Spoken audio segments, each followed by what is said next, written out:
Hello, everyone. I'm muted. Hello, everyone. We are back with Pokemon Legends Arceus by Eddaket, which is what it says on the screen right here. There we go. If everyone wants to introduce yourselves and take it away. Hello, I'm Eddaket.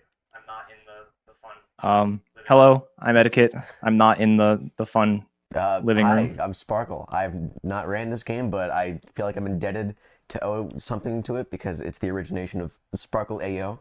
So that's my reason for being here. Hi, I'm New Amber. I've run this game a few times.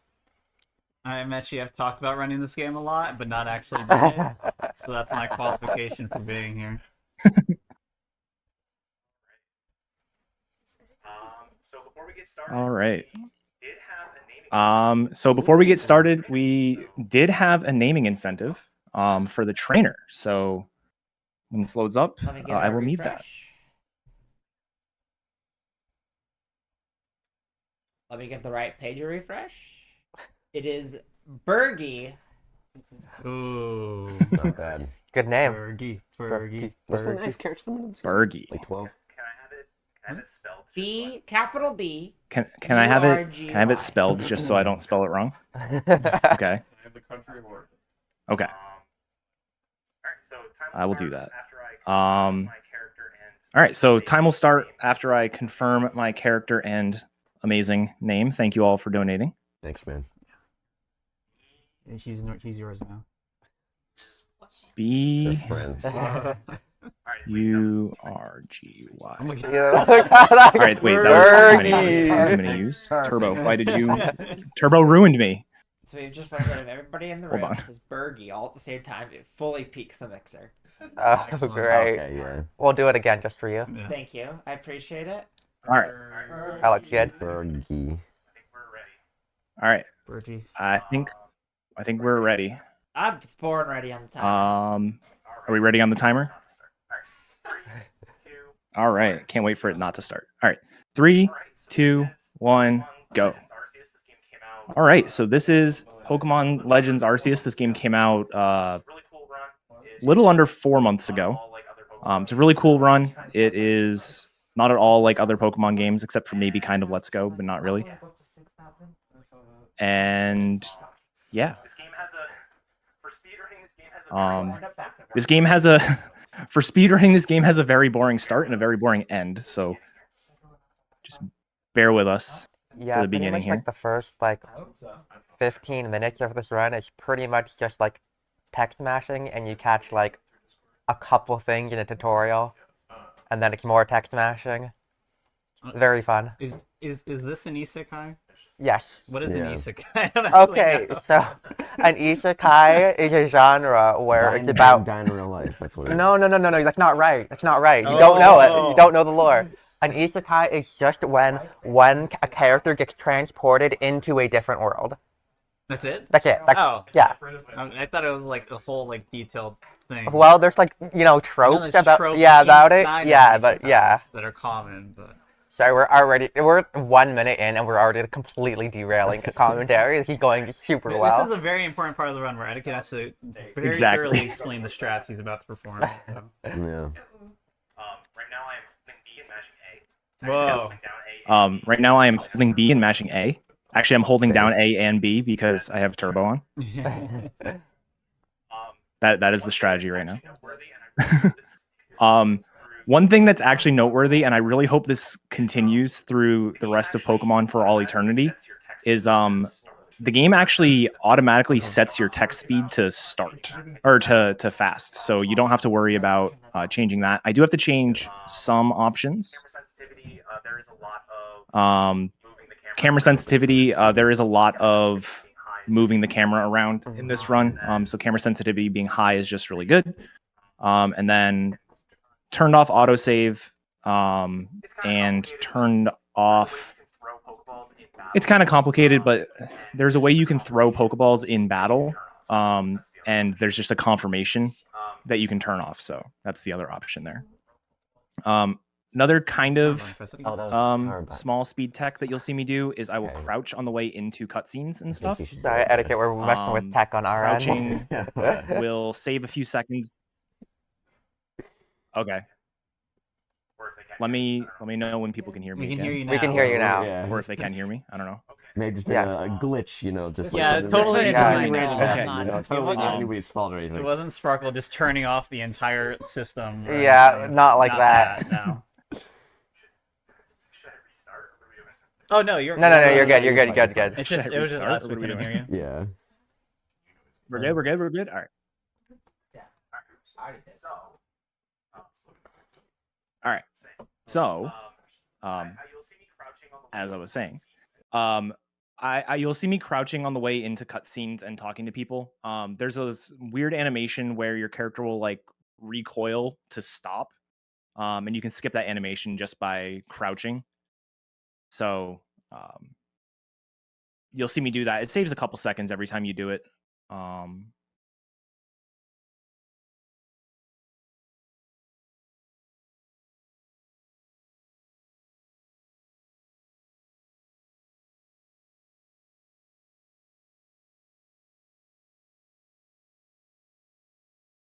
Wow, that's Oh, yeah, that's I haven't gotten crazy. that, I like- can't believe Okay, that. so I That's crazy. There's tech issues on our end, but I assume that you got the like Pokeball breakout skip.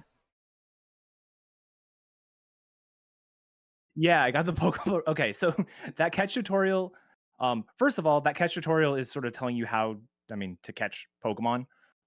You can basically just run around and throw Pokeballs at stuff. It's pretty cool. It's a little bit more to it than that, but that's the general gist of it. And this cutscene or this tutorial is fairly scripted. You catch one Pokemon, you catch the other Pokemon. The third one will break out once, and then it will get in the fourth throw. And you can actually skip the breakout part by catching it Oh man. before, Oh man. like catching it before the Nobody second saw that. Pokemon. Oh no, We're what having a happened? time Oh, over God. here with tech. Behind the scenes quirkiness, you know. Yeah. I just saw what happened on stream. Don't look at the stream. Don't watch it. You know what? If we're having tech issues, this is the best time because literally just text. Yeah, there's nothing happening right now.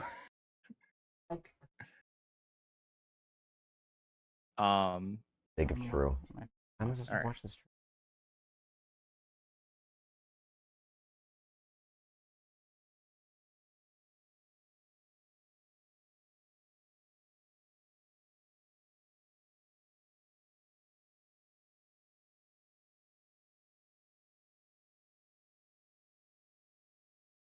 Yeah. Yeah, This honestly, game was modeled after a BDSP, so. you joke, but this game can just like randomly crash for literally no reason, and it's happened to several people in runs.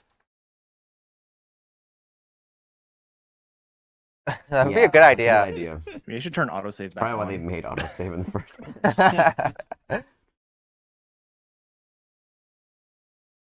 Did Sword Shield have crash issues? I don't think it did. I don't think so, no. I've never heard of that at least. Yeah, at least this is the tutorial part where No, it like, didn't. not a Yeah. lot's going on, but Please enjoy. I'm enjoying this. All right, we might need to hop back to an intermission quickly and sort this out. I don't know why this is happening. I thought we'd solve this during Eon Ticket, and yet. Okay. Here we are. So, And yet. You can pause your speedrun, right? oh, I can pause the timer. It's an online game. All right, we will be right. I put autosave back on. Hi. Don't leave, please. And Please. I won't jump scare you all.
Hello, we're back.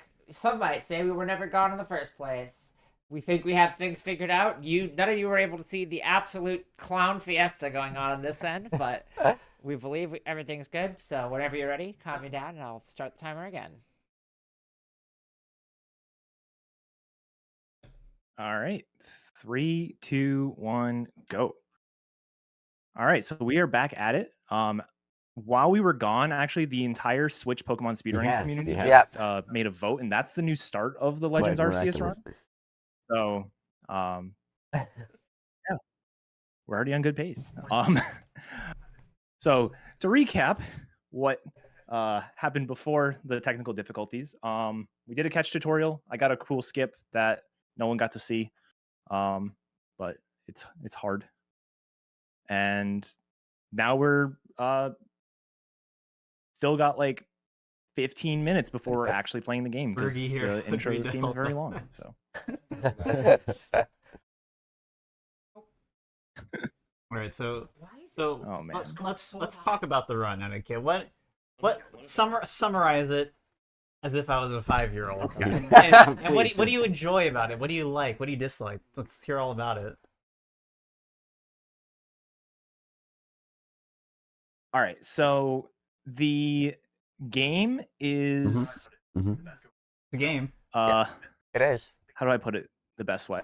So the game is structured in such a way. There are basically 5 areas. We're gonna go to Obsidian Fieldlands, there's Crimson Mirelands, all that kind of stuff. There's 5 different areas, and in order to get from each area to the next area, you have to complete the story of the area, and you also have to get a certain amount of research points to get a certain rank. And that will allow you to progress to the next area. So like you need to do the story in order to progress the story enough, and you need to have a certain rank of your Pokedex research points in order to unlock the next area. Research points are given to you by completing tasks in Pokedex. Pokedex is a lot more involved than it usually is in Pokemon games. Usually there are 3 states for Pokemon.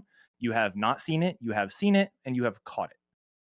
This game has a bunch of different tasks. There are tasks for catching Pokemon. There are tasks for seeing them use certain moves, for defeating Pokemon.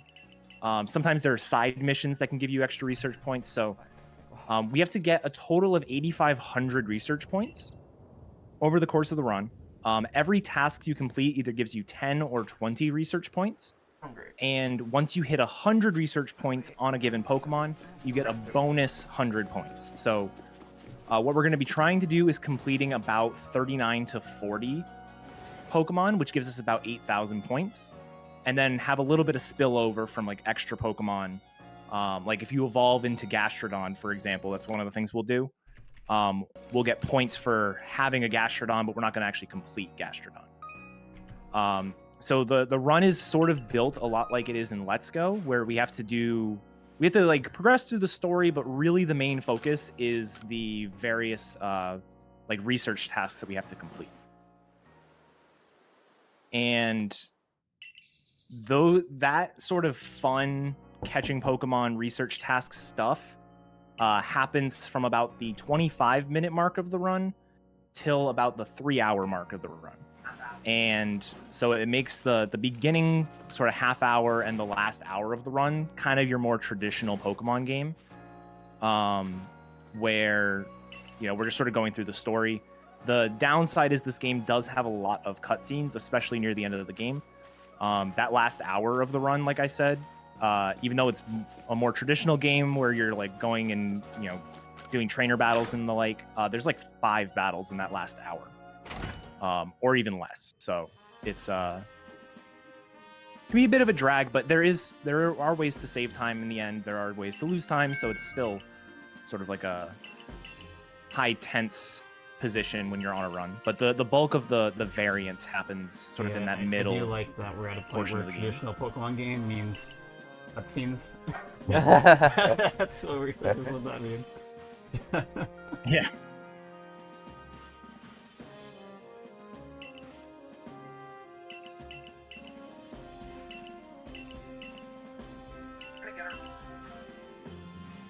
All right, so here we're gonna get our starter, and the starters for this game actually are kind of a cool trio. So, normally for Pokemon games, you've got 3 brand new starters if it's a new region. If it's a remake, you get the original 3 starters.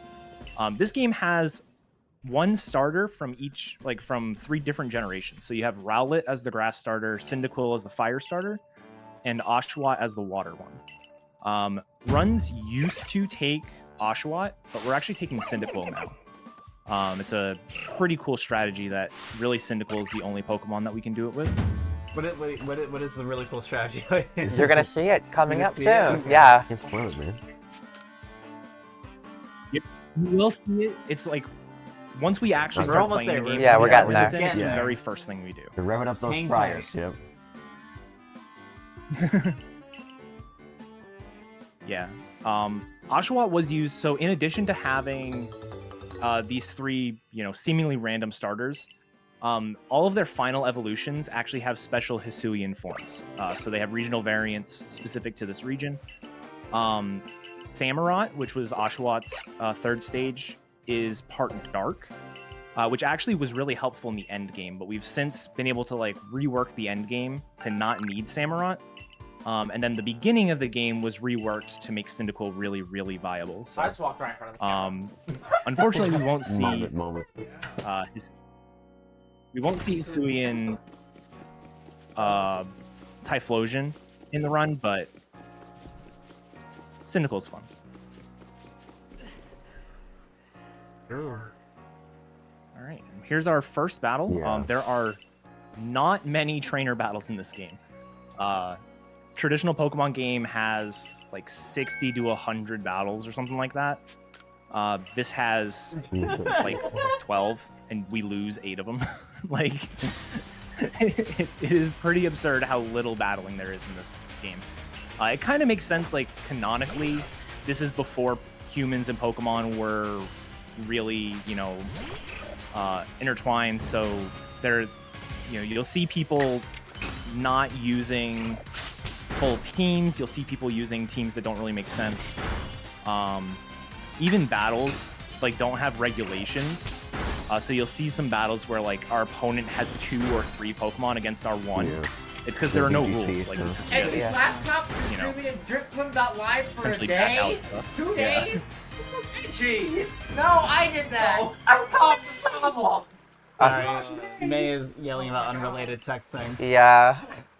I think Sorry. I got hooked up. Sorry. It's Sorry. an Ayo moment. Just know Okay. that. Oh, Yeah. God, here's Just know chat. that. I'm glad. Can I I'm gonna, give me a, What? I'm gonna lean into Sparkle's mic. Okay, yeah. I'll go back to the tech thing. Okay. Cool how May has things to He say. is She very will be confused. there in a few I seconds. just think it's really Yeah. cool how the variants thing. Oh boy. All right. Wowie. I just want Ayo moment. I just want to quickly say that by Greta telling me to turn on the chat and me being like, well, I don't want to mess up the bitrate, so I'll just do it on Ash's laptop and then just put it on there. They have single-handedly saved the marathon.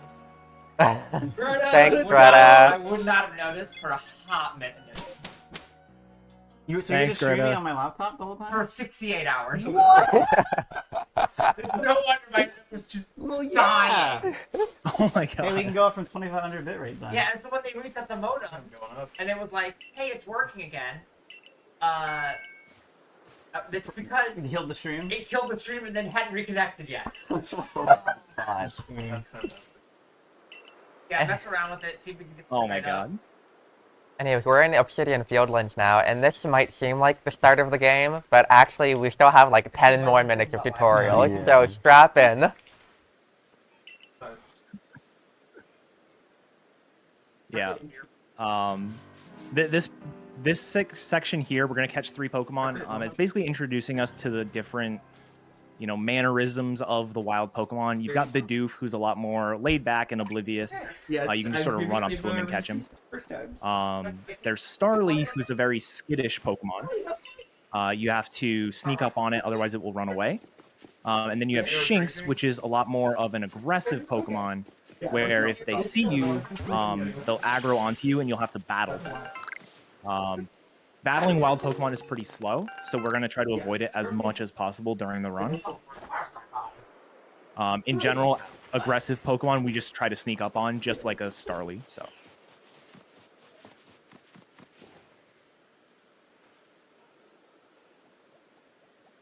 Oh, okay. Yeah, so catch tutorial stuff. It was kind of off screen, so I'm not sure if it got picked up, but we can explain that again very quickly. Basically, when you do the catch tutorial, there's 3 Pokemon you have to catch, and then when you're trying to catch the 3rd one, there's like a little thing where it breaks out, and then there's a cutscene where Laventing's like, oh, try again, and then you have to throw another Pokeball at it. But basically, you can get that breakout to happen while another Pokemon is being caught, and basically you just save a couple seconds for doing that.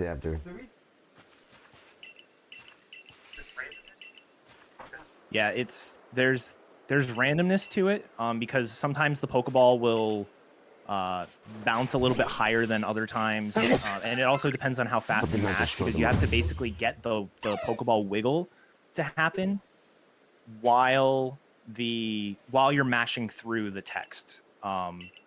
So it is pretty tricky. It saves about 4 seconds to get.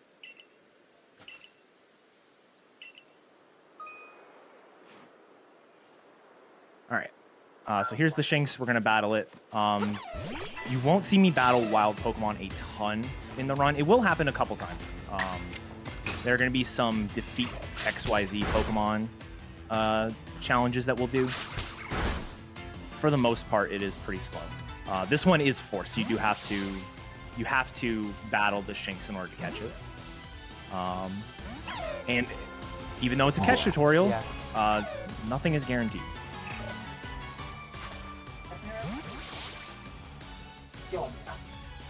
Okay. Cool. 1 breakout's not too bad. Something else that you'll notice is whenever you throw a Pokeball at a Pokemon, both in battle and out of battle, it'll do this little bounce before it's either caught or it breaks out. If that bounce is really small, that means that it's a guaranteed catch. So a lot of times I'll throw a Pokeball at something and wait to see if I caught it before moving on. There are times where I will leave before actually confirming that it was caught, because I know that the small bounce means that it cannot break out. Okay. I'm pulling me, bro. All right.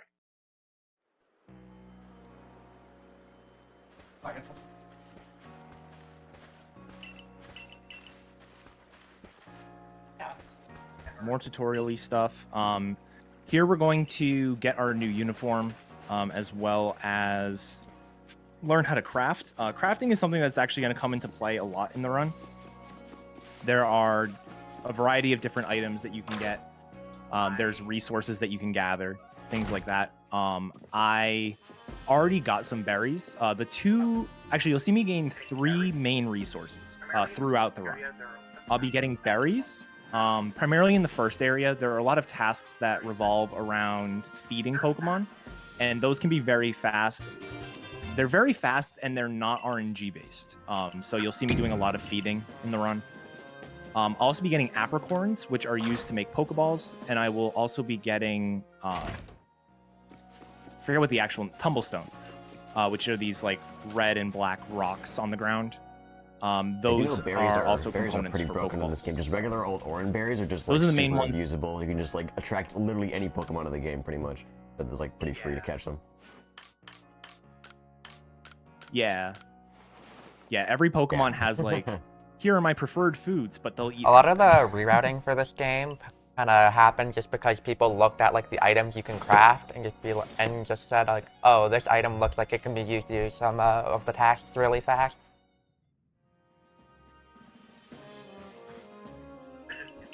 Yeah. The 2 main ones, we were sort of just doing the run before, and the times were pretty good. Like I think we got down to like sub 4, or really close to sub 4, before we added the first like utility item, which are stealth sprays. Stealth sprays are a way for you to be perfectly silent around Pokemon. They can still see you, but they will not hear you. And so we'll be using those starting in Area 2. And then the other one that I'll probably get, but we may not see me use, are Scatterbangs, which are a way to scare Pokemon. It's a little bit more dangerous because when you scare a Pokemon, it's like almost aggroed onto you. If it like even catches wind of you at all, it'll be mad. But you can scare Pokemon, and in combination with Stealth Spray, sort of scare the Pokemon, run around it, catch it from behind, and then continue on. So it can be very fast. Also for the Scatterbang like quest dangerous. Dex fulfillment, like it's super fast because you just like throw them over and over. It just like you fill up instantly. That's cool. Yeah, and there's a like it's a huge splash zone as well. So like you can throw one Scatterbang in the middle of like 3 Pokemon and scare them all, which is really nice. That really comes into play if we do Toxicroak later. Toxicroak can be incredibly fast if you get a good cluster of them. When you're kind of going through the run, and obviously there's a lot of flexibility in terms of which pokes you work on when, and like every run you're not going to do the exact same set of pokes for your task. How do you kind of like make the decisions between when you do what things? Is it based on like when you see things and you're just like, okay, this is a good time to do it? Is it more like, well, I have these requirements done already, so it makes sense to go for these ones? How does that go? Yeah, basically every Pokemon has like a way that I'm trying to complete it. And there are different things that can happen. Usually I don't go off book too much. If only because we're just by like doing the run and following the route exactly to a T, you're actually going to be short on points. You will have to get an extra couple hundred. And so even if I do something like, oh, this Psyduck I caught was heavy, which means I could not defeat one, I'm still going to go and defeat one anyways, just for those extra couple points. And usually, like, the actual Pokemon, am I going to go for it or not, really comes down to did it spawn or not. There are some Pokemon that are really good to do. Like, Vulpix is a good example. Vulpix is really nice because it's a quick feed 4, catch 1, and you can feed it in addition to something else. So, like, you're not waiting there for a full minute to do Vulpix. But the problem with Vulpix is it's not a guaranteed spawn. I could go right through coastlands and never see a Vulpix. So I sort of have like, here are the 39 Pokemon that will always be there and I will always do. But if I can get a bonus like Vulpix, or the first bonus that we're going to be looking at is we're going to be evolving Wurmples. And ideally we get split evolution. So I get a Silcoon and a Cascoon and I can complete both of them. But if I don't get both of them, then I kind of have to work around that. So I plan on getting one of them to completion, but maybe not the other. The game ready to begin. All right. And Let's go. this is officially what I Everything consider we've the been start through in the of the run. past 30 minutes, we're ready to go. Finally. All right. So we are now in Obsidian Fieldlands, and we don't completely have our own, like, do whatever you want. There is still a little bit of tutorial-y stuff. We're going to be following Akari, and she's going to tell us like how to dodge here. She's going to tell us how to complete some research tasks and things like that. But the main goal of this area is we need to have 500 research points in order to leave. There's a bridge that we can't get across unless we have rank 1. In order to get rank 1, we need those 500 points.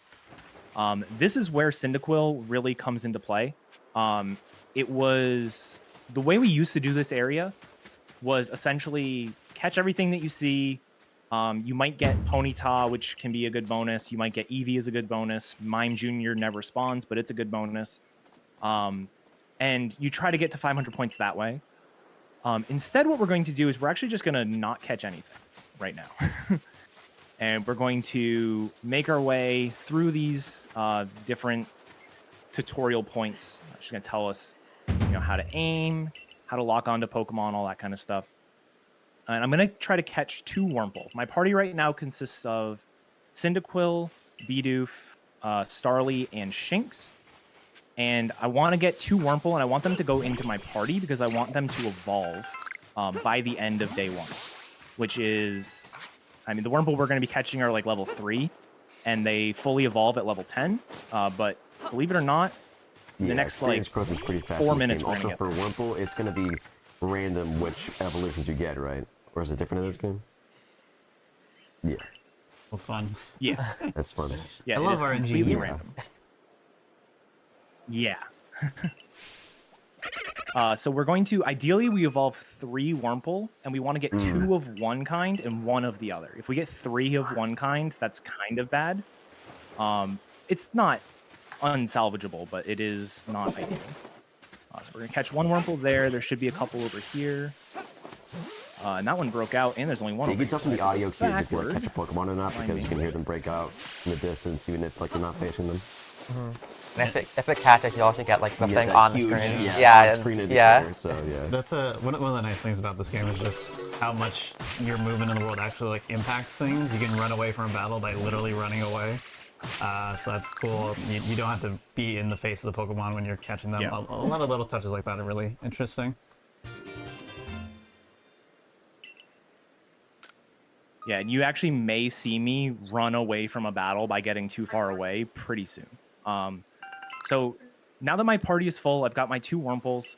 We are going to head back to camp. There is fast travel in this game. It's really cool. It is, in general, faster to fast travel to a lot of places, so we'll be doing that a lot. And I'm going to make my way over this hill. So this looks like it's kind of some sketchy movement. It's not at all like unintended to get up here. You're totally allowed to get up here. But it's just a little bit more convenient to go over instead of around. And then I'm going to try to catch a couple of Shinxes. We want to catch 2 more Shinxes. We have 1 already. Shinx, again, is like, I'm going to aggro onto you, so I do have to be a little bit careful when I am approaching them. That one saw me. We're going to... Yeah, Shinx aggro like Hopefully have super it easily, turn so you have to around. you have to crouch from pretty far away and go very carefully. Ooh, That is unfortunate. that was a good shot. But it did not see me Yeah, when I ran can past kind it, of which tell was really how nice. the catch is going to play out if like the Pokeball like hops up super high after you initially catch them, and if they hop super low, it's like more likely to catch. So yeah. Also, Etiquette's making this throwing look easy and getting all those like first very hard. It's really, especially like when you're first starting to play the game, because it's really hard to gauge like how a ball is actually gonna fly out of your hands when you're aiming. But once you get used to it, it's a lot more doable. But it does take a lot of practice to get good at. All right, so this is the reason Cyndaquil is really nice. So these Beautiflies are level 21. I am level 8. Damage in this game makes no sense. A level 8 Cyndaquil should not do that much to a Beautifly. Wow. And we are going to defeat 3 of them. This game has scaled experience. It's basically the same kind of experience that's existed in Generation 5 and then 7 and 8. So we gain more experience the lower level we are. So you're going to see me go from level 8 here to like level 14 or more, which is really nice. And we're going to do that 3 times. The other thing is I am purposely hitting the side of the Pokemon. All right, I need to run. Do not kill Yeah, me. so when Please you don't when kill you me. backstrike Tackle to is the a Pokemon to bad start a move. battle, you can usually go first, and the Pokemon will be stunned for a turn. But if you don't backstrike it, then some problems can occur. Yeah. Yeah. I don't have revives yet. I don't have a way to get revives, so I'm going to just go back and heal and then run back over there. Estimate's Yes. very high, so it's fine. No, since Um, the missions yeah, for this were go a ahead. couple months ago, and there's been so many improvements to the route, so many improvements to how people play. Like, their estimate is very, very high for this run, so it should be fine. Yeah, I think a realistic estimate for Etiquette right now is like a 340 probably. Yeah, So. have faith. Yeah. all right, that's too low. What? Get up the hill. There we go. All right, make You our way also see back that over Etiquette's here. been like using the catch walk animation to like climb up ledges. There's a reason he's doing that. I'm not entirely sure how it works, but like you're less likely to like slip off if you do Yeah, it. I think. it's Yeah. a Skyrim horse thing, so just all you need to know. Yeah, you can't get up every slope. Like I can't walk up to a vertical wall and just climb it. But it does sort of prevent you from slipping. Even when you get like mounts later, you can like which is really cheese nice. some of the So- like slopes and go places where you probably shouldn't be able to, but you can't like do anything too crazy that would give you like a huge advantage in the run or anything. Yeah. Okay, I need one more. Yeah, you'll see Eddaket Beautiful. also use rollout at the end there. That's because you get extra points there for defeating Beautifly with a rock type move. And getting those extra points gets you to level 10 completion a lot easier.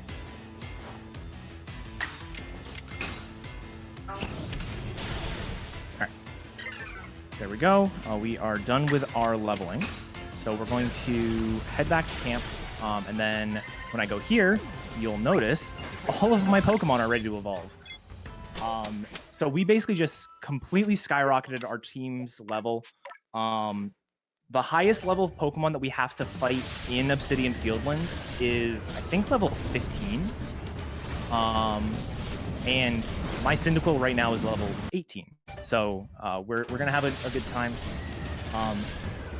Evolving Pokemon are also research tasks. So every time I do this, I'm getting some extra points. In addition, a lot of Pokemon that are like 3-stage Pokemon have... what's the best way to put it? So they have a evolution research task. And their second stage also has the evolution research task. So like Wurmple, I get 20 points for evolving it. Silcoon, I get 20 points for evolving it. But I also get points for evolving into it, which is really nice. So even though like I did one evolution, Yeah, some tasks you get more I'm getting points 40 for than extra points, others, and so like it's the really ones you nice. get more points for, it's like really big. You want to like go for those, one of them not.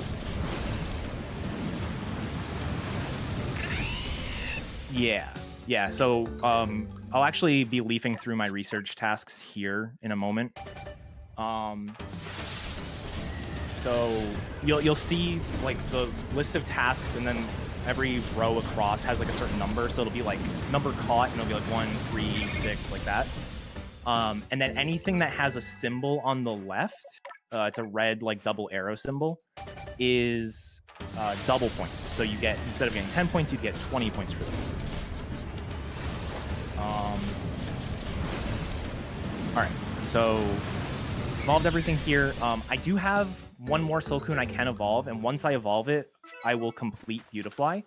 However, I am not going to evolve it yet, just because I can catch a Beautifly later, which is pretty fast. So if I have to evolve it, I will, but I may not have to. Actually, I need to buy Pokeballs as well.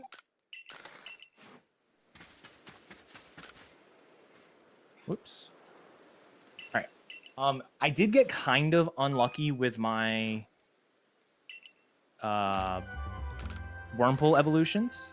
I got 2 Silcoons and I Silcoon caught a slots. Silcoon, You so won. I'm like, Congrats. Silcoon is super done right now. Hello, I'm also here now.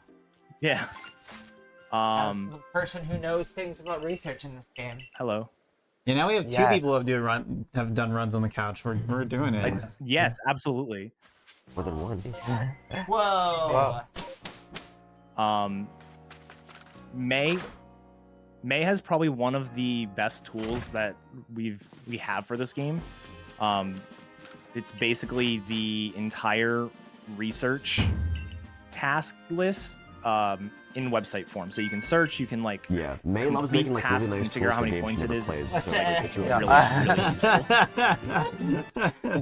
At the time, I was like, ooh, I'm gonna run this. This is cool. And then I was like, oh, wait, I forgot about the last hour. I would genuinely say it is the #1 most useful tool for Arceus running. Like, I've not. been told this by multiple people. Halk was like, honestly, Absolutely. like, you've no idea how monumental the tool is. Oh, yeah, It's no, it's- game playable. It and makes I'm it like, so much easier to like search through tasks to figure out which ones the fast ones are. It's great. Where can we find this tool for those at home? You I go believe- to ranger.maybreak.com and A claw. /Arceus/research.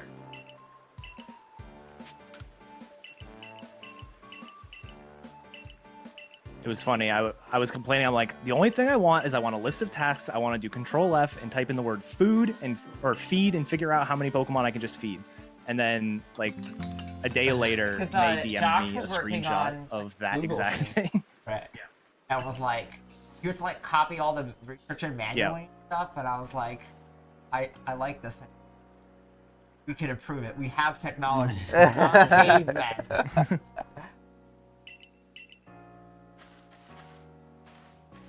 All right. So here is our second battle of the game. It's gonna be against our rival. We have to fight our rival a few times.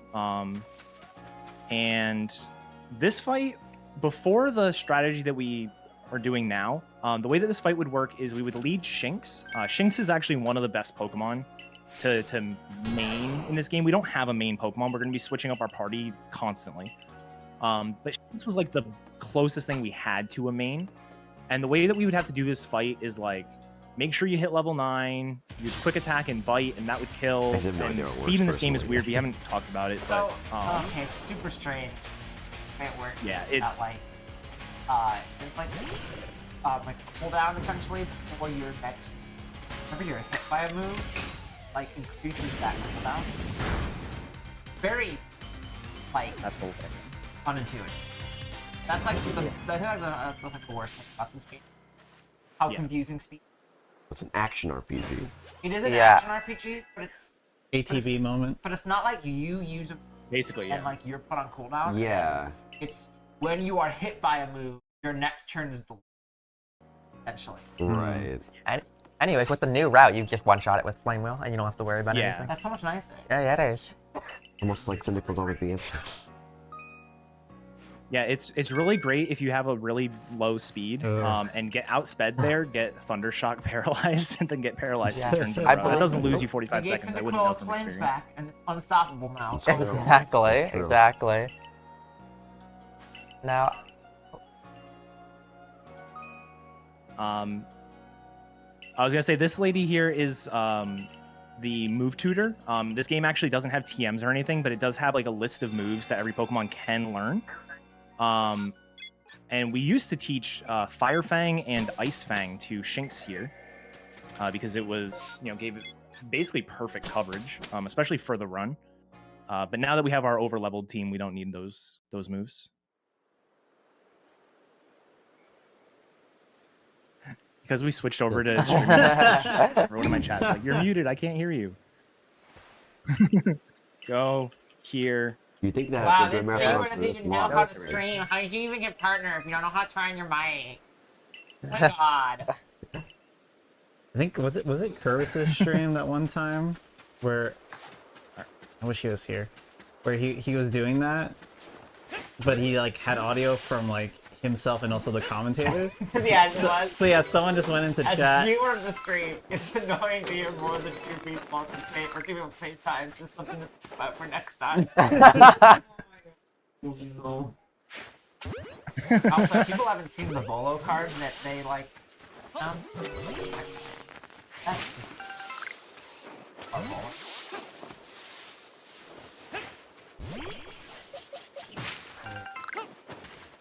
That's our favorite normal, not questionable individual.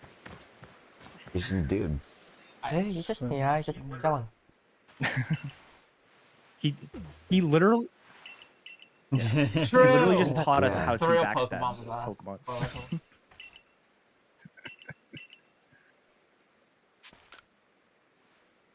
Pokemon. Yeah, so now that we have our party sort of situated, I'm gonna start catching a lot of Pokemon. Our goal with Bidoof is to catch 6 of them, and ideally one of them is heavy.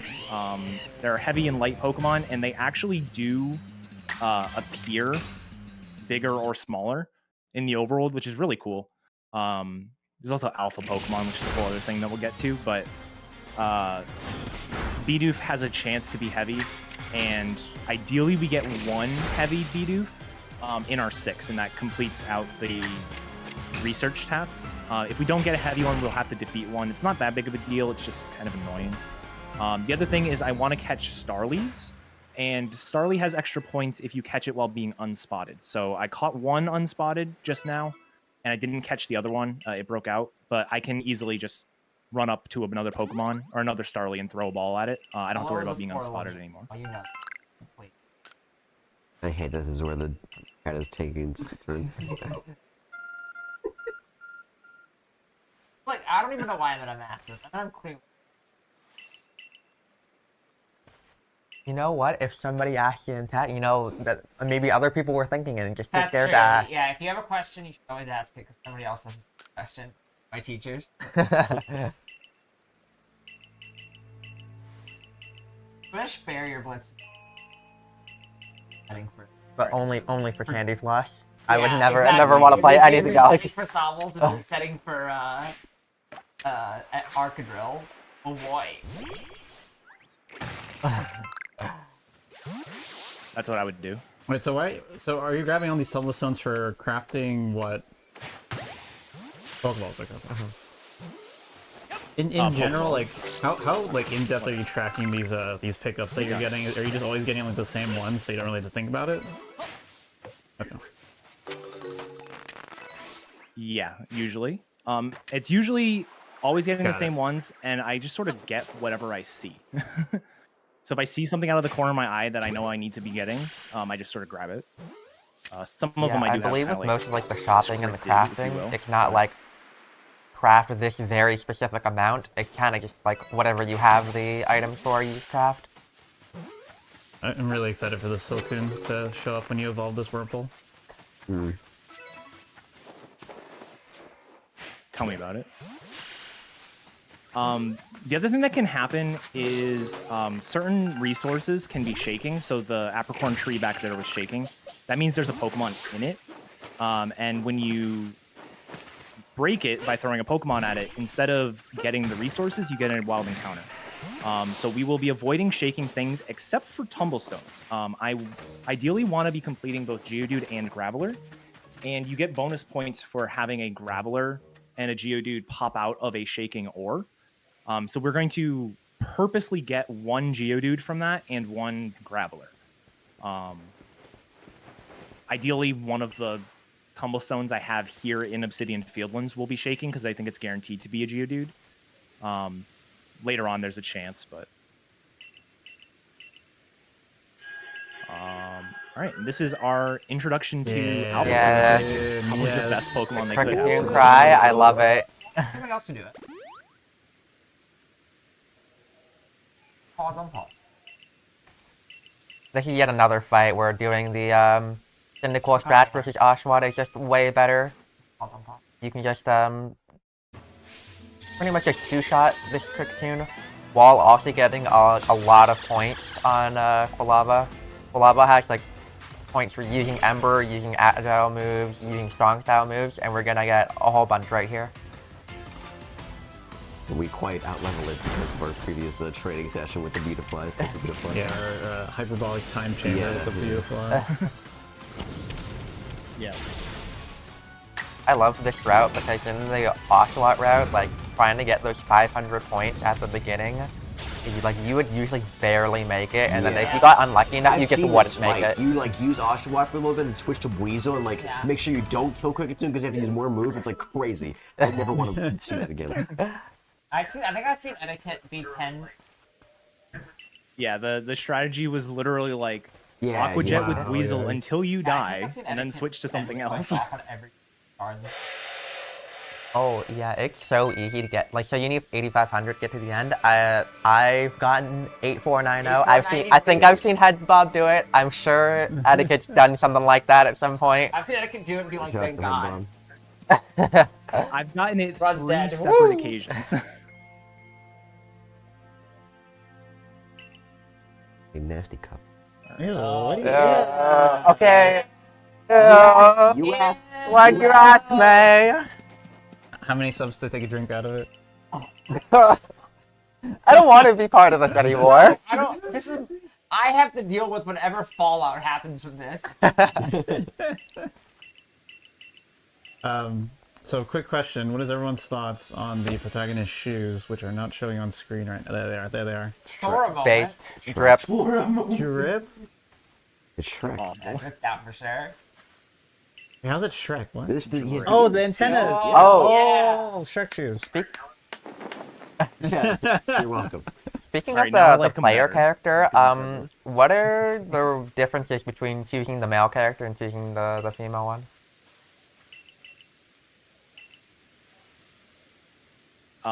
Excellent question. If you pick the boy character, you have the girl here as your like rival or the professor's assistant. And then vice versa if you pick the girl character. The girl Oh. A character change of actually unusual talks formula. less, Oh. Called it. Game Freak taking strides. which yeah, it's completely different. The girl character is also way better, like just a more interesting character. She's We like love a girl boss. True. rude True. and it's really funny. So it's almost just better that we have to play or that we want to play as the boy for speed because you get like the attitude from the girl, like right here, like wicked side eye. Like there's a line in the early game where the professor's like, hey, you meaning the player character like should join the galaxy team, like we could use someone like you, and the girl is like, Yikes. really? Bruh. Him? Yeah, they're Pretty not even funny. talking about the character. They're talking about Eddaket playing the game. Yeah. So they're just like, oh. Oh, okay. Wow. Oh, I did die on day one, so. Something that doesn't come into play in the game or in the speedrun, but is actually kind of cool is when you have all your Pokemon faint in this game, you can actually still run around. Like the game doesn't teleport you back to a Pokemon Center or anything. There also is a way for your player character to die. Hopefully we don't see that. The most common way of dying is Like the lore. falling in the river in That, Crimson way Islands. back when, people, like you ran out of Pokemon, you're like, that's life, and then you just like, I don't know, even anxiety about it. Yeah. Just like, Yeah. I'm gonna black out now. When did they Yeah. start like introducing these like rules and regulations to like Pokemon battling and all of that? Like, when do you think that happened? No, but you like white out and then like wake up in the Pokemon Center. Like you're so in shock. I think that probably happened. That's one of those things that either happened in like the next 30 days from this game happened, or like 1,000 years Years later. later. Yeah. There's no in between It's been there. 3,000 Yeah. years. After the Dorothy. Well, I was gonna say it was probably for anyone who hasn't played the game. I don't want to spoil it too much, but the final boss that we're not gonna be seeing in this run because this is just any percent. It's probably because of what happened there So, that they were like, something we we need haven't some really rules talked here. about is that this game kind of reuses a lot of character designs from other games, and there's like ancestors basically. So like the dude in the middle is basically designed to have similarly to Professor Rowan. Heroes. Yeah, this Yeah, is Amy designed Rose. ancestor of Amy Rose, and then we have the ancestor of Sonic the Hedgehog as well. Yeah. Yeah. Pretty cool. It's pretty cool. My favorite Nintendo property, Sonic the Hedgehog. Yeah. True. Yeah. It's quite literally true. Sonic the Hedgehog copyright of Inc. Pokemon Company. Kind of third. Which third? Did each of them own? So Nintendo owns Tails. Like Creatures Tails. Inc. owns Knuckles. Mhm. And Game Freak owns Sonic. Okay, thank you. And then you can follow the same rules for all the other Team Sonic characters. I love that game. Yeah, so like, I think Nintendo probably has Charmy the Bee. This bit's going too far. Game Freak has Vector, we all know that. Oh, of course, yeah. What's Espio? Yeah. Yeah, so I guess the Who Pokemon is Company has Rouge the Espio. Bat one of them? That's Team Dark. That's Team Dark. So that would Okay. be Rouge the Bat is definitely a Pokemon company. Shadow is gonna be Game. Mhm. And then who's the third one on that team? A Gamma maybe? Is it Omega? Or yeah. Yeah, Oh my god, the robot one. Yeah. That's yeah. Who's? Amy is Game Freak. Also, is it Charm? Charm and big. Is it big? Is it big? Big is on Yeah, Team 'cause Road. Blaze That's is its so own Green, sad, yeah. Charm. Yeah, Blaze is in. Cream, thank you. I'm, Cream, I'm, yeah, I'm, I'm too into like the names in this game. We'll see Charm Thinking later. of Charming the Bee. No, was I? No, Cream the Rabbit. I was thinking of Cream the Rabbit, but I just said Charm. On the Yeah, right. true. Poor Yeah, Eddaket, you're just not like talking have about no idea. Here's a cutscene, so you know, not that bad. Well, okay, so I was gonna mention something after the conversation was over. Whenever May talks specifically, Wait, like really? Discord does Oh. something and makes it so I can't hear it. Mine So I turned only up too got loud. like the Maybe, yeah, reactions maybe from it's the other just Is it, like, people. super peeking it? hard. What if I shout? You're already shouting. That is Please. why. Yeah, you are already shouting. You get like real Just close turn to me Sean. down a little bit, just in case. You're lower than one. I was just saying that May should get like real close to your. Oh, yeah. Yeah, Yeah, shout into my mic, it'll be fun. Hello. You're yelling louder. Okay, more gameplay's happening. More gameplay's happening. Calm down. Calm down. Sparkle sternum. That's Yeah. my fifth animated emote. Oh my god. All right, so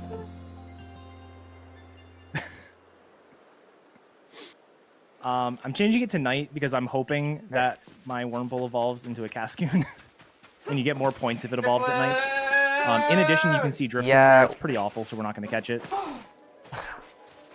We may catch Drifloon It's later, night.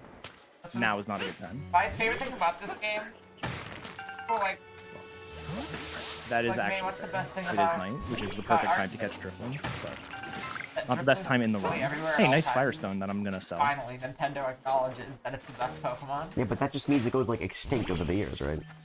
Well, I mean, yeah, there aren't very many in Yeah. but there's like a There's bunch. one. A bunch in Galar. I don't know. Hmm. Who's Field of Drift? I guess they just thought that Sinnoh was cringe anymore. Maybe it's just the wrong season. Alright, I have a question. They're Okay. party. Is money a concern at all in this run? Do you ever like? Sure. Do you like buy things? Like, Yeah, You can buy yeah, balls. you can buy berries. They're pretty expensive. Yes. Yeah, it's not. Money's not that tight, but Okay. you do kind of have to pay attention to your money. I got 0 Yeah. negatives here, which is weird. Alright. So what I'm gonna do is I'm actually going to evolve this Wurmple now. Right, So Yeah, we didn't mention it. So, You can evolve things. like, so can we mean Caspian? Yeah. Yeah, no. Yeah. Yeah. Yeah. Oh. Oh.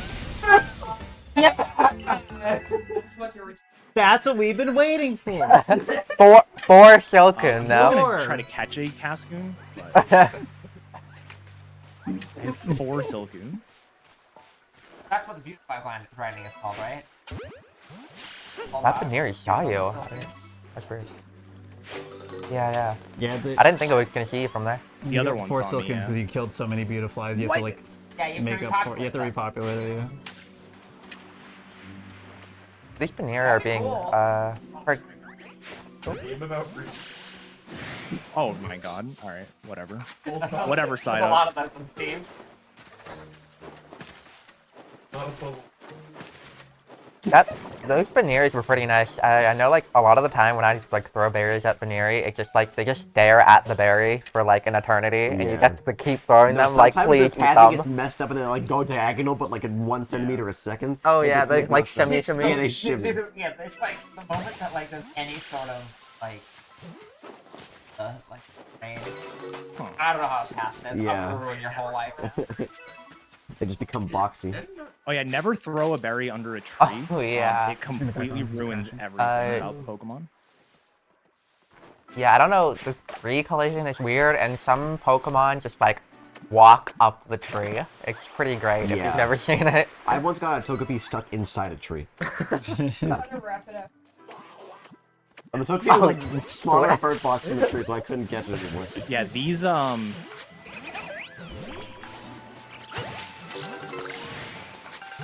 We're cutting out? Yeah, you're. Wait, yeah, every time you said screaming about this, it's just... Please tell me it's called a Robo. That'd be so big.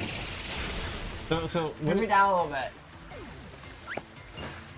let me just quickly see. That mic. Jeez. 9 o'clock. What? Wait, Are you I'm serious? looking up there. Did I just kill you? Oh, 9. Not On the what? yeah, I got. Yeah, there's you can have Silcoon and I don't Cascoon think I spawn have a up there, which very is why I was checking. empowered or powerful voice. I'm very empowered. I have a powered voice. Hashtag women. Alright. Baneri is definitely done. So, kind of like Let's Go, I'm tracking the Pokemon that I'm catching and stuff on one of the Pokemon trackers. Now, Just making How much? sure that I've got everything. Psyduck was kind of mean. So, the way you do Baneri is there's a couple of different ways you can do it. The most common way is to feed 4, catch 1, or feed 3, catch 3. I think I did feed 5, catch 3, which is a lot of extra points. And then Psyduck involves defeating 1, which I did already, and then some more feeds and catches. It's kind of mean, but it'll be fine. I can evolve the Bidoof, which is good. Bibarel is actually Pokemon that we're now going to be you using said that in you were battle, tracking which the is kind of fun. Pokemon. Like, how much are you tracking? Are you tracking like all of the tasks that you're completing, or are you just kind of looking at like, oh, I'm like fully completing like these Pokemon? Yeah. Yeah, Okay. I'm just tracking, did I start a Pokemon and did I fully complete it? So, yeah, it's not a perfect science, but Ooh. it does kind of work. And then not having any Cascoons yet is really bad. I believe. Are you going to be wanting to use Dustox later? Yeah. I don't need to use Dustox. What's the but backup plan then if you don't get it? we would like to. And then we're going to... Okay. That's like my favorite strat. Are you just gonna like catch a Cascoon then? Is that what you look for? Yeah, I'm trying to catch a Cascoon, which is why I said it tonight. It's just none of them spawned, so... I don't believe like the spawn rate is supposed to that check good Psyduck for then. Cascoon at night because like the Wurmple can spawn there, the Cascoon can spawn there, and Zubat I think No, can also spawn. Cascoon... Yeah. I've seen Yeah.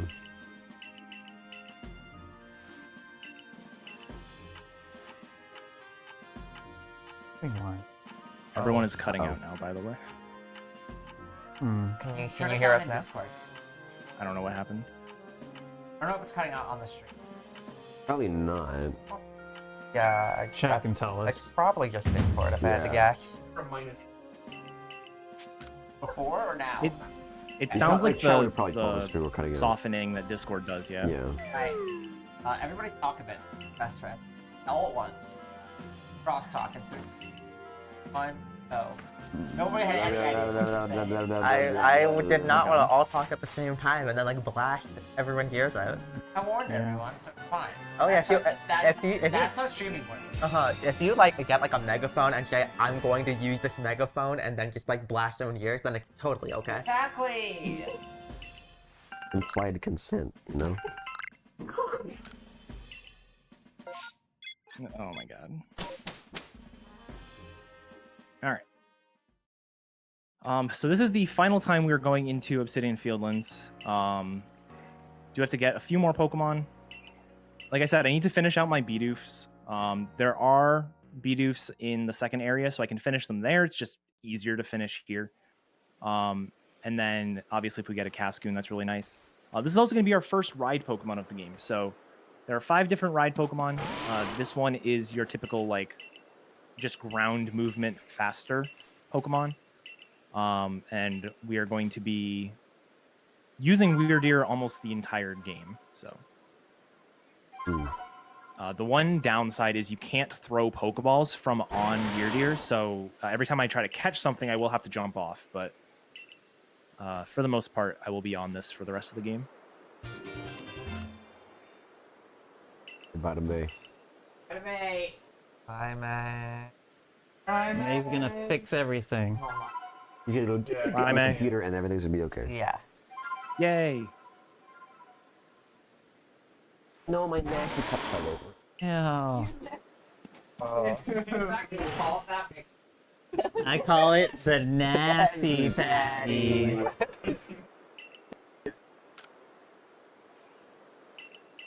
But I also took I think a SpongeBob reference with you two. Yeah. Yeah, the nasty cup that Sparkle's referring to is a cup where he's just putting all his tissues in. Yeah, so- my allergies have been going ham sandwich this weekend, so I have Ham to sandwich? adapt. I was That's my dying favorite last night, too. BDSP. Refund pack. All right.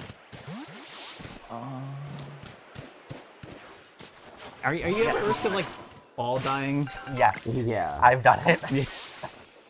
Right there on that mountain, that actually, one, I've done it. There's a compilation of streamers dying on that exact hill. It's actually really funny. Okay, it's like the that's very like first awesome. spot you get weirder, and then you just like jump off and die immediately. It's so good. Yeah, and the best part is a lot of people go, "Hey, I wonder if there's fall damage," as they're jumping off. For ball, I feel like I've seen people basically just use Pokeballs the entire time. Do you use other balls? Yes, I will be using other balls. We don't have access to actually make them yet. But starting in the next area, we will use some other ball types. Okay. Yeah, I think back in like the first like couple weeks or so, people just used Pokeballs the whole time, and then people were like, "Wait, there's other balls in this game that we can use." No. No way. Yeah, so this Obsidian Field Link trip is pretty much just like cleaning up anything that you didn't complete before. Oh, that breakout's so bad. Want that to get in. And no way is that. All right, got my Cascoon. What? A Cascoon? No, I got that. Yeah, well, It was the reaction.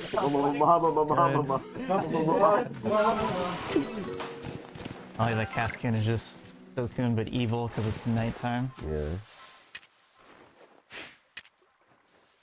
Delcoon, but with like the upside down like Trumish thing. With the goatee. That's just it.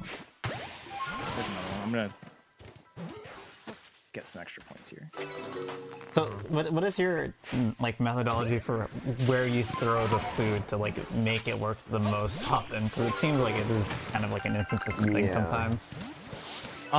So I always try to throw it a little bit away from them. If you throw it, well, first of all, you can absolutely hit the Pokemon. And instead of them going to eat it, they will run away and get mad. So I try to throw it a little bit away from them. In addition to not wanting to hit them, if it falls like at their feet, sometimes they just won't go for it. It's really weird. So usually throw it a little bit away. I usually also try to throw it on the other side of me. So that way it goes like the food is as far away from me as it can be, and then the Pokemon, and then me. That way, while it's eating, I can get a back strike, because as Volo told us, back strikes are just more likely to catch the Pokemon. So you'll see me try and back strike Pokemon as much as I can. It's also a very satisfying sound when you do back strike a Pokemon. Alright, so finish that off. Quilava is done. We will not be using Quilava anymore.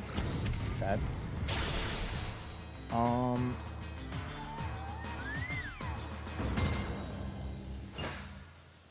Oh, I forgot to evolve the Bidoof. Whatever. Oh, okay. Oh, yeah. No, It's okay, I wasn't sure if that was horizontal. fine or not. Okay, I'm sorry. So sorry. You used iPad first time? Yes, I have. And So you if can if I rotate them. tap read, it just goes away. Is this a good time for donation? No, this is a bad Sure, why not? time. We're starting the Cleavor fight. We're starting the first Okay. noble Cleavor here. time. After Yeah. that, maybe. Maybe. Yeah, so- no guarantee. I don't want to speak for etiquette. No, it's fine. Okay. Yeah, so this is the first Cleaver fight. It's the only Cleaver fight. This is the first noble fight. So there are a few noble fights in the game. basically the way that you're supposed to do these casually is you throw these bombs at the Pokemon, and then whenever they get staggered like that, you can throw one of your Pokemon in order to battle it. And when you battle it, you take away a bunch of its health. Its health is there at the top. I completely forgot how to do this fight, so sorry. And yeah, that's basically how you're supposed to do it. Battling is very slow, so we just will always do the throwing here. And yeah, it's kind of I like it. I think it's a fun little mini game, if you want to call it that. And none of them are all that difficult, but they do have some kind of interesting strategies that we'll probably get into more with some of the later ones. Yeah, it's just kind of like a little too straightforward that like the only way you can progress is by just like throwing the bombs and like that's it. But yeah, you can like as the game goes on, it definitely gets more interesting with the other bosses. So Yeah. I think the hardest part about Cleavor is just like knowing when it's going to attack, because like the amount of time between like when it starts like doing that thing like oh I'm about to attack and then Cleavor actually attacking is just like really weird. Like it's not it's not predictable. Super reactable, right? Yeah. So because like this is the only real boss that's like okay yeah we're gonna like teach you how to play with like the Dark Souls mechanic and whatever, and like all the bosses from here on out or at least like you know the end game bosses get kind of get ramped up a lot. Yeah. Also, if you think that looks fun and you have this game, there are ways that you can do rematches. So once you beat the game, you can go back and do the fight again. And they have higher health and everything. And we actually have individual level leaderboards for those. So as soon as you started talking about IL, I just saw May like leaning into the mic. Just you're like, oh, this is my time. Yeah, I knew it was gonna happen. So we're gonna do the last little bit of evolving.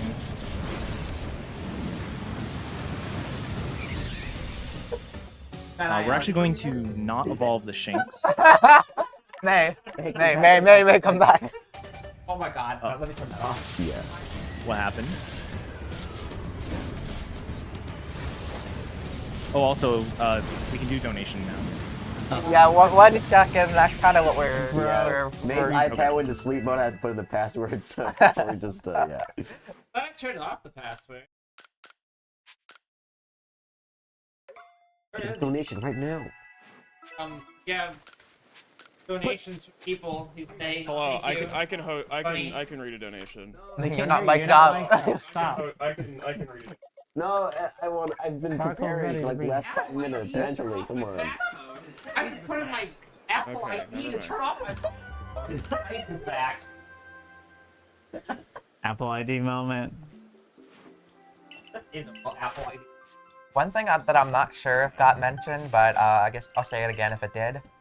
Sometimes when Eddaket's doing that like crouching before things, sometimes he'll pop up like really fast, and then sometimes it's just like wait there for a second and then pop up. I believe there's a thing where you have to be like holding your control stick when you do the crouch cancer to get the fast one, and if you're not holding it in the right way, it'll do it slowly instead. Yeah, there's also if you do it a little bit too late, even if you're holding the control stick, it'll still give you the slow one. Okay. So usually that's why I end up slow.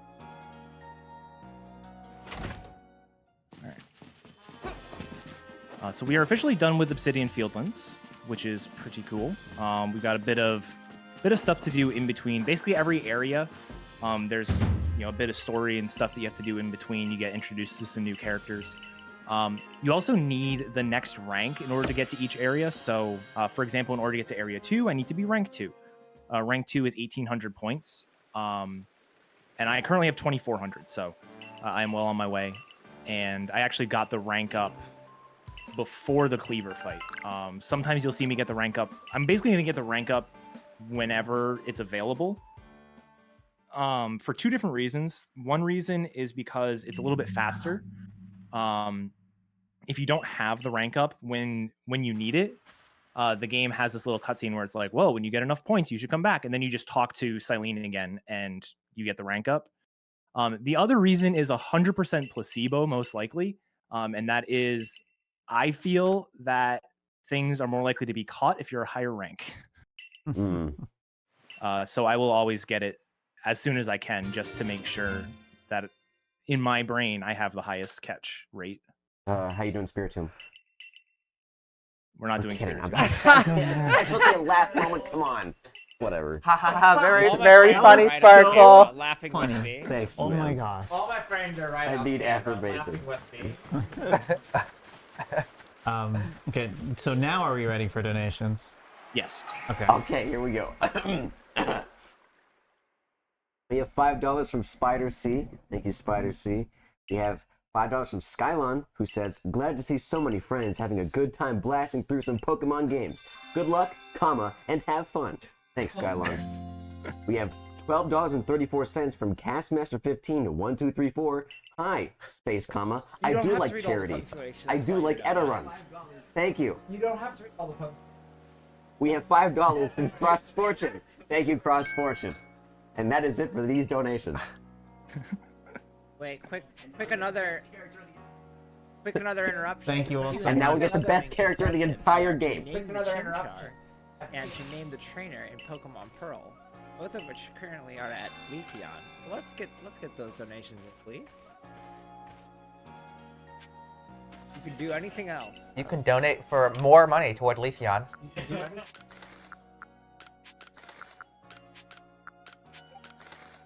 All right. So I'm gonna do a bit of shopping here. Getting those berry trees is kind of slow, so I'm actually going to be forgetting the rest of my sentence. I'm actually going to be buying berries whenever I can, just because it is a bit faster than constantly grabbing trees. I also got some hopo berries and some bugworts. Those are the crafting ingredients for stealth sprays, and I don't have the recipe yet. But I will get it after there is a rival fight, right before I enter Area 2. And after that, I'll be getting the recipe for stealth sprays. So those will come into play pretty soon. I noticed that you have only a level 6 Sphinx in your party, and I'm very curious how you're going to definitely defeat the rival fight with that level 6 Sphinx. We will, there actually is a chance that we win. Level 6 is kind of high. See this, yes. It's usually like level 3, but You win this battle, I will donate $5. okay. I'll donate 20. No way. I don't know how hard this battle is, so I didn't know how much Oh. an appropriate amount. All right, so Akari leads a Mime Junior. This Mime Junior has a couple of moves that are dumb, and one move that's really good to see. So hopefully we see that one move. Let's go Shank. Yay, we saw that one move. All right, we're dead. This is going to be a common theme in this run. Pretty much every fight against somebody who's like on your side, you can just lose. You don't have to win like any fight until basically the end game. So it's just faster to lose. I'm using Shinx mostly as my death fodder because there are research points for getting seeing Shinx use quick attack. And so we're going to try to see, a few quick attacks here. If I don't see the 3 quick attacks that I need, I can just evolve the other Shinx that I've already leveled up, and we'll be fine. But there's plenty of fights that I will have the opportunity to see quick attack.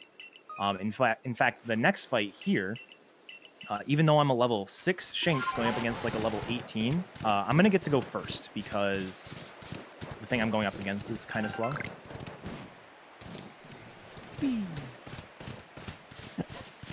So we just lost to a Mime Junior, and so we'll see what Pokemon the next trainer leads with. I wonder what it will be. I actually don't. I wonder, it might definitely not Mime Junior, because that's what we just saw, right? Okay. If it is, I'm gonna do $1 million if it's Mime Junior next, because he's that. It'll be Galarian Mime Jr. Yeah.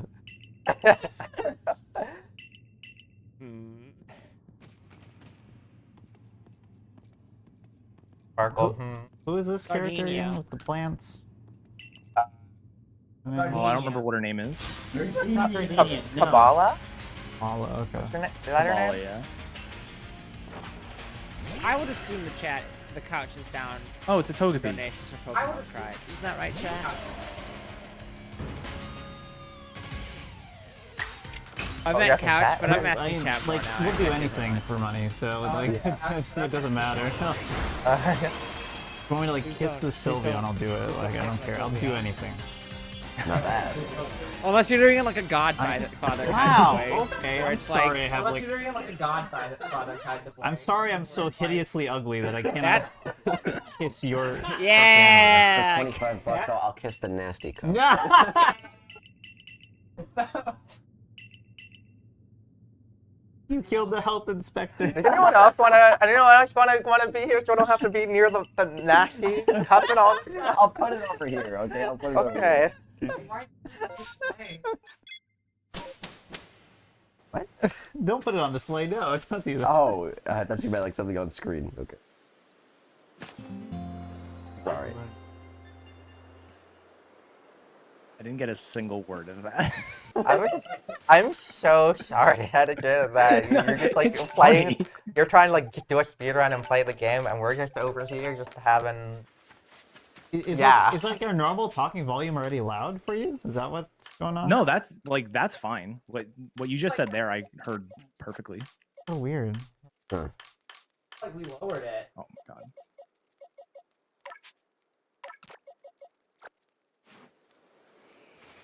I think the game. Discord input volume. Not 100%. Oh, there you Yeah, I think Swiss was just messing with the game. I lowered this.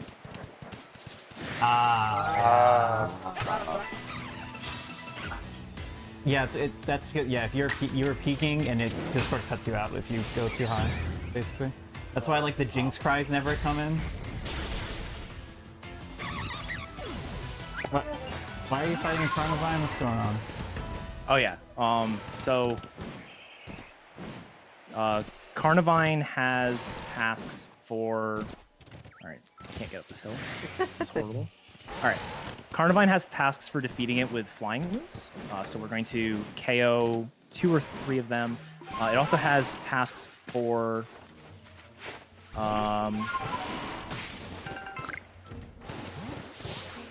Where's the other one? There it is. Okay. It also has tasks for. Ooh, actually, wait. Has tasks for being stunned. So you'll see me throwing berries or spoiled apricorns at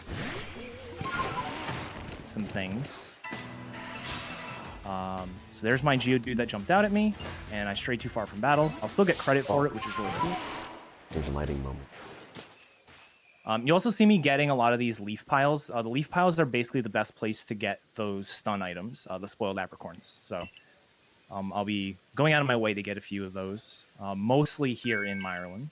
Yeah, I know those are like some of the hardest items to get because they pretty much only come from those piles. So, gotta make sure you grab as many as you can. Yeah, and ideally we get somewhere like in the realm of 20 to 25 over the course of the run, and they're completely random drops, so it's very dicey. But yeah, Carnivine is one of those Pokemon that we have to stun. If I didn't have any stun items, I just wouldn't go for Carnivine, but I'm pretty sure I saw a few in my bag, so I should be fine. There are definitely like some runs where you end and you have like 20 spoiled apricorns, and some runs where you're just like running around like, please give me one. Yeah. So earlier when Eddaket was doing the Skyrim horsing up the cliffs, you might have seen him like hop on and off of it really fast, and that's just like a cool little trick where basically when you hop off of Deer, that's the Pokemon name. Once you hop off it, you get like a little bit of air, and you can use that. Like if you get back on it like the right time, you can use that to kind of like give yourself a little bit of a higher like word thing. Higher elevation? Elevation. Higher yes. height. Height. Any of those words would have worked. I'm gonna stop talking, but yeah, it's a cool little trick. That's it. Yeah. This is definitely the area where we will see that the most. Alright, so gonna head back to Myerland's camp. And I'm gonna do something. This is actually not something that you'll see the people going for record do. This is more of like a safety thing for me. And that is I'm going for Ghastly. So Ghastly is really cool in that you can complete Ghastly by catching 3 of them at night and evolving 2 of them.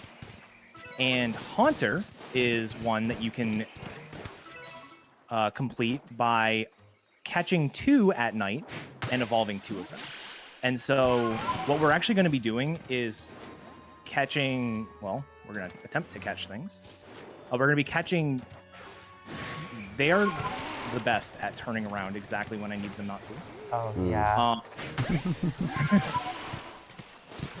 We're going to be catching these 3 and then evolving them later, and it'll work out perfectly. I have 2 of them in my party right now.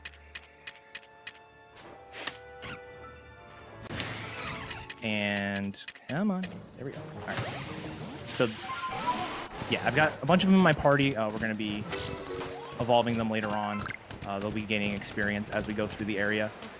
In addition, you'll see I was using the heavy balls. This is the first different ball type that we're going to be using. Heavy balls basically just have increased catch rate if you hit them from behind. So you'll see me running around behind a bunch of things and bopping them on the back of the head. It is actually better catch rate. It's not just 1,000 times better than how they work in the mainline games. Yeah, not at all. That's yes.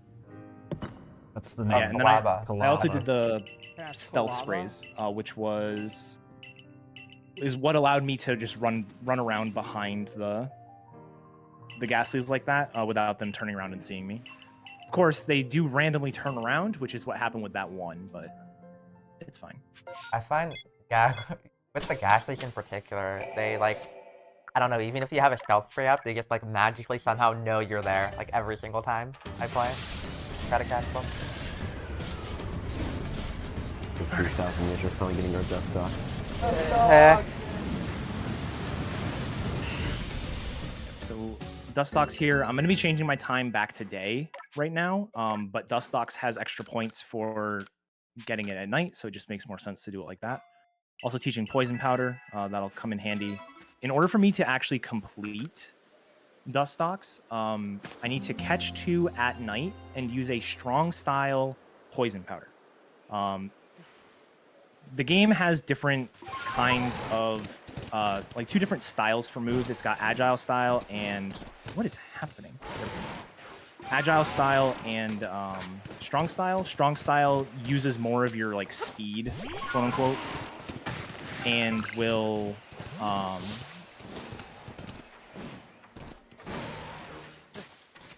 one second, I have to menu here. Yeah. So, right here, Eddaket going to be putting up the stealth spray, and we have, what are these, level 40 something Kricketune over here, and so you can just back strike, and you get a whole bunch of experience, and pretty much to complete Kricketune quite quickly. Uh-oh. Don't see me. Roughly going for this. They all saw me, so I'm just gonna leave. Yeah. So ideally, you want to be catching the Teddiursas there. Teddiursas are pretty quick to complete, but there are some backups after the Ursaluna fight coming up. So a Pachirisu saw you. It should be fine. Yeah. This is what you'll see me trying to do a lot. There are 3 Pachirisu here, so I'm going to try to feed all of them at once. Feeding something 5 times back to back to back to back can be pretty slow. But doing it this way, it doesn't have to be that bad. No, you're not supposed to break out. That's really bad. Get back straight. Unfortunate. That is really bad. Okay. Oh, that one disappeared on me. Wow. Yeah. Oh no. Pokemon can't just run away and disappear, which is really annoying. And the really bad part is that if you don't if you don't catch the Pokemon, then you don't get any points for doing the feeds. So Yeah.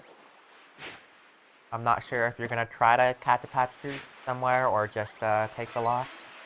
I might see if they will respawn after doing all this. I don't think they will, but we're gonna attempt it.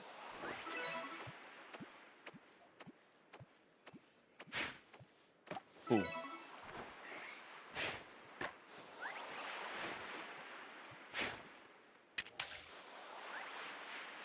Come on.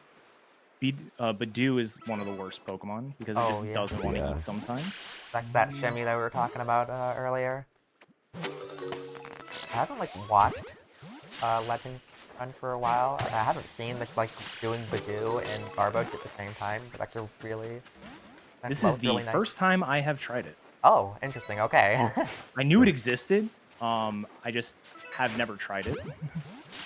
Yeah, it seems really nice Wow, because that worked. oh my god. And I guess have to wait for both of them to eat their food anyway, so you might as well do them at the same time. Alright, there's you. Did the Pachirisu respawn? No. We're gonna catch the alpha.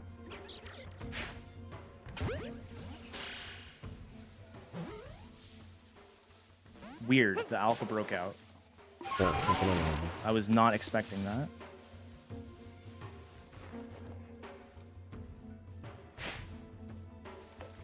Ooh, that was bad.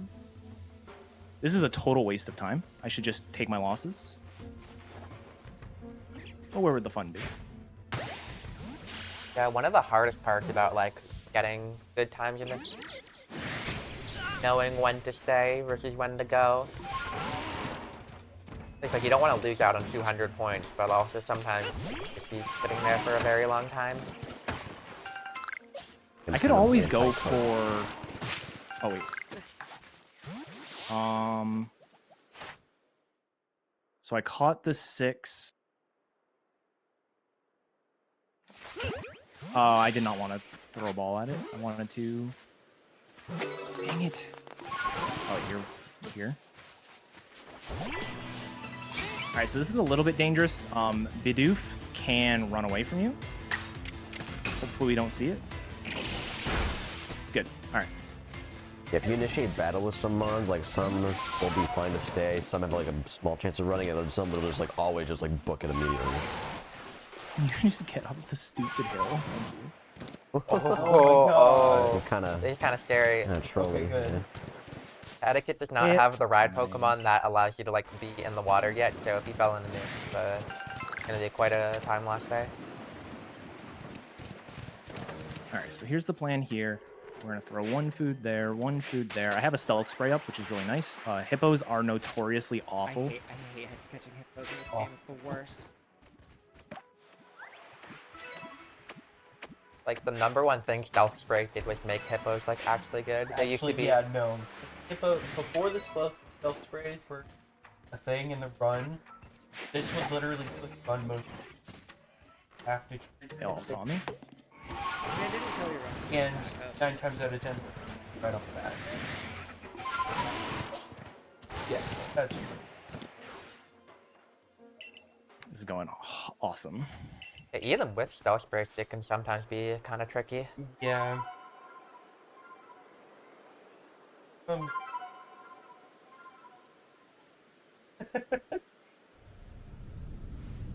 Alright. Can I get away with no hippos or Pachirisu? Let's think about this. We'll be fine. Alright, so this is Ursaluna. Ursaluna is another ride Pokemon. This is sort of like the item finder or dowsing machine. We're gonna go ahead and get our strong style poison powder. So now I still have to catch one more Dustox, but once I do, it'll be completed. So I don't have to worry about anything else with Dustox. We get the poison off here on the Ursaluna. Ursaluna can take a while to die. It's a very, very bulky Pokemon. So the poison is really nice because we get the extra poison ticks every other turn. How much is It is raining, but it's worth mentioning that rain does not boost water moves in this game. It does hinder fire moves, but water moves remain unchanged, which is really annoying. I thought it just did nothing. Yeah. Alright, so that's good. I am going to try to salvage hippos, because I did feed a bunch.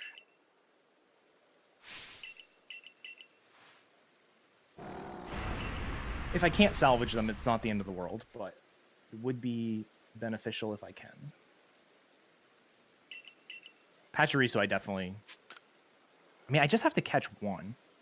I could do the old jump across the river thing, but... really I don't know cool if it's really strat. I worth like it. that one. It's a free 200 Pokemon. If I just catch one, I'm done. Or 200 points, not Pokemon. 200 Pokemon. I wish it was 200 Yeah, I Pokemon. know. Yeah, right? So about the 425 estimate being really high, by the way. It'll be fine. I'll be fine. Oh, I changed it to 420 on the site, but I forgot to do it in speed control. Oh, I know, I did see. Thank you. Check the PLA number. All right. Here's the plan.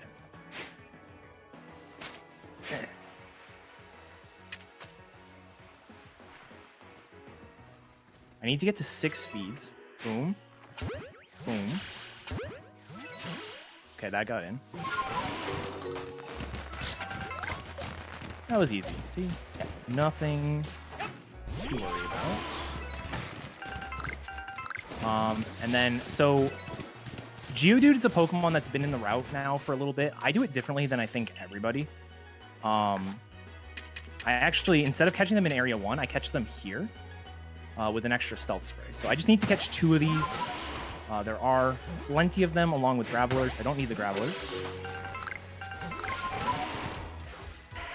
Oh, and we're done. Look at that. If you catch them in Area 1, you don't have Stealth Spurs yet, and Geodudes aggro really easily, so you have to like sneak very carefully.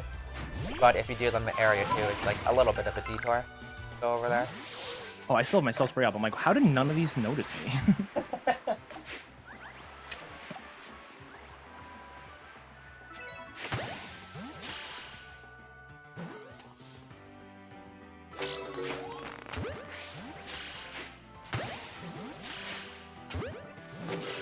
Alright, I'm gonna see if I can get these extra catches.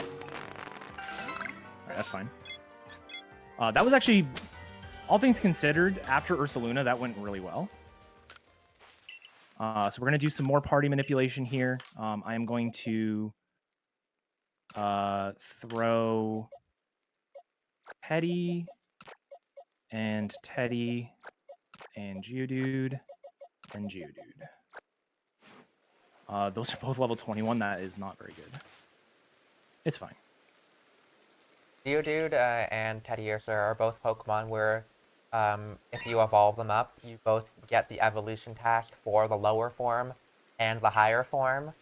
So they're both very nice to try to get to evolve. I just realized I can't...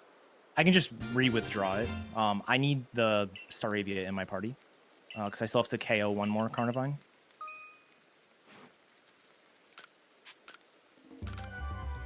It'll be fine. Yeah, if you can't tell, we're in like the real meat of the run now, where like decision making like kind of has to start happening at like a quicker pace. So things like yeah, it's kind of intense. I assume like sometimes you've already defeated all the Carnivines that you want and you just deposit it, and then sometimes you don't, so you just have to remember. Yeah. Okay, so we'll be evolving to Teddiursa. We're evolving to Ghastlies. We will be evolving to Geodudes. I'm going to do my rank up now. Again, placebo effect. I'm not catching much, but... I did finish Kricketune. Kricketoons actually went really well. Kricketoons, because they're so high level, this game doesn't have as bad of a catch rate thing as like Sword and Shield does, but it does make it so higher level Pokemon are harder to catch. So Kricketoons can absolutely go horribly, but they went really well. for me.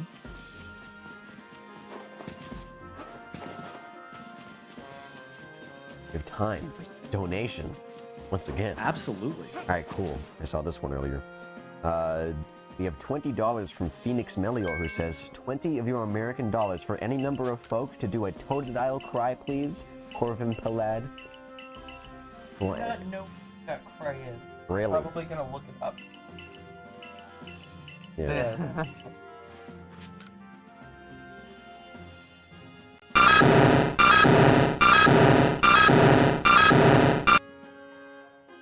He's on it currently. All right. No.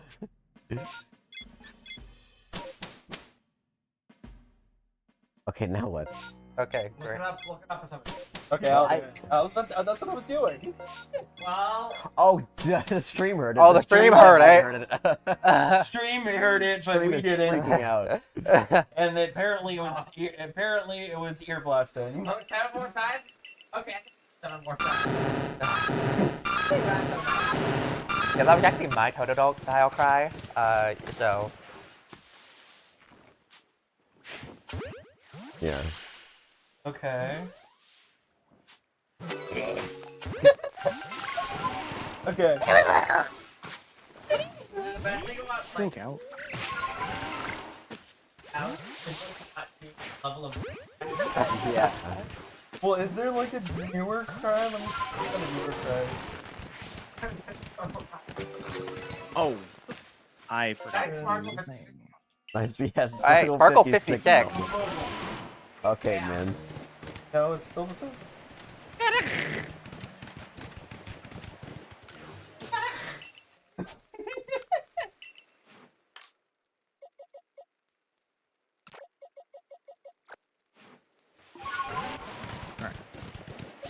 I even told myself to remind me Okay. that I needed the bird, and then I forgot. Uh-oh. yeah, it's really easy to just like run away and forget the menu. The amount of times like I've forgotten to like buy Pokeballs or something in runs is way too many. Yeah. Alright, so that is my second Carnivine. I do need to stun one more, but there's another one I can pass later on. And then, wow, that was a good fall.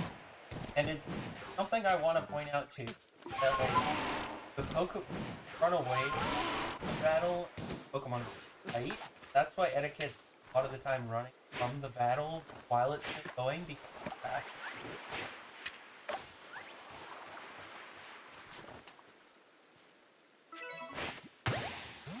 So Tangela is a Pokemon we actually will like do a bunch of stuff for now. We don't actually finish it for a while. That one got mad at me. That one didn't. All right, I can catch one later. It's not a big deal. Tangela is actually one of the last Pokemon that we complete. There's Yeah. a battle against a trainer later on has a Tangela that we defeat. So that'll finish that up. I do have to catch one more. They're all over Coastlands, so it's not a big deal. You're wondering what commentators are talking about. We just started getting game audio. Yeah, just Yes. Just now. I didn't realize Just that now, none of them wow. had it until I tried to put Yeah. a Totodile cry, and then they couldn't hear it, and I was like, oh. Oh. Shout out to for saving Congrats Noel's on- audio. That one was for T-Pad. That one was for Shout out for that donation for making us realize this. Yeah. Thank you for donating. Wait.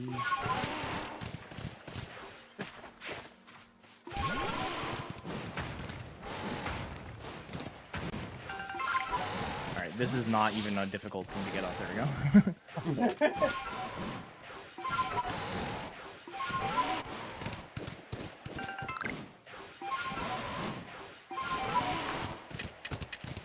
I can sync up some. Oh, I did not get many stuns. This will be fine. So I popped there into Diamond Settlement. Later on, I will need to teleport up here. And so we just get like essentially the fly point.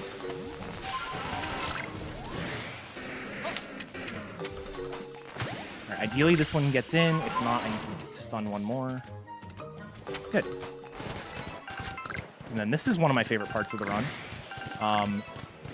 We don't have any Pokemon to get here, but instead we basically go and find all of these leaf piles and just throw a Pokemon at each one.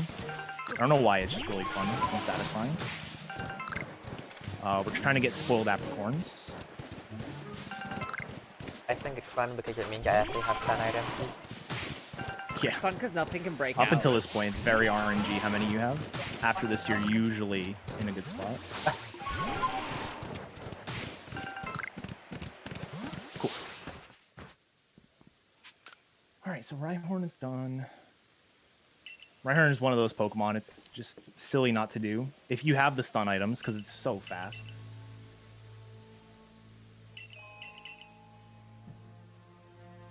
I got you, Sandy.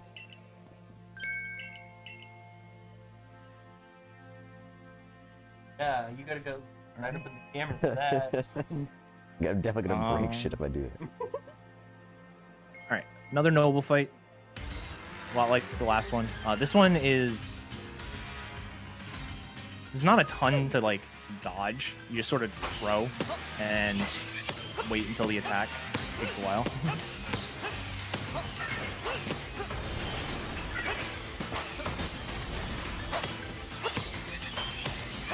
One thing you'll notice that I do is after the halfway point of the boss fight, like once the boss has lost half of its health, it'll do this like roar, and it's invincible during that roar. So what we do is I will aim at the sky and try to hit the boss on the way back down. So you'll see there's a little roar. I'm gonna aim up here. That way, once the roar is done, there are still some bombs that are up in the sky. So it cuts a few seconds off of the total boss fight. It works better on some of the other fights. This one's a little bit trickier to line up correctly.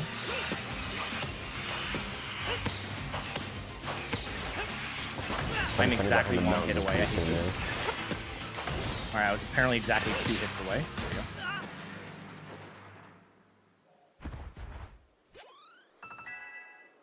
So, important threshold here. My Ghastlies are ready to evolve, which means I don't need to take them with me into Coastlands, which is really good.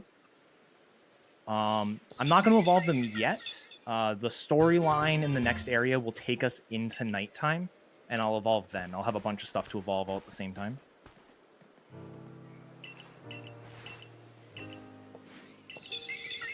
I got another donation here if that's okay for now. Yeah, go for it. Alright, cool. We got $10 from Audrey Azura, who says, pet, period, the, period, Sylveon, exclamation point. I was gonna say, I can't help with this. If you want to pet it, come in camera too. oh. Yeah. Some people were being very aggressive about the pets.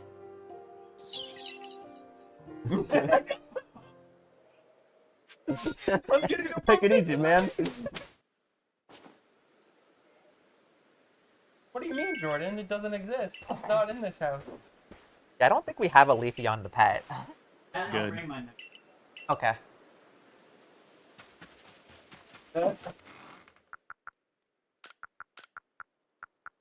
Perfect then. Basically.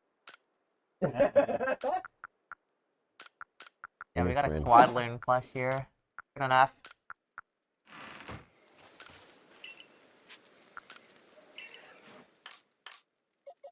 Covered. Yeah, I can always provide it. Okay.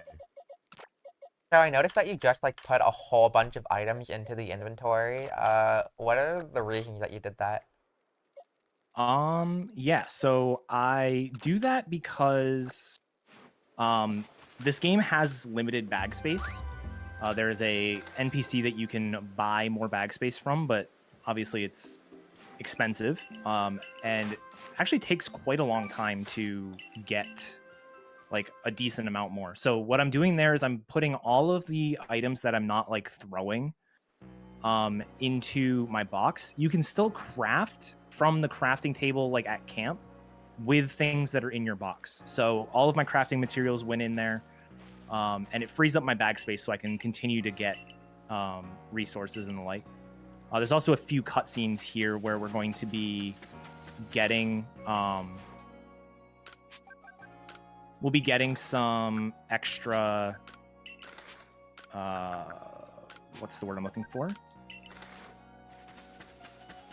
We'll be getting some like items from NPCs here, and it just takes a little bit longer if it goes to your box instead of going to your bag. So like the extra space is really good for that as well.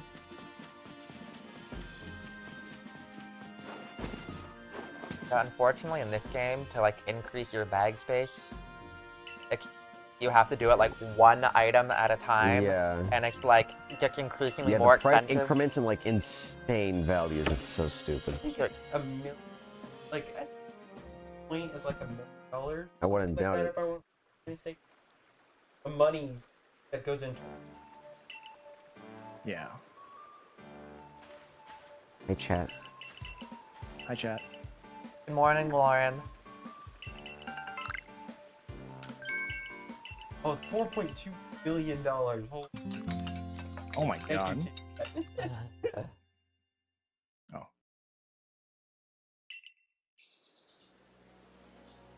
Oh, speaking of T-Pat, we got $10 from the man himself who says, "Hi everyone. Sorry I can't be there in person, but I'm glad everyone is having a blast for a good cause. Shoutouts to May for putting this together, and I'm not mad about getting my ears blown out. Donation goes toward naming the Mudkip Ratio with a capital R." Interesting. He's not mad, smiley face. Fergie.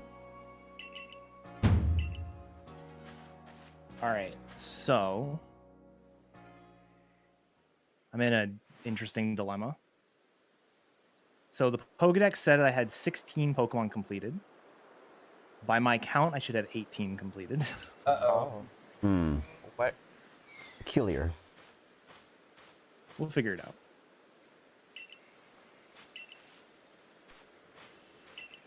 Maybe the Barboach saw me. Maybe that one's not completed. I'll mark it as incomplete. Oh, the... Yeah. That's also only one Pokemon. Oh, I know. Beautifly is not technically done yet. I do have to... I'm going to throw a ball at one, and if it gets in, cool. If it doesn't, then I can just evolve the Silcoon I have. That was the other one. Okay.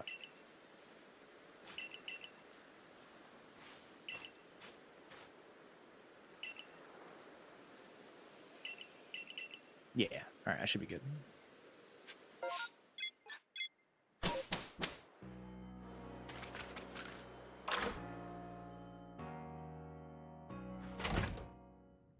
All right.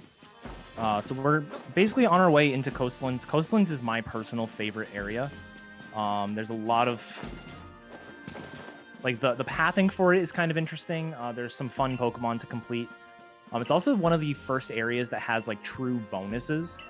There's always been, like, some things that we can just sort of throw a ball at, and if it gets in, cool. Like, it didn't get in, but I threw a ball at, like, a Ralts earlier.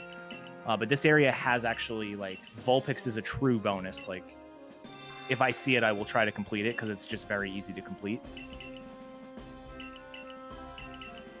So there's a bit of variance here. It's also, we will maybe see Scatterbangs for the first time. Duskull is a pretty... It's not the best Pokemon to get, so I don't even have it planned. But, I mean, given that I'm a Pokemon down, I may go for it.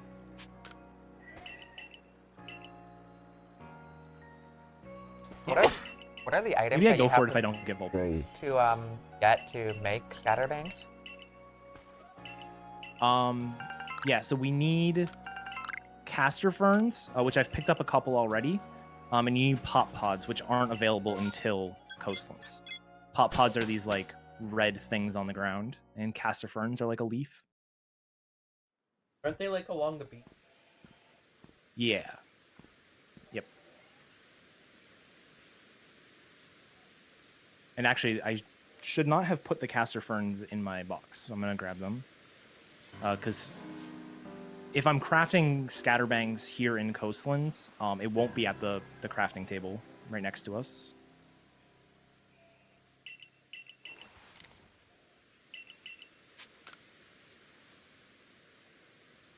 I'm also going to craft Great Balls. Great Balls are, just like they are in the original games, more likely to catch Pokemon. A Great Ball is actually better than a Heavy Ball Backstrike, so I'll still be using the Heavy Balls on a few things, but for the most part, anything that I really want to be catching and that has a low catch rate, I'll make sure I use a Great Ball on.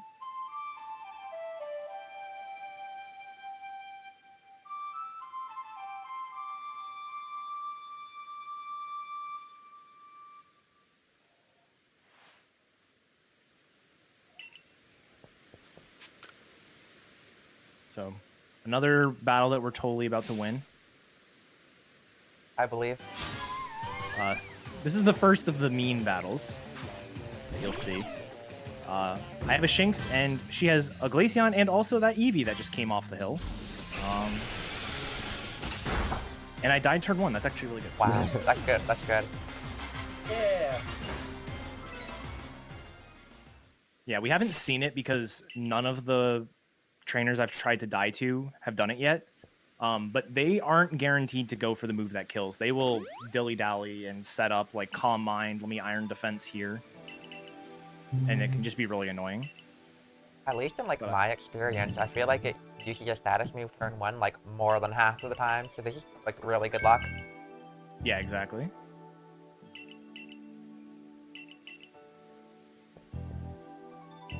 All right.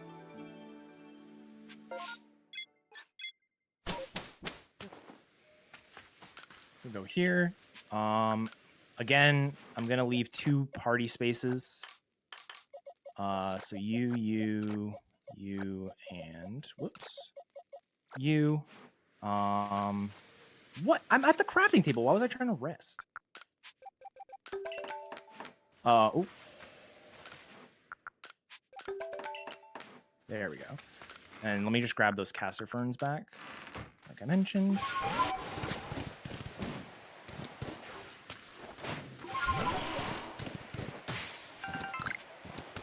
Head up this way. There's a few of these leaf piles.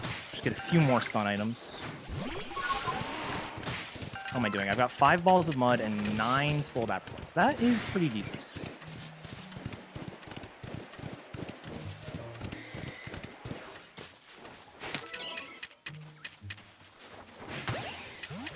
I've noticed that you're using like the Pokemon that you want to evolve on those like leaf piles and trees and stuff. Is that on purpose? Usually, yeah. Right now, they're the only Pokemon I have with me, so I kind of have to, but yeah, usually that's what I do. So Skorupi is a Pokemon I'm not trying to complete, but I do want to try to catch one because we will... we're going to be defeating one later on in the story.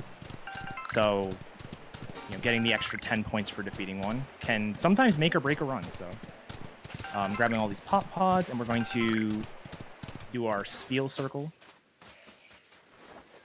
Spheal is a catch 1, feed 6, and there just happens to be 4 of them, like in a circle right here, which is really convenient.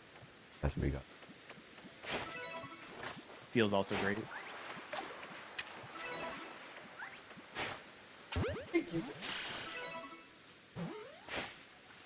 That one ran away. That's fine. I only need to catch 1, so it's not too bad. These boners. This is your Pokemon where I believe you kind of have choices on how to complete, because you can also do Feed 4, Catch 3, which I think is Factor, but then you risk breakouts. Correct me if I'm wrong, Eddaket. Yeah, that's right. Okay. Hi, Thunder. Where are the Great Balls? There they are. We'll go for that. If it doesn't get in, that's not the end of the world. Because like I said, I do have the Silcoon in the back. We're gonna head up here. I've got a stealth spray up, so I can just sort of do what I want. As long as I don't get seen.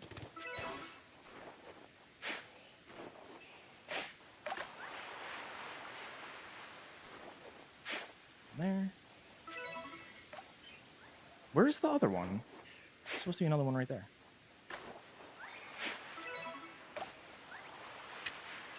Kind of like the Cricketoons, these Growliths are pretty high level for the area. So they can be a little bit annoying to catch, but luckily we got that first ball. Ow. Stealth Spray wore off, which is fine. And then here's where Vulpix can spawn. Any of these Glameows can be Vulpixes. If they are, then we get to, like that. Very cool. We're going to feed, so feed that right there, and we're going to feed Glameow at the same time. While we're here, we're also going to... I'm going to wait until... because I don't want to accidentally spook the Vulpix. I'm going to try to catch that Beautifly as well, just because it's right here. I may as well go for it. But if I go to catch it and it breaks out, I don't want to accidentally, like I said, spook the Vulpix. Here, you eat that one. Just get out of the way.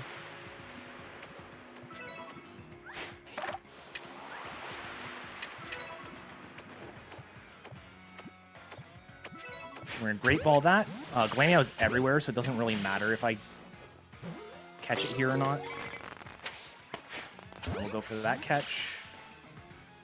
And it got it. Cool. This actually went really well. That did go really well. And Growlithe can spawn here, and you might think, oh, this would be faster than going for the high-level ones, and it would be. But it's not guaranteed to spawn here, so we just go for the more guaranteed spawn first. And then lament if the other one spawns. This is like the one point in the game where you have to scroll down and pick the second option in Because it's a trick question. Yeah. It's hard to remember. Yeah, and the annoying thing is the text box before the option, like, is delayed. It doesn't even clear immediately, so you can't even try to time it. Or you have to, like, awkwardly time it. Yeah, it reminds me of, like, the death warping in Sword and Shield. Yeah.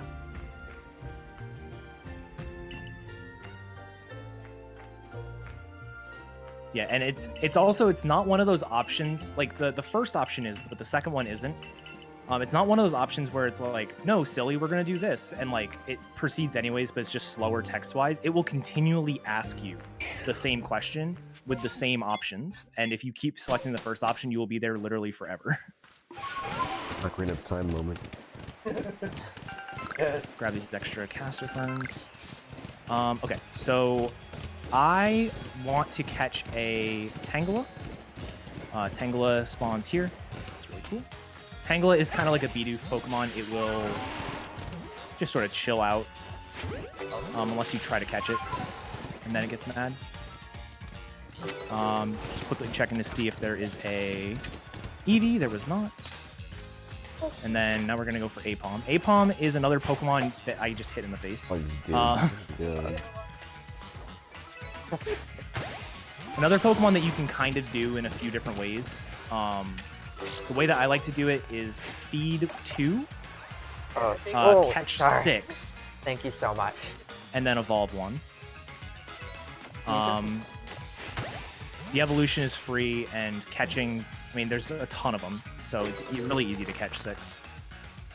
Not the fastest Pokemon in the world, but especially with how my run is going right now, we're just gonna take it a little bit safer.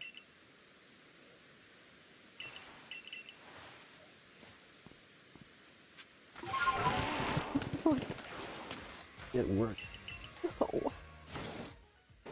A lot of plushies have been delivered to our Oh couch. god, I see There's it. many more. There's a lot. I'm drowning. It's like Drowning. it's like when you find the toy shelf and when you're in the bath and you take all the toys with you No, in the Jordan, none of them are legal. I don't even know what I'm wearing. There's so many. I can't like describe how many there are. I have the stream open. It looks ridiculous. Perfect. May has put something on my head and I don't know what it is. Okay.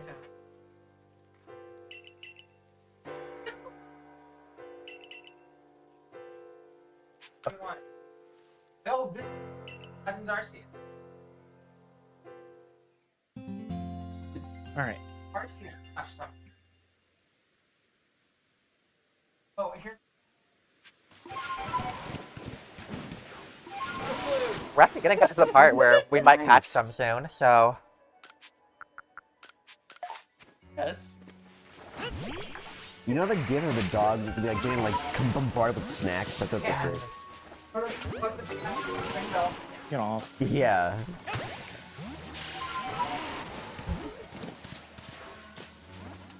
How did the backstrike break out? What am I wearing? Your on camp. Okay. Okay. All right, I'll catch the other bombs later. It's not a big deal. There's a cutscene trigger if you go a different way, Or, yeah. so we have to go this way in order to not get that. With how my luck has been, I'm actually not going to go for Duskull. What I will do is I need to stealth spray.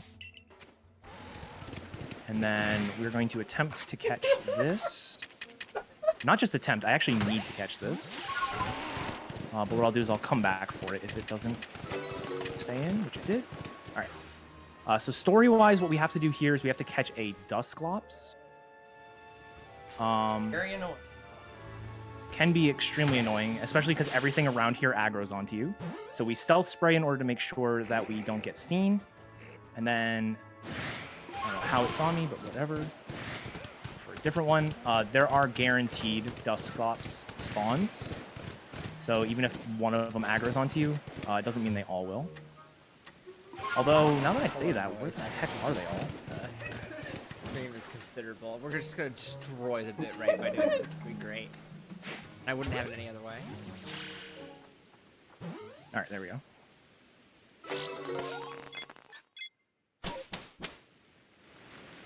There's that. So we got the Dusclops, and now we're going to head back to Iscan.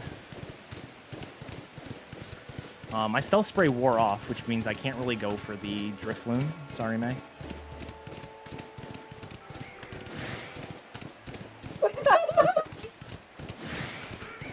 Alright. We're having a lot of interesting parts in couch right now.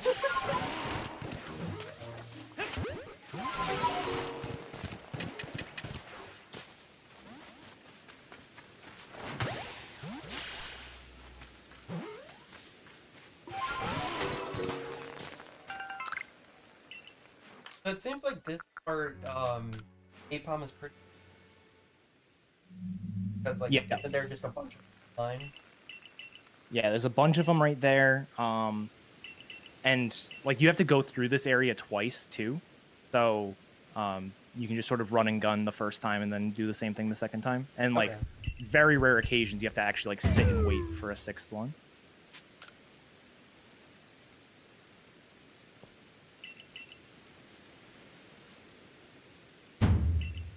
Okay, so what are we doing now? All right, so now I'm going to do all of that evolving that I mentioned. So we have to evolve a lot of things. I need to evolve both my Ghastlies. I need to evolve both of my Geodudes. I need to evolve any Machops that I can. I need to evolve any Teddiursas that I can. I need to evolve Apom. And I think that's it. Like, there's a lot. Oh, I want to evolve that Shinx too, because I didn't get my quick attacks. I'm gonna sneeze and all these plushes are gonna go flying.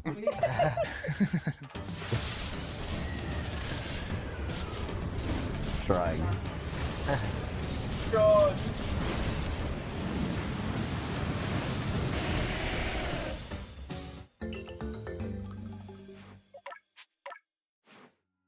Okay, so you're done. Try to read all the evolution. It is a lot of time. But, like, Yeah, it's just really convenient to do them all right now.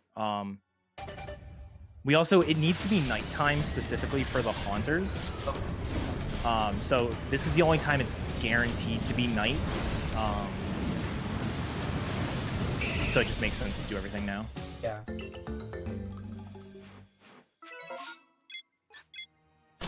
We're gonna head back to camp and we're gonna grab all of the other Pokemon. See my Pokemon. All right. So I'm going to take you to this box. What else did I need to evolve? I need to evolve you. Was that it? Was it just those 4? I think so.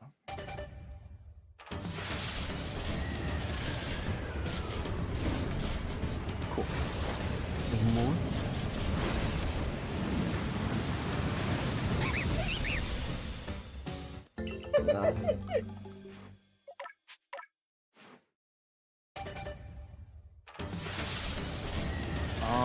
I don't remember the last time we did a run.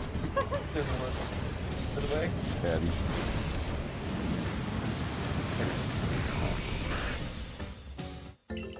So this is around the time of the run where I sort of spend a lot of time thinking about, okay, how many points do I have right now? How many points am I going to be getting?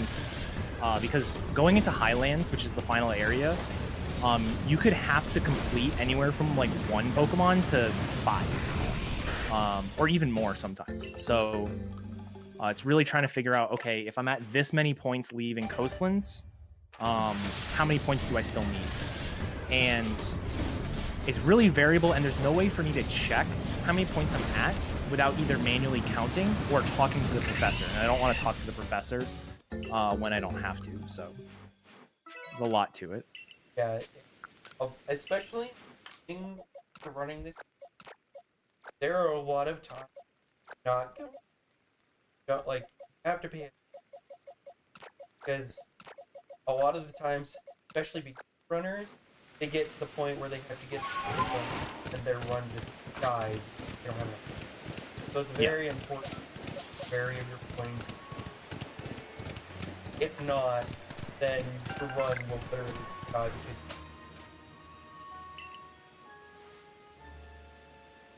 Yeah, and like right now, I may not be like done with everything, but I should be in a good enough position to where I don't have to like do Pokemon I'm uncomfortable with. okay, that's good.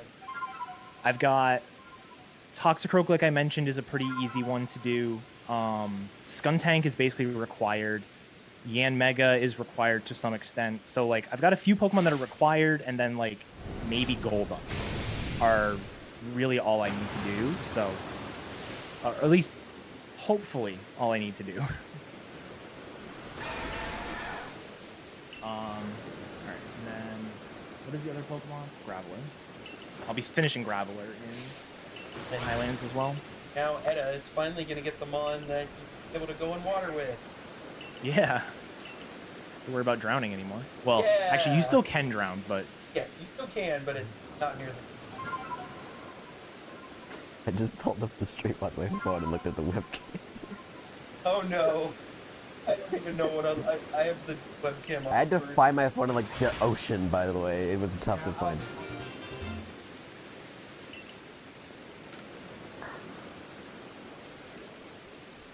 Yeah. Oh my goodness. It looks so bad.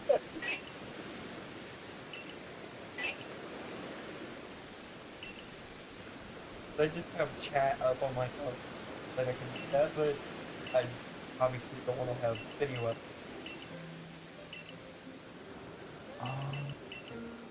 Actually, I don't actually keep track of my research throughout the run, but I do pull up the ranger.maybreak.com/Arceus/research. Yeah. every now and then. I have that up during my run too, just because there's some Pokemon that's really easy to forget what you've done.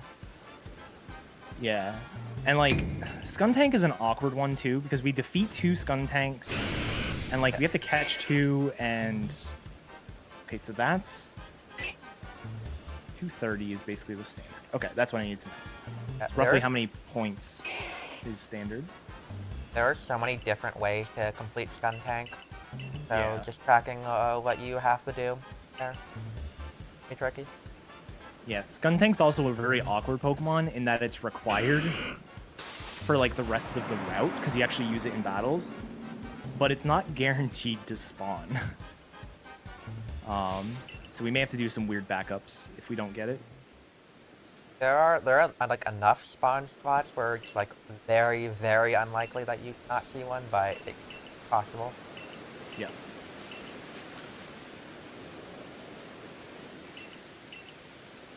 Alright. This is also one of the longest cutscenes in the entire game. Like, I started this cutscene at like 2:08 and it's like 2:11.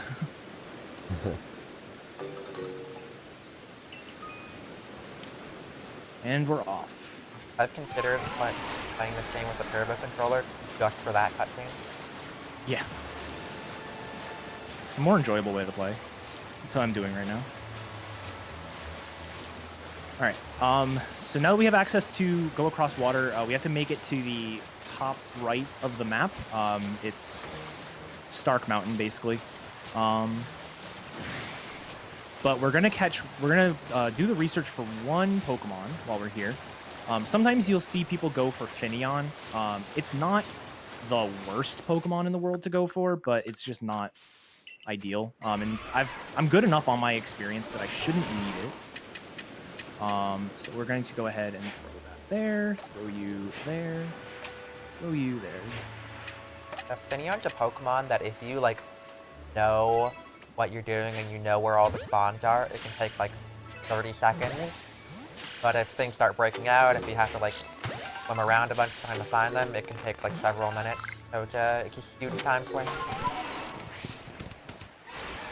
Yeah, I'm also not in a great position with my ball count. I forgot to buy Pokeballs earlier.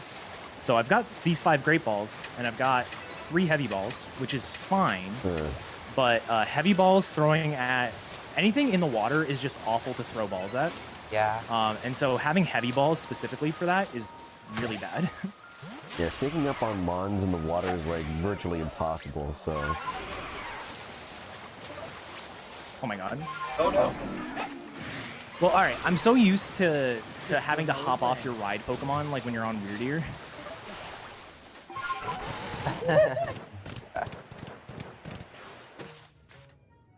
Alright. This is fine. Now I need to go into my party real quick and evolve the Shellos. So Shellos is a good Pokemon. Basically, you can do it. You can complete it by evolving it and catching 3, 2 without being spotted. And I think you have to feed 2 as well. But Gastrodon's actually like a really good Pokemon for the end game here. So Gastrodon's one of the few Pokemon that's like just going to be in our party for the rest of the game. It gets some Earth Power, which is really nice. I know it sweeps, what's her face? Arm? The Gengar and Rhydon? Yeah. Lady?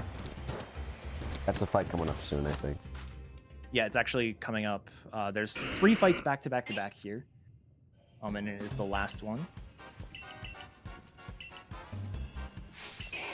So when do you craft like?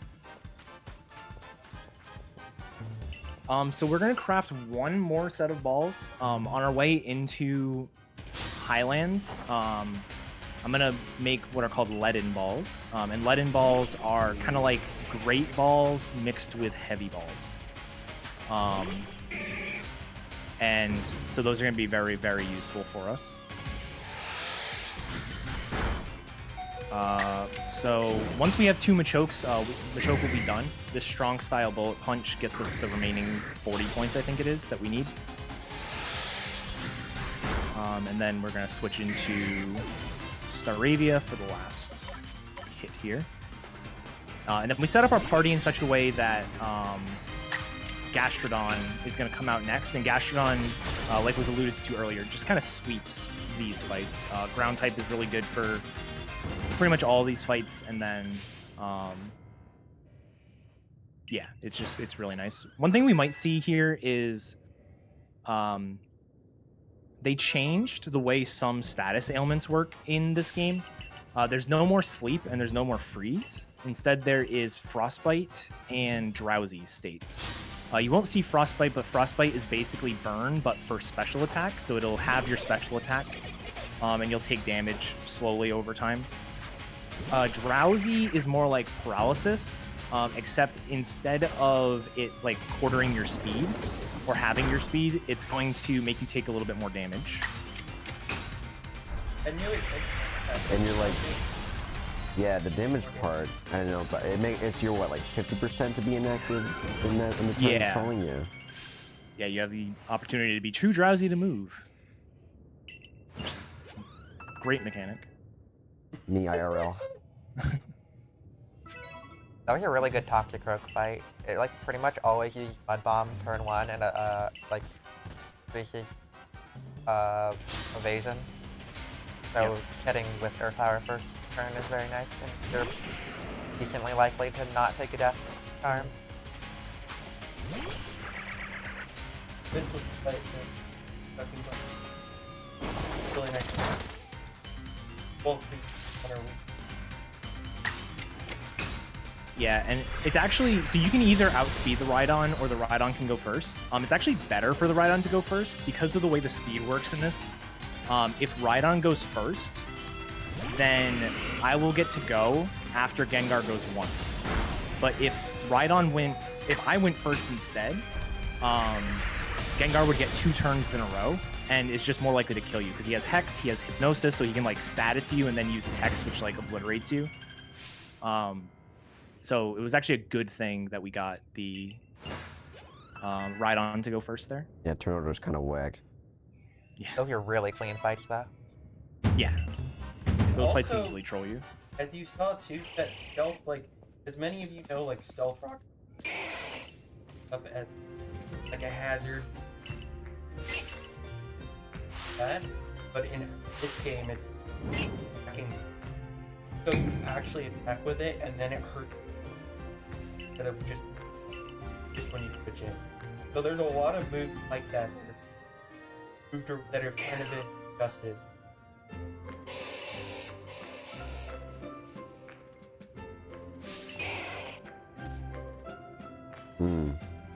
It was the same mic that May was using, so I think it's that mic So it specifically. might be the same. Yeah. Might be the same issue, yeah. Alright. So this is going to be like the end of Cobalt Coastlands. We're going to have another Noble fight here. This is my personal favorite. I really like the strategy for this one. This fight, if you don't have a good strategy, can be really difficult. But you'll see, we take advantage of some of the both invincibility quirks, where like you can't be hit while you're dodging, as well as some AI quirks. Basically, the Arcanine has 2 attacks it can do. It can either jump to the center. So like if you're in the center area, this map is sort of like a big cross. And if you're in the center area, he'll always jump to the middle. And if you're on one of the leaves, he's going to do like a charge attack. And so what we're going to do is we're basically going to constantly get him to charge toward us. There it goes. And then go back into the middle, so that way he does the jump attack. And then like continually cycle him that way. And if you've done the fight casually in a different way, you'll see how much easier this is, basically. Are you ready, Berkey? This fight casually worked for me, and I see run strats of it, and it's insane how easy it is.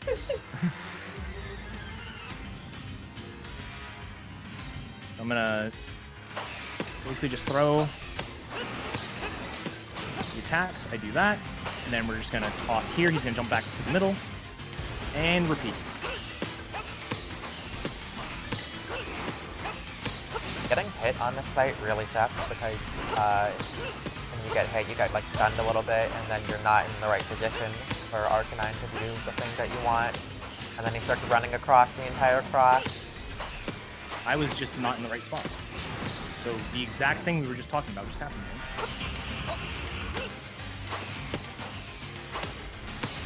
Luckily, you got into the half, so it's easier to kind of reset your position.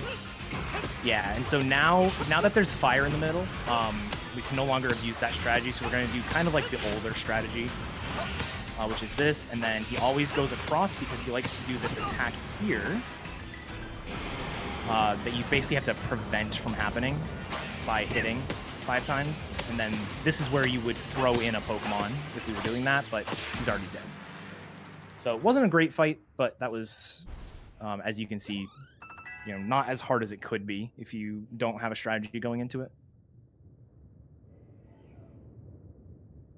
All right, and now is the mashing before the storm. We're gonna basically do a lot of thinking once we see the amount of Pokemon or the amount of points that we have. There's gonna be a lot of thinking of what to do. I believe I should be able to get away with Yanma. I should be able to get away without Clefairy. I think I have to do everything else. Yanma, Yanmega, Golduck, Toxicroak, and Skuntank, but I should be able to skip Clefairy. So at the end of the next area is when you need that final 8,500 total points. So when Eddaket gets to the professor here, he's going to look at how many points he has and then create a plan. Yeah. I basically have all of the points I know I'm getting. Like just by either completing the story or by doing specific actions that I'm always going to do, I'm going to get about 400 points. And so those are going to be, like, we're going to defeat a Machoke. That gets us 10 points. I caught a Skorupi earlier, so I'm going to get extra points for defeating one later. I have to finish Graveler still. I have to finish Tangela, and I have to finish Teddiursa. So all those combined is about 390 points. And then we'll just sort of have to figure out how many Pokemon we need to complete after that. Each Pokemon's about 200 points. Skuntank is a bit more, as well as Toxicroak, but for the most part, it's about 200 a Pokemon. So my hope is I'm around 7,500 to 7,600 points. If I am significantly, 7,000 to 7,100 points. If I am significantly off from that, then we are in trouble. If I'm higher than that, we're actually in really good shape. So this is going to finish off Machop and Teddiursa.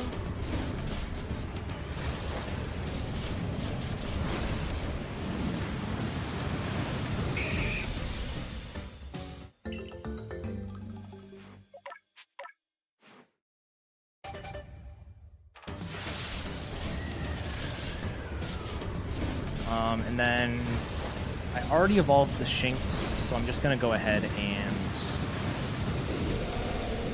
use like a low-level start or a Starly in order to definitely win these next fights coming up. So you...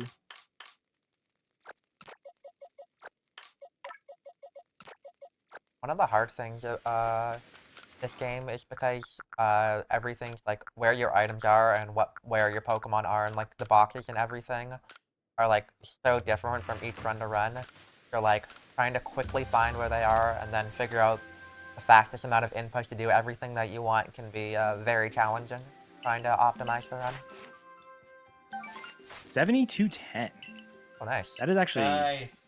really good. So now this is the part I always struggle with. Because I have more points than I thought, that means I don't have to do everything that I was planning on doing. So now I have to figure out how do I strategically cut things from the route. And not accidentally cut too much.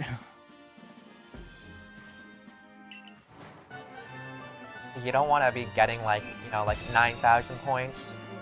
Because that's just like a waste of time, but sometimes you think you're going to get to 8,500 and you get to like 8480 or something.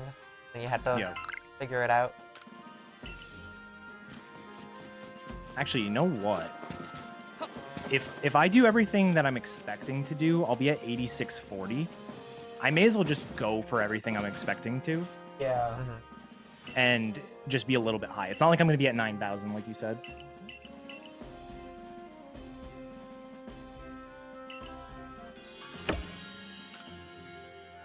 because there's two Pokemon here, Yanma and Yanmega. They should be the first two Pokemon that I'm doing. Both of them rely on getting or catching without being seen, which is pretty easy to do. You just sort of run behind them with Stealth Spray, but there's not always a clear indication that, hey, they spotted you. Like the Starly at the very beginning of the game, I know that they are no longer spotting me because their ... dots go away. But not every Pokemon reacts the same way. So there are times where you were seen, but there were no ... dots.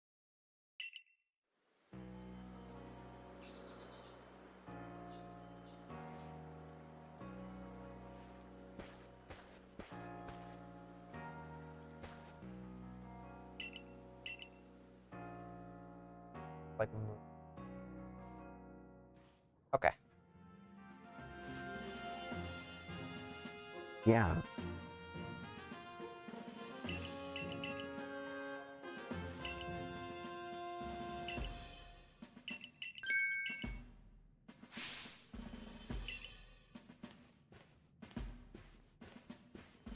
Oh, actually, I need to see how many stun items I have. Now we get to I'm in see good everyone's shape. favorite boy. Oh yeah. Here he is. I hate Guy. Nelly. Oh, they, no. they had a strong reaction when he realized. Guy who Yeah. totally doesn't have the James voice. Oh.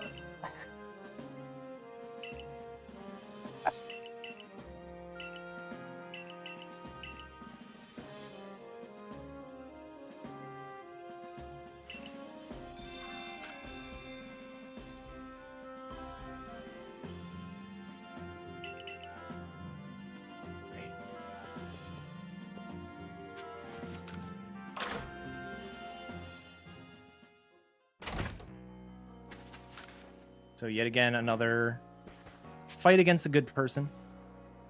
They're a good person, even though they definitely cheat against us because they also, like Irida, have probably the worst evolution, if I had to say, along with an Eevee. Yeah, All right, and this is what I was talking about. yeah. Yes, the level 36 Leafeon needs to Calm Mind in order to KO me. I'm guessing up until a point, trainer AI is completely random. Yeah. Yeah. I think the trainer AI only makes sense for like the final two fights. Yeah.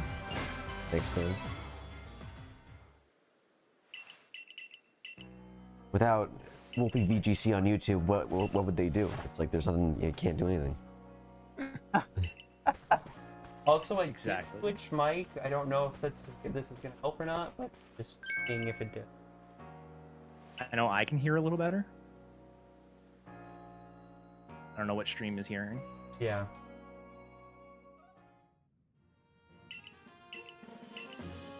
All right, so off to Coronet. Nope, off to the training grounds first, then to Coronet Yep. Highlands. Really easy to forget that.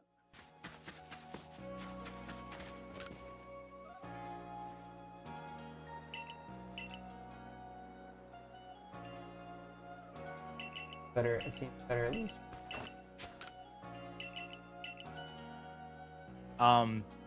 Yeah, so actually it doesn't come up much in the speedrun. It does occasionally, but seeing somebody in chat mention it,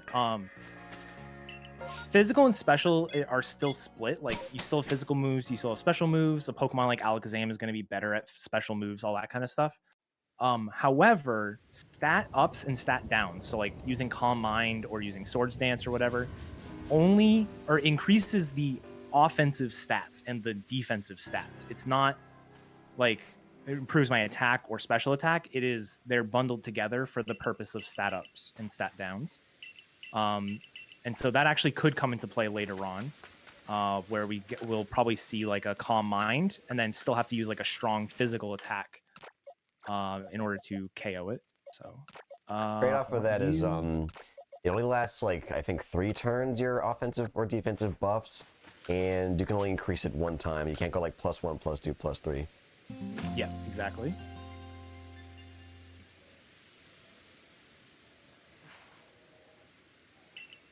I get it to evening there because you get more points from Yanma.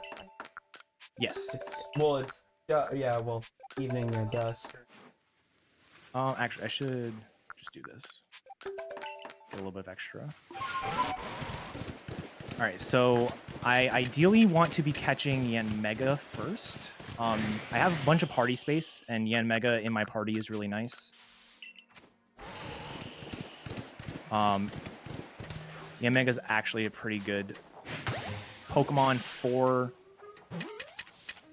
the fights that we're doing, but also just for research points. It can be really nice.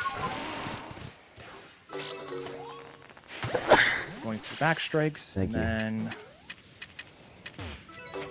that's fine. Get up, you bum. Catch another one. This one definitely saw me. Run across. Lead and balls definitely make Yanmega way more reasonable. I was about to say... any other balls are going to be pretty bad for it. Because, like, whenever I saw this in any percent runs before, I know a lot of people had issues with Yanmega. Cool. So the Yanmega there just worked really well. If I did everything correctly, and I'm pretty sure I did, both are completed. Just with what I just... Well, actually, that's not true. Yanmega, we do have to use some moves, but we will be using them on the next couple fights. But yeah, that actually went really well. It's very easy to accidentally get seen by them.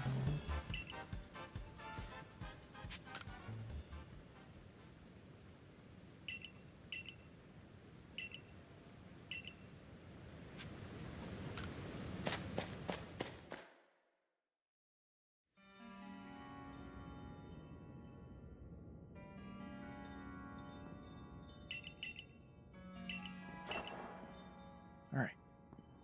So nice little escort section. This part is so weird. It's very like weird. There's no UI and like it's like you're in the beta of the game. It's like it's unfinished. Yeah, it doesn't help that it feels like the beta of the game too because of the like outlining on the characters and stuff in the dark. There's a spot later on where we're gonna be like there's gonna be water as a backdrop. That looks awful. I think overall the game actually looks decent. Yep. But there's some weird things like that.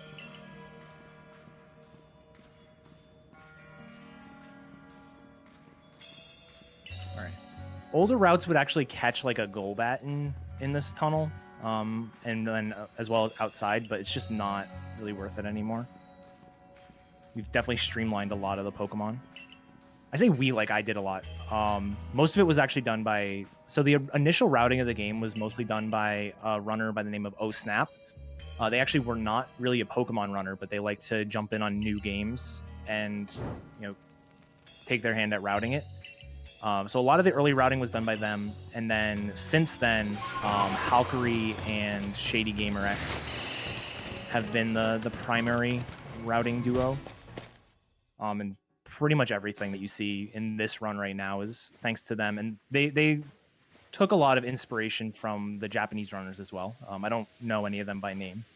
But if you look at the Japanese leaderboards, you'll see a few of them. Things like the Cyndaquil boosting level was by them and stuff like that.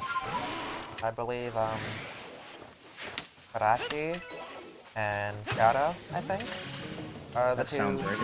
two like runners that we saw doing the Cyndaquil stuff first, and we kind of stole it from them and improved on it. And by we, I mostly mean Halkery and Shady. Yeah.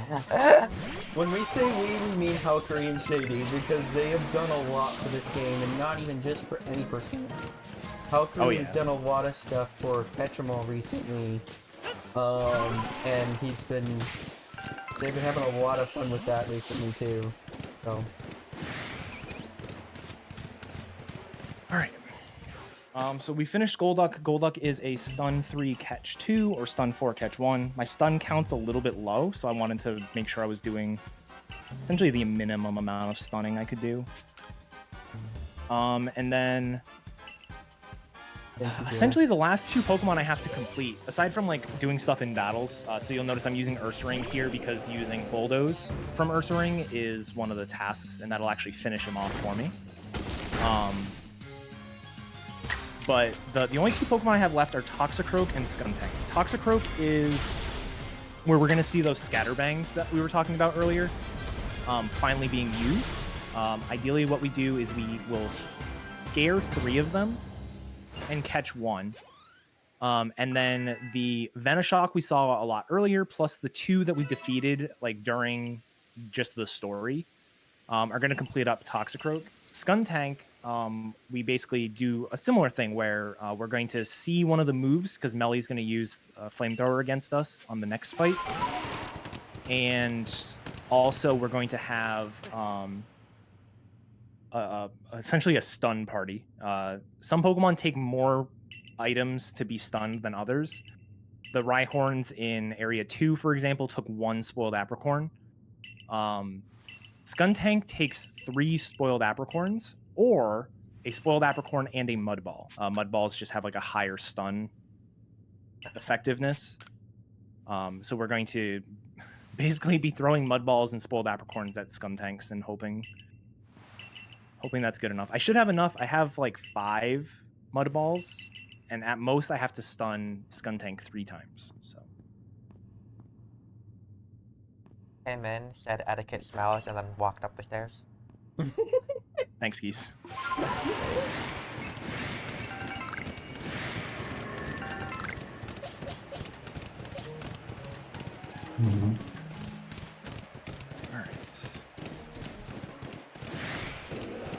The other thing I'm going to be on the lookout for, and it's not really... I just saw one, which made me think of it, but I can't act on it yet, is I need another Shaking Ore for a Graveler.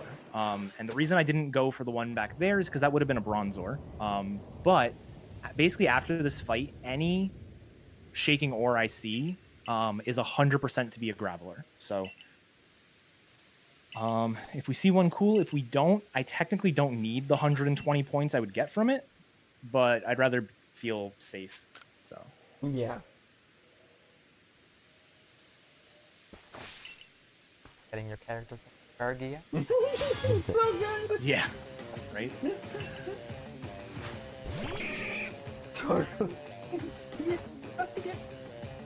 I thought you were talking about the real Scout before. Just sound like, wait, what layer of irony are we on? Alright, so Strong Style Air Slash, I believe, is all we need to see. And the Mega is done.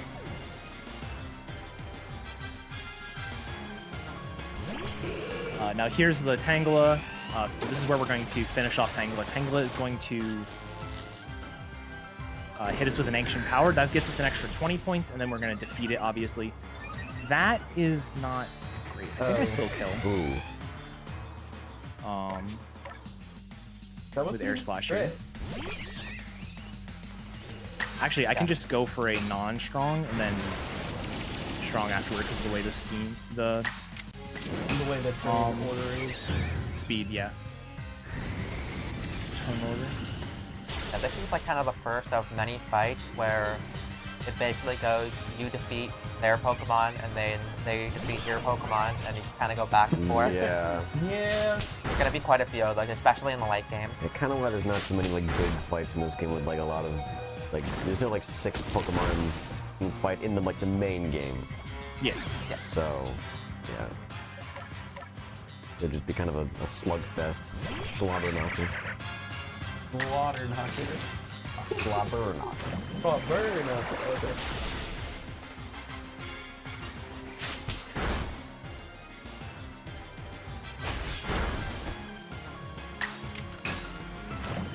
Right.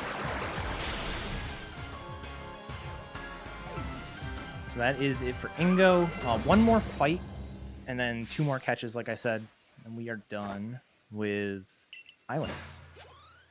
Here we're going to get our 4th ride Pokemon, and this is Sneasler. Sneasler is one of the Pokemon of all time. And yeah, it basically gives us the ability to climb up cliffs. It's a really cool ability. It's really nice. We're actually not going to use it as much as you might think, just because there are a bunch of areas that you can just get to by going around. But it will be useful later on. Five Nights at Freddy's are real. I hate this Pokemon so much. Yeah, you can't climb very fast as Sneak Player. So a lot of times it's just like way faster to use your deer and kind of like weave through where you need to go rather than climb up with Sneak Player.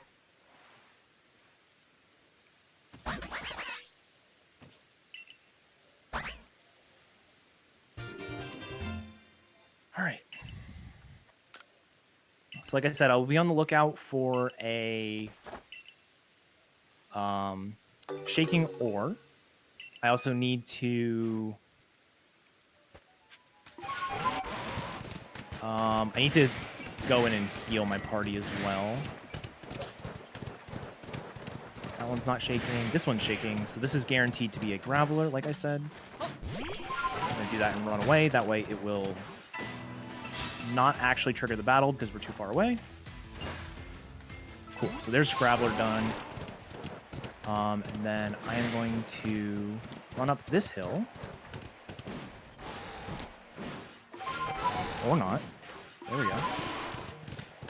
And then I'm going to stealth spray and let's heal up our team. So Mega needs to be alive. Gastro healed. Ursaring healed. Mega healed. Yeah, this is just setting up for next melee fight, which I believe is pretty okay now because of free routes, but used to be really bad. Yeah. So we're gonna scare that one, and then throw one over there, scare this guy. And if I can reach this one, I don't know if I can. That was an awful throw. Wow, that actually reached. I don't believe that. One great ball left. Scatterbangs, so powerful. That's gonna break out.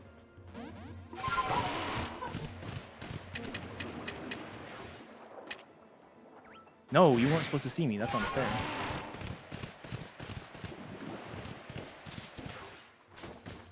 Come on, stop running. This should stay in. Leadens are really good, yeah.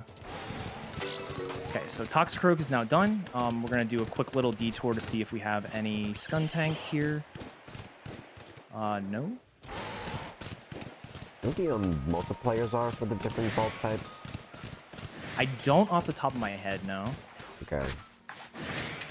I'm assuming that, like, it's... Because you said great balls are better than regular heavy balls, so I'm assuming it just, like, goes back and forth until, like, you get to, like, gigaton balls and, like, they're the best? Yeah. Okay. Alright, I got the 2 stuns in because if I don't see another Skuntank, like I said, they're not guaranteed. If I don't see another one, which I did, cool, then I need to stun at least twice. So, do that. We actually want 2 Skuntanks. It's not like, oh, we just want the extra points. Double Skuntank is actually useful in the end of the game. And it broke out. What is my play here? Because I'm out of Leadens, and I'm out of Great Balls. I have one heavy ball. Alright, here's the plan. We're gonna stealth spray. We're gonna chuck a heavy ball. And we're gonna hide. Easy. Look at that. Nice. Done. Alright, so I need to lead with Ursaring on this fight. So this is, you thought earlier when Arita and Adaman used 2 Pokemon against us, that was mean. Just wait.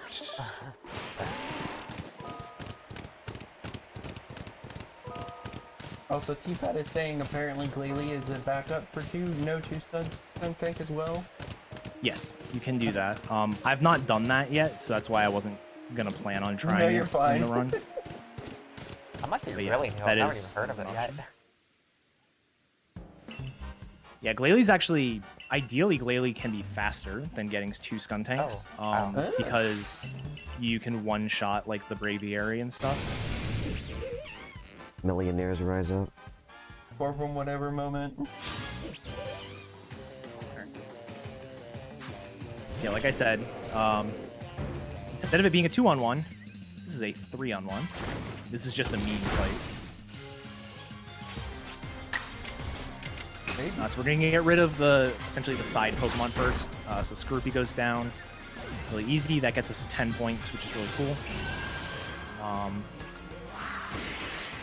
Dude, that's kind of annoying. That Agile style is also kind of a nuisance because I think it guarantees Zubat another turn here. The turn order when you're like switching Pokemon is super strange. All right, it did not. It's really good. Get rid of the Zubat, and then we should see a Flamethrower here from the Skuntank, which is extra points. And then we're going to send in our Gastrodon to finish it off with a couple of Earth Paladins. I want to take care of the side Pokemon first because they're much lower level than the middle one, and want to have like less Pokemon on the field just so that they're using up less turns. You go for the Skuntank first. You can't really one-shot it, and then sometimes they can just use like 5-6 attacks in a row. Pretty epic.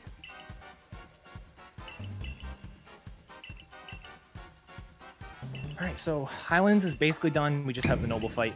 And then if everything went according to plan, which I don't see how it wouldn't have, based on how Highlands went, we should have the 8,500 points that we need. I think we're actually going to be closer to 8,700.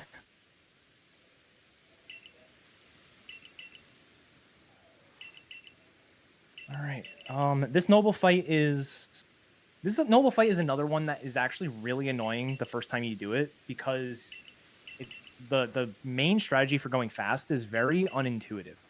The Electrode has a couple of attacks. The first attack it does is it'll like drop Voltorbs around the map, and each of the Voltorbs will explode, so you have to try to avoid those. And then it will sort of do this attack that sends out like an Electro Ball at you. And the Electro Ball is a homing attack, so it'll always go to where you are. And it's not a homing attack you can avoid. You can outrun it, so like eventually it will despawn. But unless you're constantly running, you're going to get hit by it. So the speed strat is just get hit by it. It doesn't really like waste any time to get hit. And it definitely saves the time over trying to avoid it. So we're going to be constantly getting hit by these Electro Ball attacks.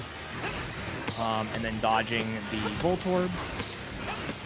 Good thing is the Voltorbs have these little like circles on the ground where the Explode is going to show up. So, and then I actually forgot to mention there is one more attack it can do, which is somewhat health dependent or cycle dependent. It will leap up into the sky and then get ready to do like a big explosion. And ideally, we KO it before we see the big explosion.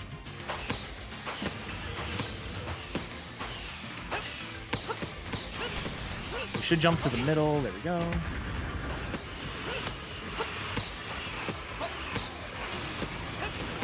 Yeah, we're going to KO it here, which is really good. The big explosion is a very, very long attack, and if you get hit by it, you're stunned by it for a really long time, so that was really good.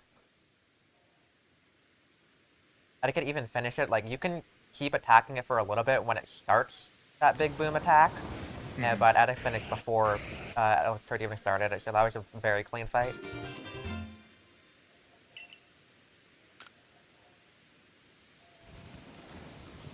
Alright. And now the fun part of the run is over. Because we're going to be hitting rank 5, and we should be able to make it into area 5. We no longer have the sort of we no longer have this sort of run around, catch Pokemon, what are my research tasks, like none of that really matters anymore. We will just be sort of moving along and finishing things up. I should be fine. I need to make more leaden balls. We do have to catch one more thing. Even though we're done with our research points, we are catching one more thing. Technically two, but one of them is required to beat the game, so it's kind of silly. And I mentioned way earlier that there were alpha Pokemon.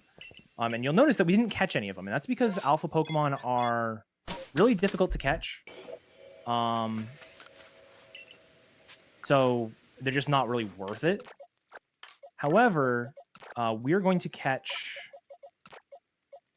an alpha Pokemon in the next area. I can only make one. Okay, then. This is fine. I'm not worried.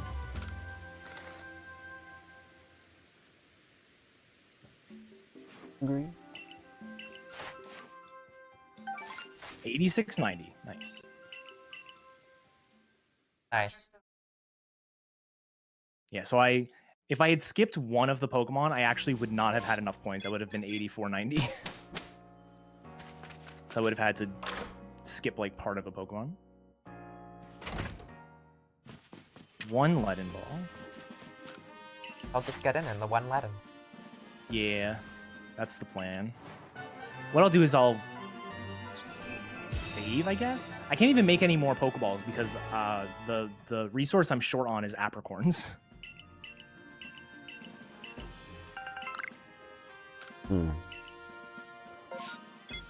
Oh wait, right. Ah.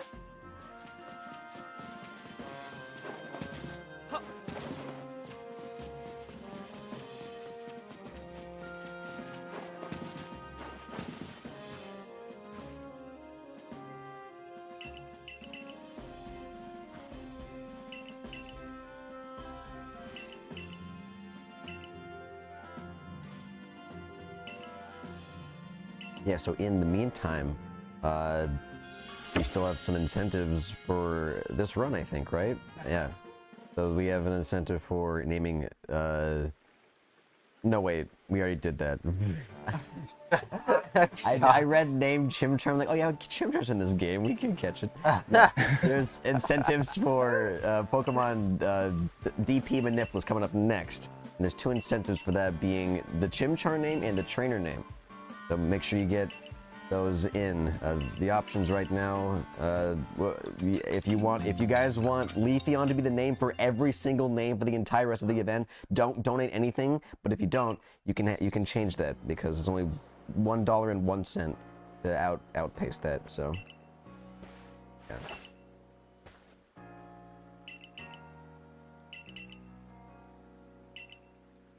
Please donate for other things other than Leafeon, please. There's so many Leafeons. As much as I like Leafeon, we can't let Jordan 97 take over the whole event. We can't have this happen.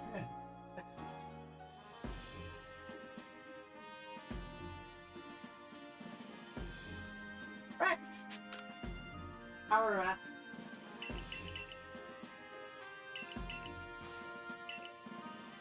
Right.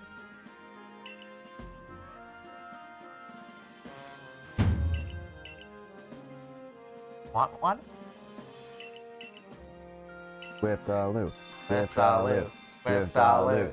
Whip-da-loo. Whip-da-loo. You've been You playing played Hexel for like 4 hours yesterday. Yes, it's Actually- been more than 4. What? Do you want my mic? Yeah, yellow mic is bad. So.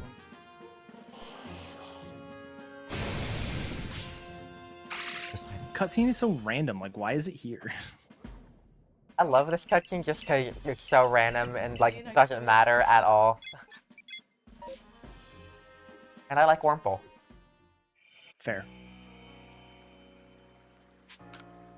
All right, so another fight against our rival here. This is actually one of the first fights that we elected to start dying on. This fight can be pretty annoying. It was definitely one of those, you know, like we mentioned, the I KO your Pokemon, you KO mine. It's just pretty slow. Yeah, like I was getting hungry. Actually, want it. Can't hit that. Humans.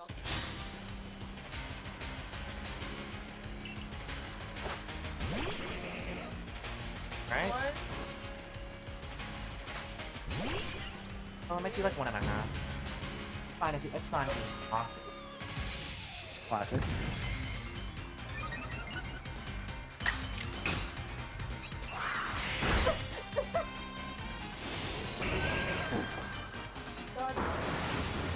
Yeah. Drown yourself. Grab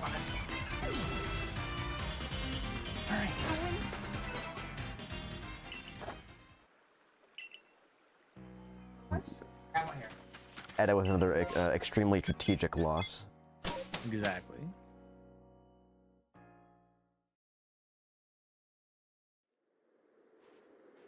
There are no apricorn trees here in Iceland, are there?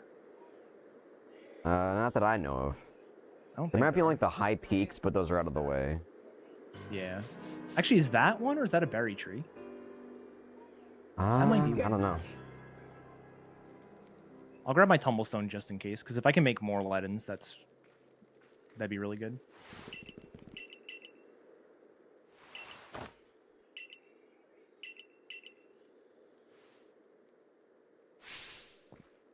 Oh, and I would also like to plug the many incentives for ORAS.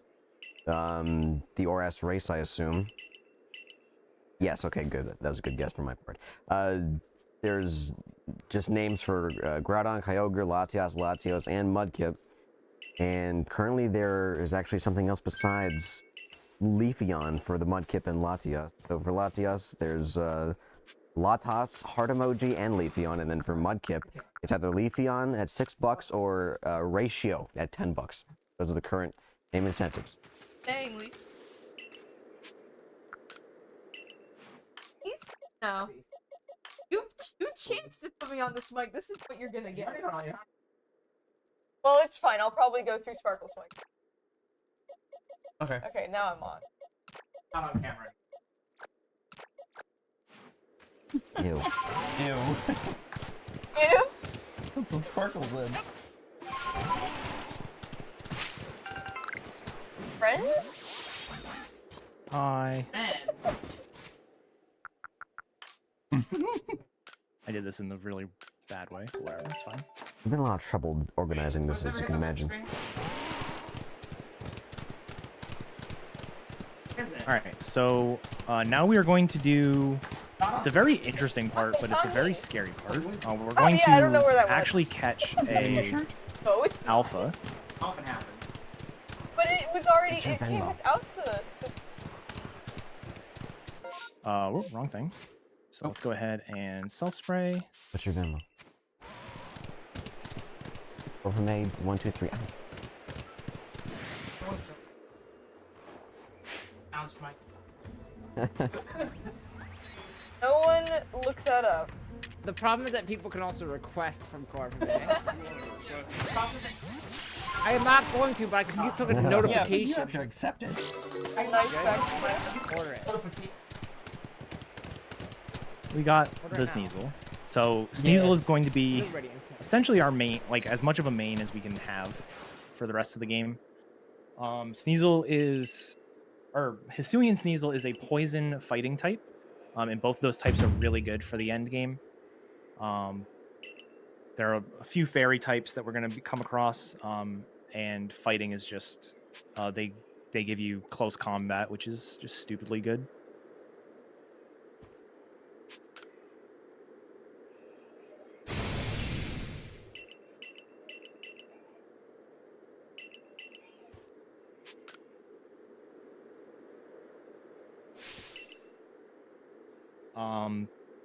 Other noteworthy things, so the because it's an alpha, it does have better stats.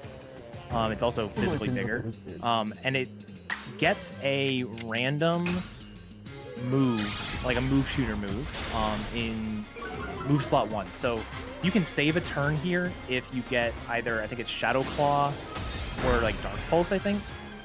But we didn't get either of those, so we have to deal with poison jabbing the Frostlass and almost killing it. Also, isn't this strat more? It's like a more recent strat as well. Yeah, this is one of the things that came over from the Japanese runners. The original version of the strat involved catching 2 Sneasel in Highlands. Okay. But getting the alpha is just so much higher level. And because of the damage formula in this game is bizarre, and level is way more important than it usually is. So it's like almost doesn't matter if you're plus attack, minus attack, or anything like that. It more matters like I'm level 60 versus level 55.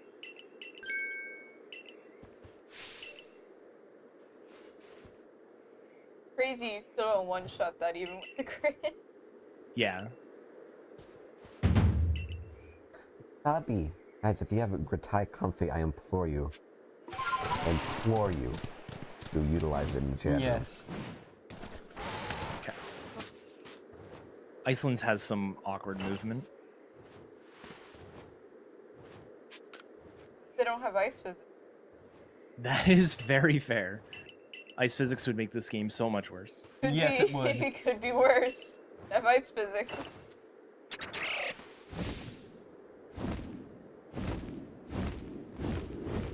Alright, so like we did in Mirelands, I'm going to go get the Pearl Settlement fly point. And we just do it now because we're closer, even though we have to go like directly behind us. But we're just going to go here now because we're much closer than we were.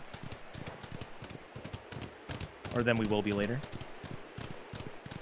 And make sure it actually registers, because it is possible to have the Pearl Settlement name pop up, and then we don't actually get the fly point. And then you teleport away and are really sad and lose a minute.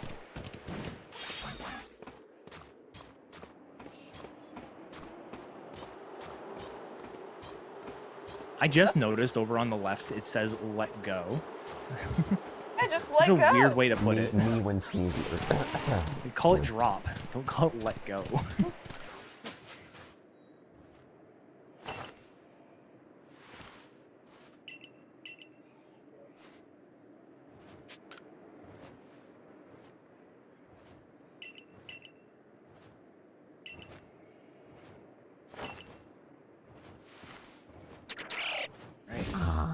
Useful.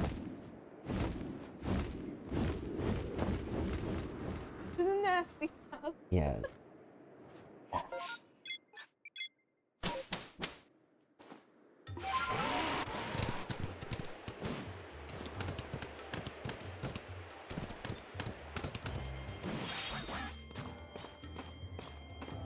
Wild to see them running up the wall. Like they just don't have a proper animation. Yeah. There's also this great thing where when you're climbing, sometimes there's like a random polygon that you can Yep. stand on, Yep. I hate that. I hate that. and it's very slow. It is. I absolutely hated it.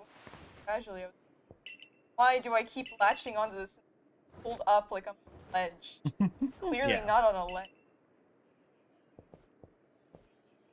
Alright, now we're here in Snowpoint Temple. Snowpoint Temple has a puzzle to it. Basically what you're supposed to do is there are a bunch of Reggie statues, and each one has a symbol on it, and you're supposed to pay attention to the symbols in order, and they give you essentially the password to make it into the next area of the temple. It's always the same every time, so we don't have to actually look at them. We can just go ahead and remember the symbol order. Also, I never mentioned it, but you'll see me dodging every now and then for movement. Dodging is faster than running upstairs, and dodging is also faster than you. There's a sprint, and there's a run, and dodging is faster than the run. So Oh, yeah, whenever I run out of stamina, this game has an invisible stamina meter, by the way, which is amazing. Turbo let me down there. There we go. But yeah, this game basically has the Breath of the Wild stamina meter, but it's invisible. Yep. Fun. Makes you keep guessing. Yeah. Yeah, the nice thing is that it's at least consistent. Like, if you That is true. run through this area every time, you get the same... Like, you'll run out of breath at the same point. It's just annoying to deal with.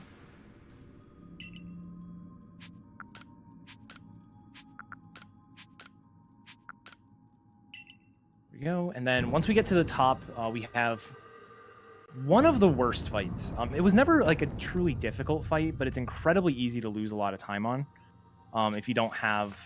Like, the strategy we do now, you basically will never lose time. That's not true, but for the most part, you won't.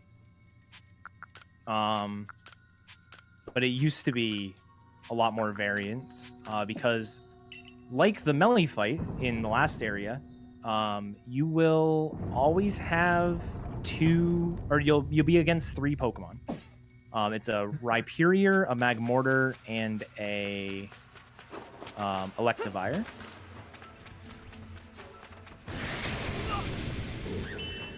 And so T-Pat has a question for you, Eddaket. How do you remember the puzzle combinations? It's so dumb.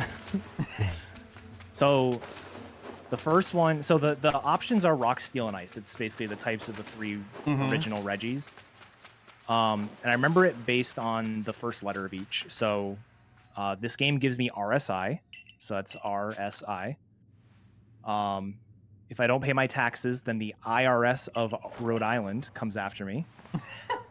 And then the last one, I just say Sir Icer. I don't have an actual thing for it. Oh my gosh, that's the Iris Rhode Island. Okay, it works. Exactly.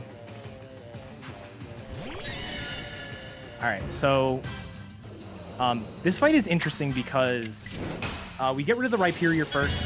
It's just the thing that the Sneasel is the best for. This fight alone, like, makes Sneasel worth it. And then an interesting thing about the movesets, this Electivire only has electric moves. It does not have any other move. It has Thunder Wave and it has Thunder Punch. And so we just send in Gastrodon, and it literally can't touch us. So Gastrodon's like basically a perfect counter to this fight, which is really cool. We take a Poison Gas, it's not a big deal. And then Earth Power the Magmortar.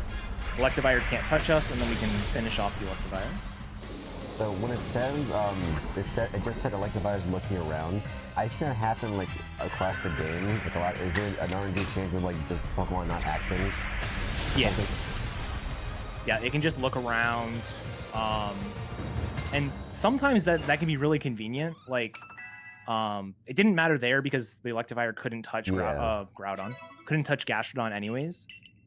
But sometimes you actually, like, can save time because it decides to do that.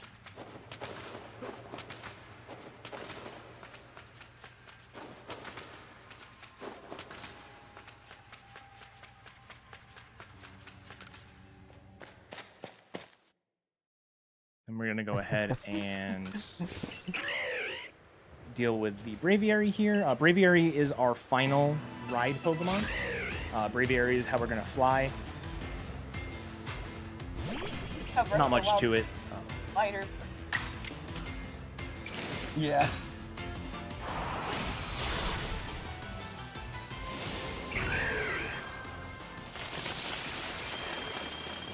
I'm supposed to strong style that. So, whenever you strong style a move, it whatever the secondary effect of the move is goes up in percentage. So, Night Slash has a 1 in 8 chance to critical hit. It's a high critical hit rate move. When you strong style, it's 50% crit. So it would have been better for me to strong style and get the crit, but I did not. For crap. You That also wasn't get too more bad. accuracy, right? That fight can be Just annoying strong because the Braviary can just continue to roost and waste a bunch of time.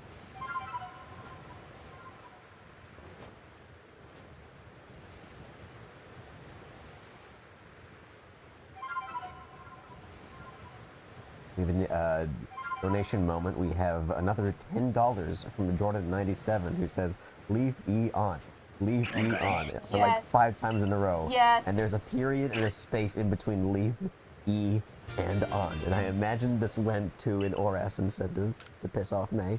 I'm gonna refresh and see. At least God. pick a good evolution. God. Beyond.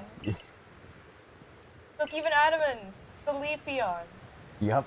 And he's like the best character. So now for the Latias name incentive for Oraz, Leafeon is now in the lead at $6 over Latias Heart at 5. Mudkip as well. Yes, Audrey, leave Eon.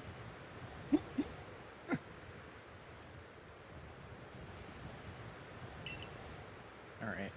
But now that we have Braviary, we can be able to fly a lot of places, but also isn't it also based on like the height of the actual ground? So like you can't go too high. But like it's kind of based like that, correct? Yeah, I mean, Yeah, you're you always basically descending, can't so- go up. Yeah. Yeah, that's what it is. Like, it's kind of like the glide, like, if you know Breath of the Wild, it's kind of like Glider and Rivali's Gale at the same time, where you get, like, the initial boost of height at the start, and then you glide. So. Okay, yeah.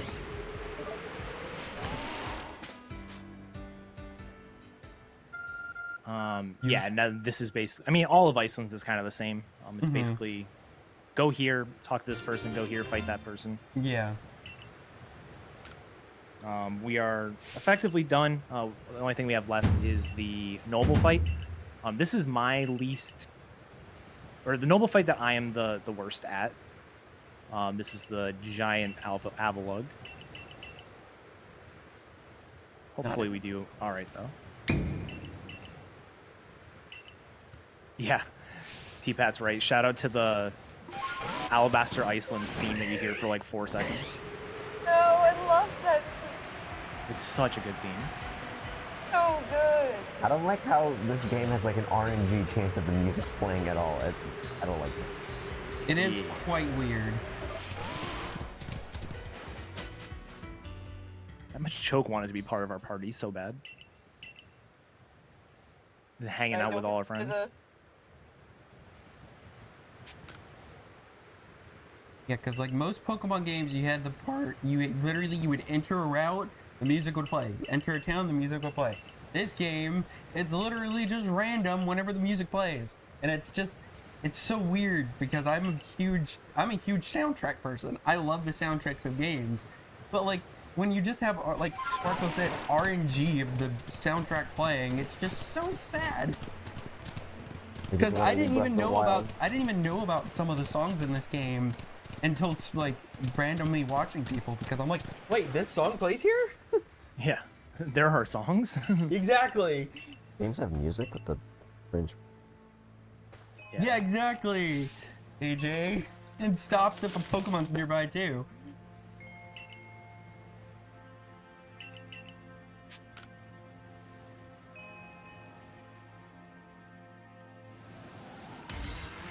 I probably went through half of this game not realizing that the fields actually have themes to them, because I never realized that.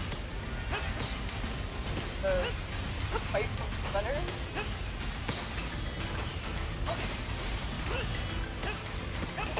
Yo. Hey yo.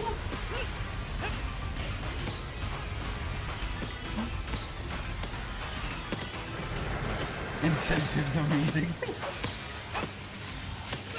Wasn't what I was supposed to do. Get up. Oh no. This fight is going quite difficult, guys. I think I actually died on this fight like I died on this fight at least 5 times. I attempted this fight 3 times. The first time I died at the very end, and the second time I was so pissed off that I died quicker because I was molding, and then the third time I actually tried again and focused. Yeah. I did really bad on this fight so far. Yeah, I don't know, it looks impressive. I was about to say, like, this is probably the worst, like, me personally, it feels like the hardest noble fight. Genuinely, like, we're probably still gonna impress people, just don't say anything about it being bad. Yeah!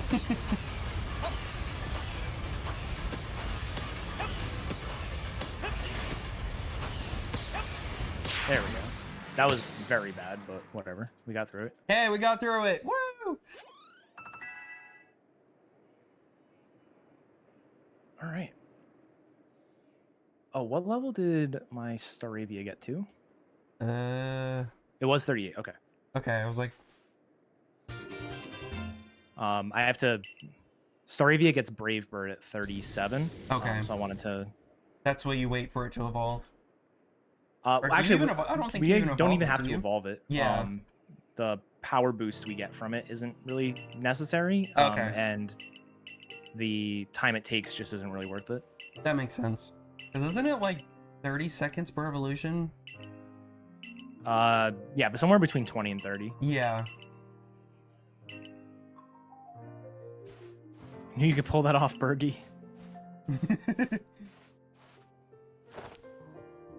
Bergie was such a good name. I forgot your name.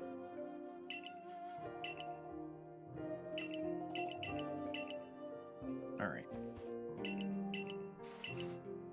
So now story-wise, this game takes a bit of a turn, to say the So least. happy though. Swift. Let's go ahead and change moves. Brave Bird. Another nice thing that this game did is the moves that you learn via level up, you learn and can like change at any point. The downside is the game doesn't actually prompt you, so if you want to learn a move via level up, you have to manually go into your bag and change it, and it's very easy to forget to learn something that you're supposed to. Oh.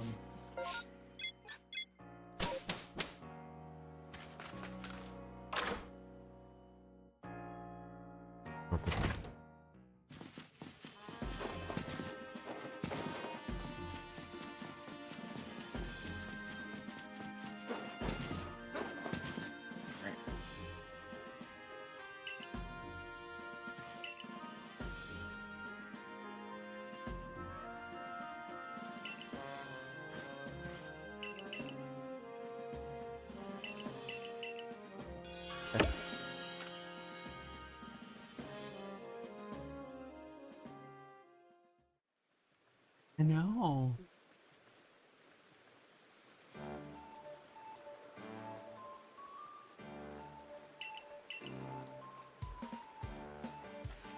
I'm so upset. Yeah, so... Oh, go ahead. The professor's theme is pretty good. Go ahead.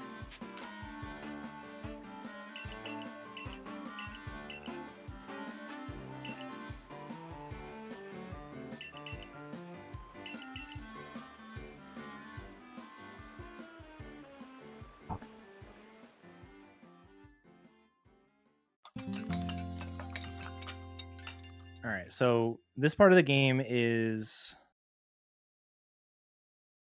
the kaboom. There we go. It's an interesting part of the game. So we've kind of been blowing past all of the conversations and whatnot, because I mean this is a speed run. Mm-hmm. But one of the running themes is most people trust us, but the commander doesn't. The commander has never really trusted us. He's always been like, I got my eye on you. Because, you know, the very beginning of the game, we were literally a time traveler who was sent back in time. So the commander never really trusted us. And now that there's a lot of funky stuff happening, we're going to get blamed for it. And actually cast out of the Galaxy team. And then we're going to have to sort of work our way back in. But this part of the game is just super weird.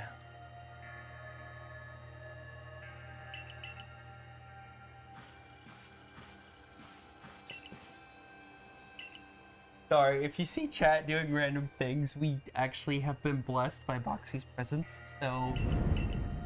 Came like 2 centimeters away from my fingers and just left. No! That's funny. And also, if we have time for donation, we have a couple. Well, now we would be have one. perfect. Okay, so we have one donation from. We actually have one donation from Keys. It's $100. Thank you, Keys. And the donation goes to the Mudkip name, and the Mudkip name is that $100 and it's Leafeon sucks. Yes. Yeah. Hell yeah, keys.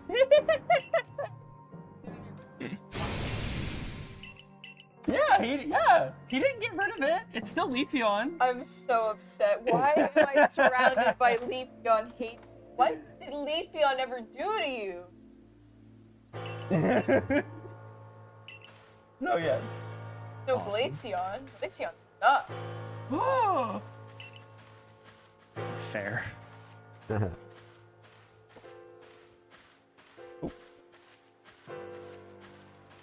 Another walking moment. Yeah, this is actually one of those places that you can Bless you. you can like soft lock your game here.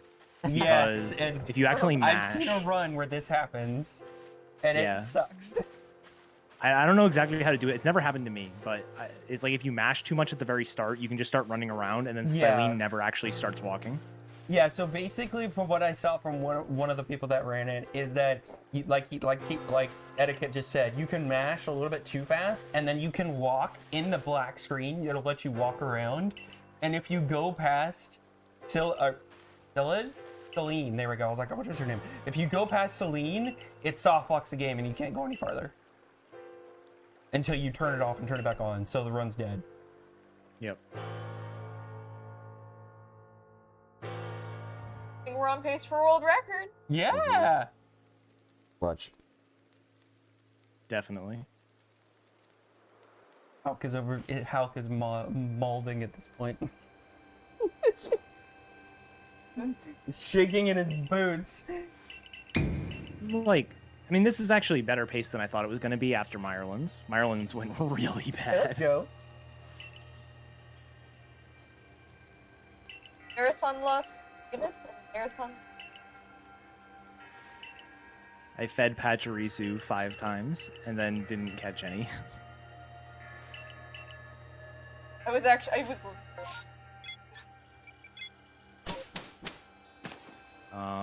Fun little fact, you can actually open the map while the screen is black there. That's like the only place in the game you can. And you can't do anything with it. You have to like actually close it and reopen it.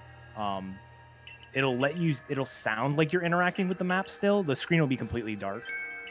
But it doesn't actually let you warp, so you have to wait before you mash the map button.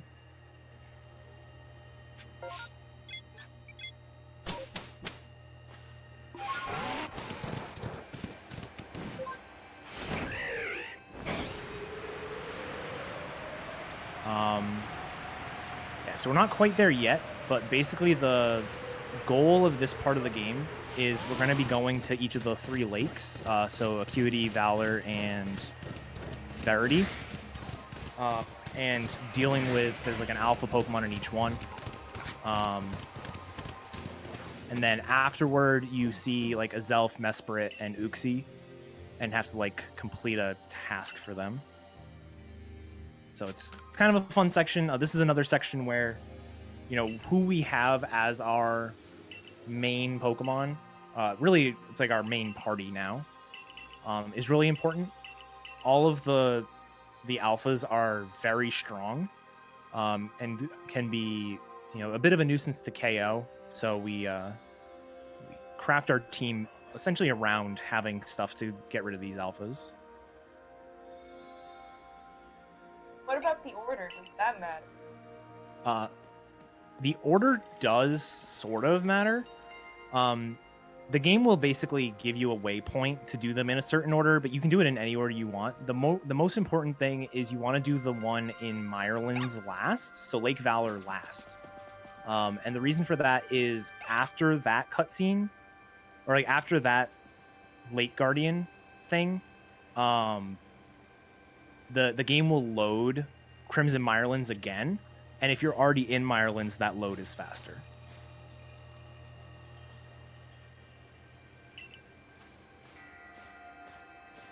Bizarre. It's like a 5-second difference or something.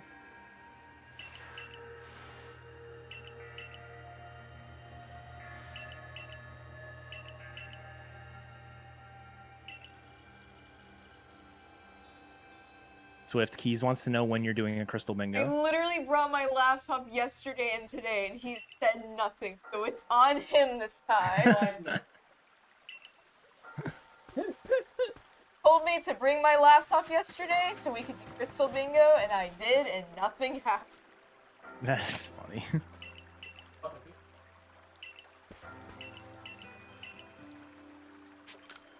Technically was here.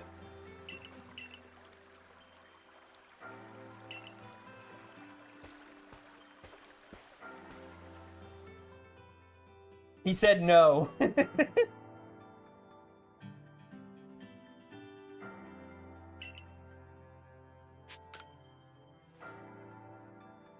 We'll ask it for you, but oh my gosh, when are you wait? I don't know.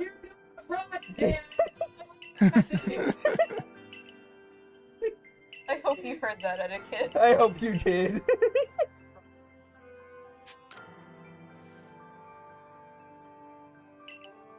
I don't know how to do flight or random.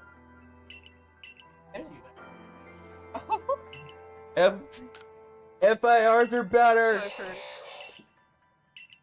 I've heard. Very intimidating. I have a controversial take, but I don't care. Wait, what was the take? I missed it. I said the take of Full full items or full item randos are better than key item randos. Oh.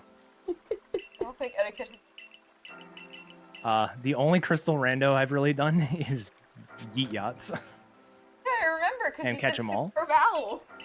I've never even done a crystal bingo.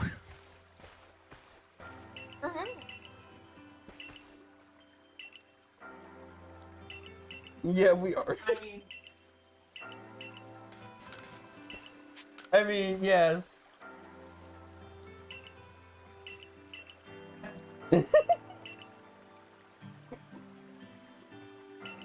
All right, so talking about the game we're playing because Yeah, something actually happened. Sorry. No, there's nothing happening. There's nothing. Yeah, to talk about. exactly. Make the most important choice here. You picked Adamant, who is the best character. Yes. Yes. Thank What? No, that's not why we pick him. What are you talking about? No. I don't like Yeah. her already. We pick Adamant You don't like her enough because to not know her fucking name, yeah. this It's a read it. influences which Which legendary we have to fu- catch Yeah. through normal means. And oh wait, I went the wrong way. Catching Dialga is just easier than catching Palkia because we have a move that can actually damage Dialga. Oh. I'm offended. I'm the only Iridia enjoyer on the couch. Well, that's Yeah. just the right way to think, though. I'm so offended.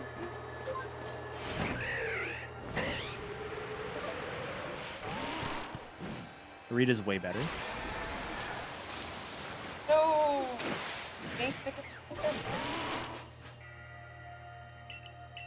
Alright. At least Adamant is smug. I was about to say Adamant is just as basic.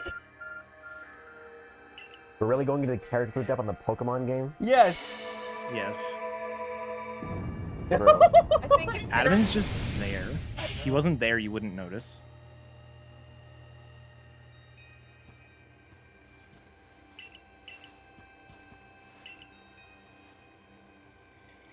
All right, so alpha time. Like I mentioned on the Braviary earlier, if we do strong style Night Slash, we can critical hit, and that's what we're aiming for here. We'd like to get a critical hit on the Zoroark. This Zoroark is one of the coolest typings in Pokemon. Hisuian Zoroark is normal Ghost, so it has one weakness in Dark, and it's not that many Pokemon fill this sort of like using a Dark move on it. This is one of the reasons Samurott was so good early on. We'd have a strong Dark attacker for this, but now we just use Skuntank and easy one-shot. And also, with each of these lakes, there is a puzzle with each lake, so it's kind of cool Yes. to think different things. soft lock This one, Yeah, this one is my you can favorite. softlock one of them. So this one, the Uxie is gonna give us like a riddle. It's gonna be like, here are 6 Pokemon, how many, or 5 Pokemon, how many eyes do they have? And you have to type in the number, and you're supposed to type in the number using the Switch keyboard. Oh, I love But this part. if you have, like maybe like a number pad or a keyboard that you have plugged in, you can just type it in really fast. And there it is. Yeah, I know. It's not cheating. So I big. can't believe you're cheating, Eddaket. I love that. More persistent speedruns You're than gonna make keys. you're gonna make the Kirby speedrun community very angry with that. It's an unorthodox controller. I love that strat. I just think it's hilarious. Finally, a GameCube controller keyboard combo that is viable for speedrunning. That actually. Wait, what? Yeah, exactly. That's what I'm That saying. exists? Yeah. Yes.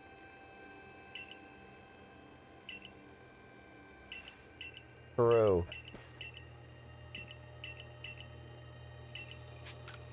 That's what I said, T-Pet.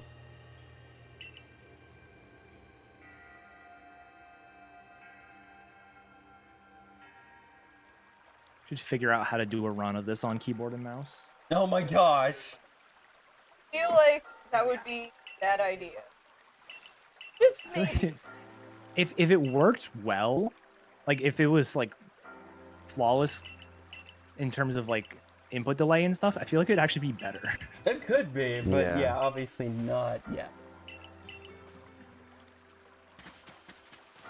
Alright, so that's the first Late Guardian. Second one we're going to do is Mesprit. This one has a Gudra that is in the way. And Gudra is another reason that Sneasel is really good. So Hisuian Gudra is part steel. It's Steel Dragon. And so we can usually either KO or come very close to a KO with a strong style close combat. We're also going to make a dive. I have died there by hitting the land. Okay, why does the water turn green when it's like in this mode of the game?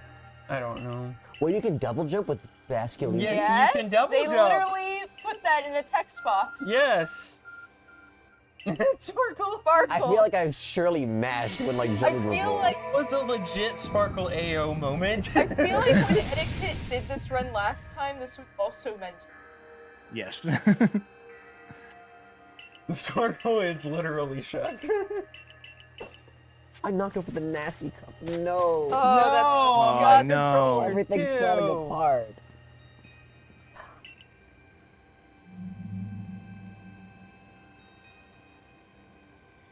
Okay. Okay. The nastiness has been contained once again. Thought that you know. All right.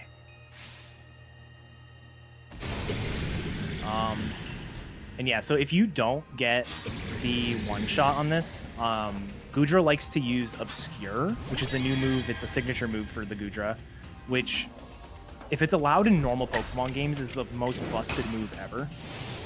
It increases your defense and raises your evasion. Oh my gosh, that is ridiculous. I didn't even know that was a thing. Alright, so we got hit with Iron Tail, that's good. Ideally, we just one shot, but if we don't, that's the way to do it. And then we just Brave Bird. Should have picked a move that wasn't recoil, but whatever.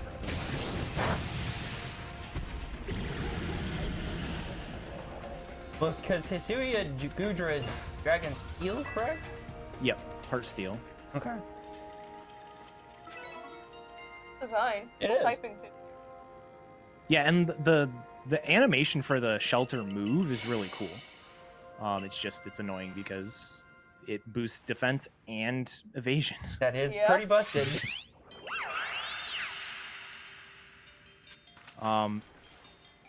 I haven't read these prompts since the first time I played the game.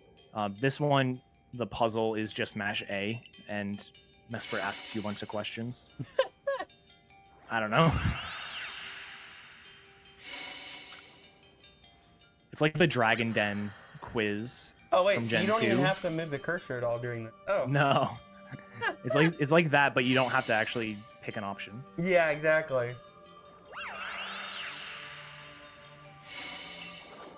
Because in casual mode, I thought about these questions so seriously. I wonder if it's faster if you do pick certain options, but Why I is don't his know. hand in front of his face? Huh? Adaman. Oh, Adaman, he's face Because he palming. sucks. Wait, why did you pick him then? Because we need to get the Olga. Yoga is better. Olga is better. Don't tell me. Not tell me. You got a Palkia fan on the couch. I mean, you ain't no Dialga Arceus combo fan, are you? No, that is All right, that's a different story. Yeah. quite bad. What is it? My favorite part about Dialga is that he's not just a face on a neck. Yeah. Yeah. Palkia doesn't have a head; it's I just know. the end of his neck Yeah. is a face. Well, Dialga could be that. You just don't see it because of like his steel face beard things. So Yeah, That is that's true. What true. is going on with this? Seriously, looks like he's choking on a piece of. It does. Anyways, so we come back here to... We keep coming back to Kagita? Yes. Kagita, and... I don't know how to say these names right, I guess. And we keep coming back and talking to her every time we do these puzzles.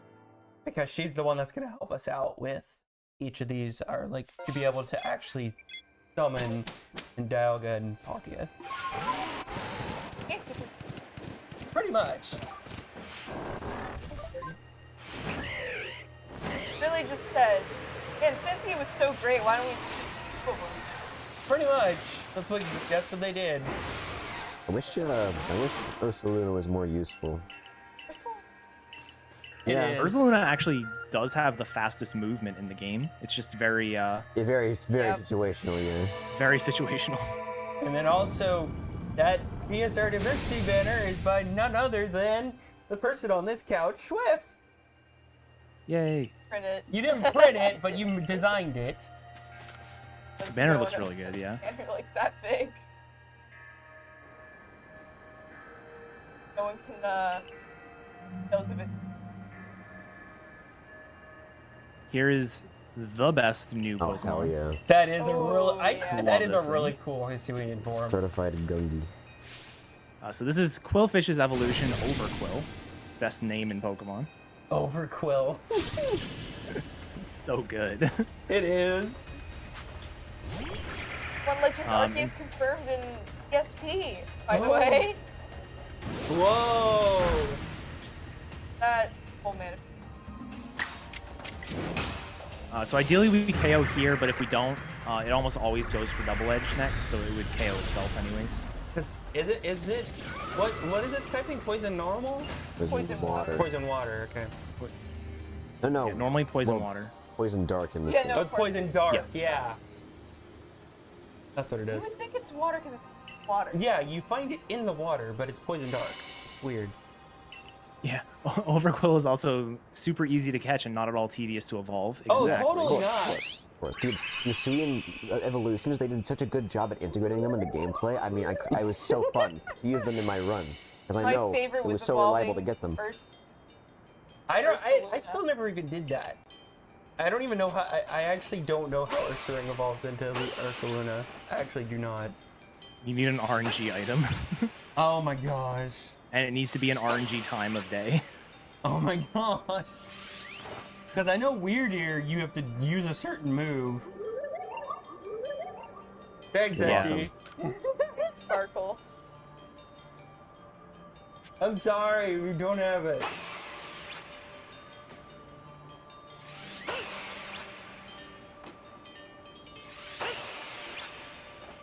Soft lock here, by the way. Wait, how do you soft lock here? It literally like the I- same frame. I like how every 20 minutes it's like, yeah, you can soft lock here. It's been like that for the last 2 hours.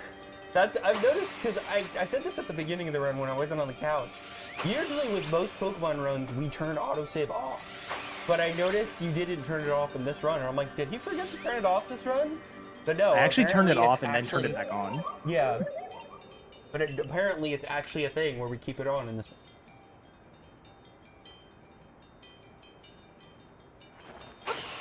yeah, it's possible the Azelf just doesn't get hit by any of those. I know how to get out of that.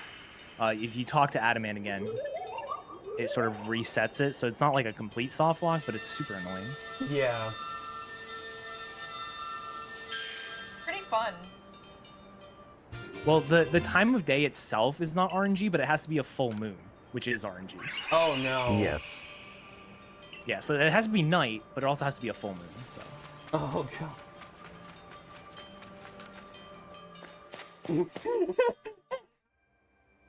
All right, yeah. So like I said, we do Meyerland's last here because this load is just faster. Because we end up back in Meyerland, so it doesn't have to like reload the whole map and everything.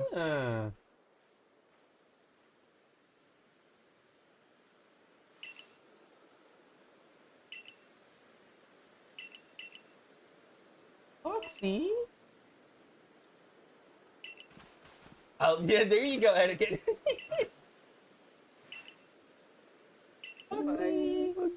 There's a cat over here. By production. Oh, we're using Gastrodon throughout this entire run.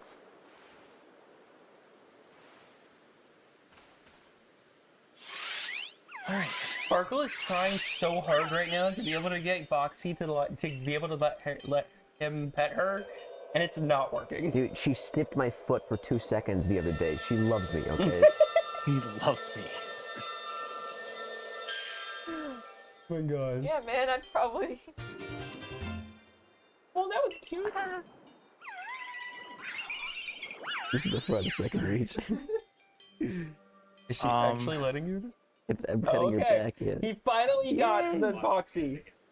True. Heck yeah. Great, so tell us what's going on here. Give us the.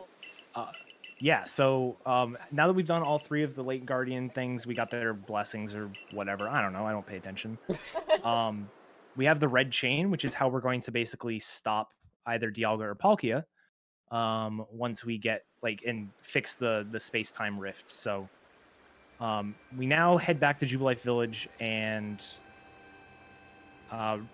learn that Commander Kamado has gone to try and fix things on his own, and we need to go stop him. So we are going to head over to Mount Coronet after this section and attempt to stop him.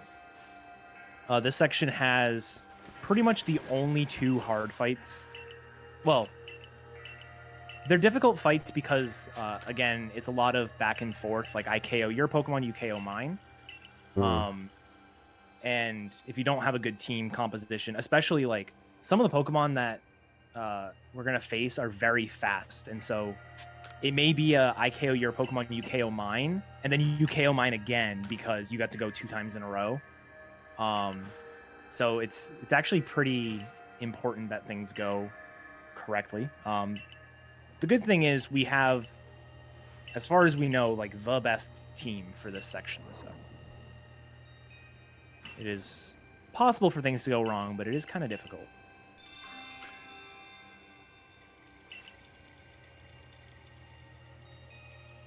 And yeah, there is a lot of mashing. That smells weird. This is the I won't be the one, Santa.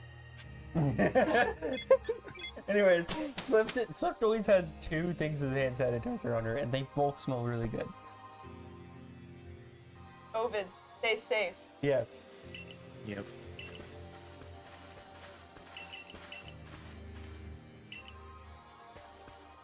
You know, wash your hands shouldn't just be like a COVID thing. It's just wash your hands in general. It's pretty based, right? Yeah. Yeah. And use hand sanitizer in general. Yes. Ever since That's COVID, one of the I've things. run out of hand sanitizer so much quicker. Yeah, my wife has a bottle of hand sanitizer in her car, like an actual like pump bottle. Yeah. That we just use whenever we exit like a store or something, and I feel like even after COVID, that's just gonna be a thing.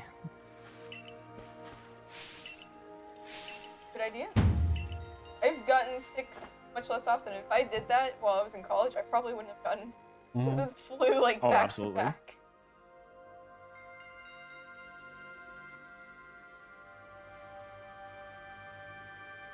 That we're going to go fight, or confront the.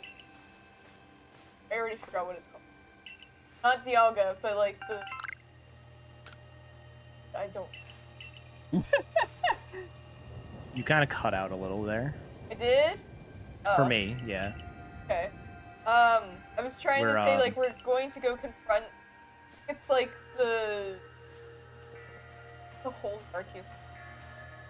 Whatever they think. I forgot what the name is. Oh, the basic. So what Swift's saying is that, like, they think that Arceus is they think Arceus is the same thing, but like it's actually two different. They believe in two different two different gods, basically. Yes. Yeah. Yeah, and it's I mean, I don't want to spoil anything, even though you're about to see it in like the next 20 minutes, but Sorry, Keys. We're literally at the end of the game, Keys.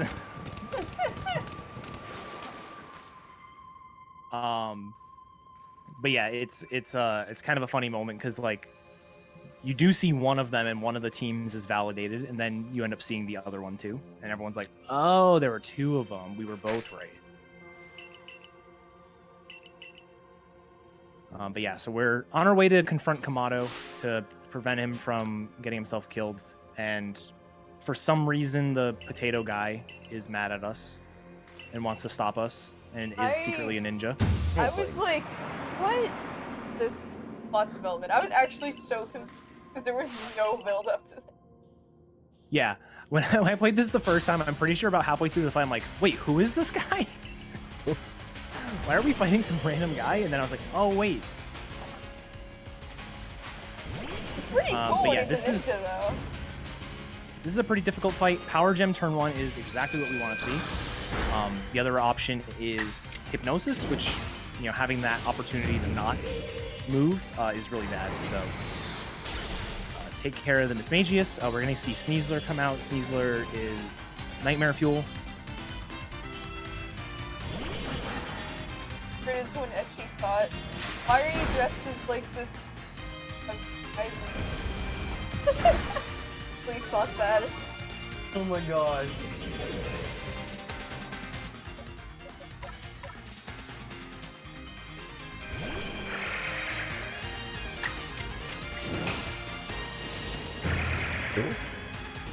Oh.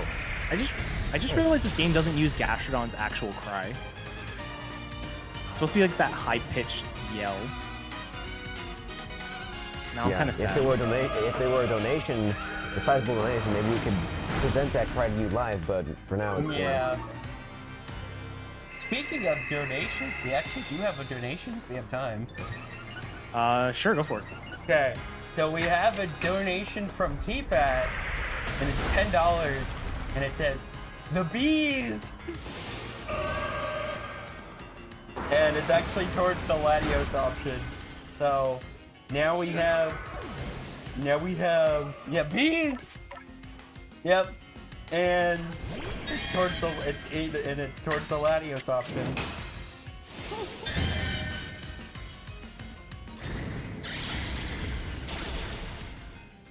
I actually like this Sneasel design a lot. I like the alpha version. I don't think that looks. I don't like that. It's too big. He's very big. Yeah. And for some reason, I feel like a lot of it went to his head. I don't know why. Yeah, that is weird.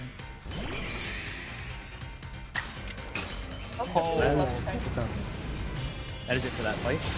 It is, if you're not prepared, it is very easy to get like quadruple turned by the Sneasler because it's so fast. But we got through that fight. Now it's on to Kamado. Kamado for real.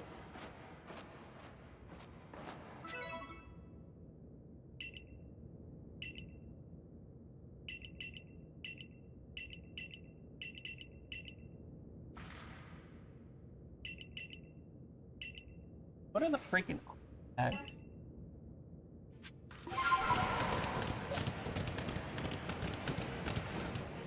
So this is one of the fights, like T-Pat mentioned earlier in chat.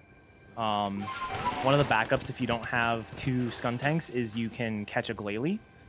This is one of the fights that Glalie is really good on. You don't normally one-shot the lead Braviary here. In fact, it's not you don't really one-shot it unless you get a critical hit. Which again, will go for a strong style Night Slash, so it's a 50% crit, but still, it's a coin flip to not get one. If you have the Glalie, you can just Icicle Crash here, and it just goes down. So, but what I'll do is play this a bit safer. Instead of, you can just sort of gamble for the crit, where you can do like a 2-turn Night Slash deal.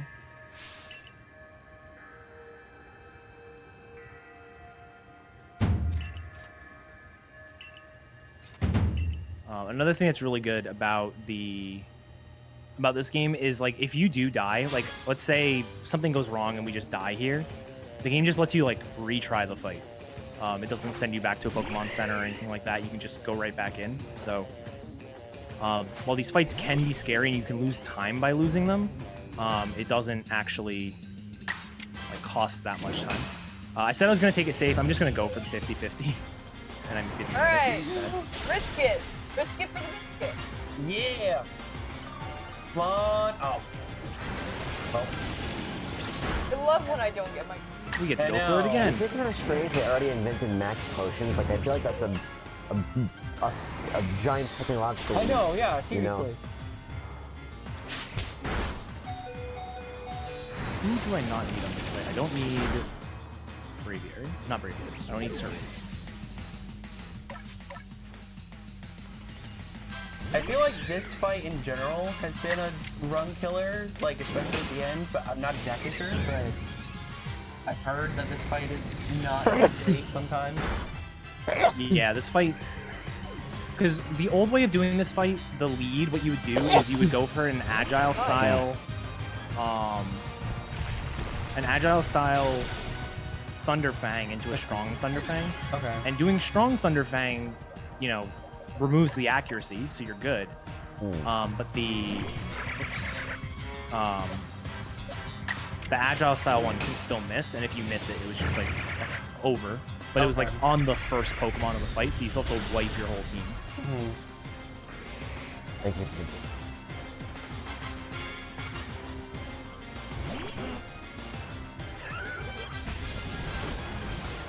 Giga Impact, that is such a beefy move. Oof. Yeah, that's a hard. Yeah. So luckily we I knew I was going twice there, so I didn't go for the strong style just in case. I figured it would kill, but I'd rather play it safe. Then we have one more Pokemon that comes out, which is the Clefable. That's what we have so the for. What was that? That's what we have Sneasel for. Well, actually, that's what we have our second Skuntank. Oh, really? Yeah. Nice. Yeah, it's also possible for the Clefable to go for Calm Mind first, and if it goes for Calm Mind and then the Psychic, you just have a bit of a harder time, but... Yeah.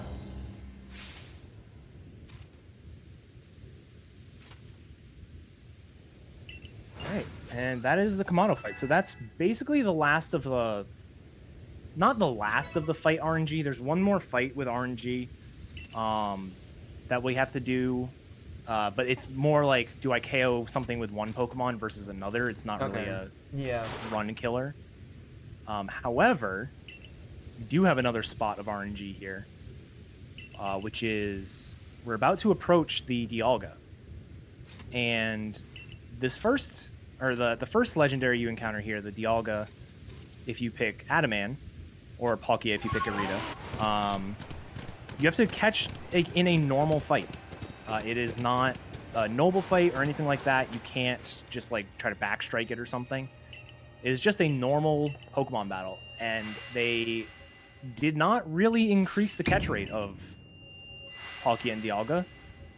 It's still about the same as every other legendary, so you're just kind of throwing balls and hoping for the best.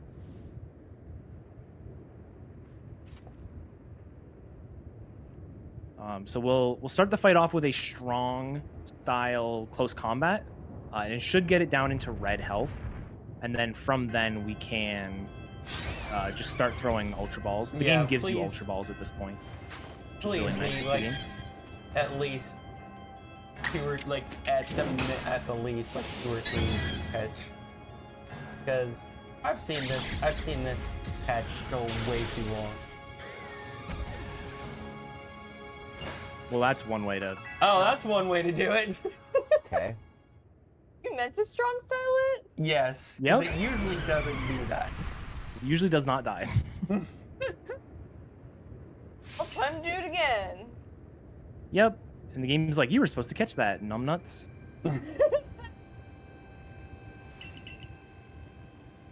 I like how you like beat up Dialga and like Kamana's like, okay, time out. Okay, you know, you're not supposed to do that next time, alright? Let's like play it, you know. No, Jordan.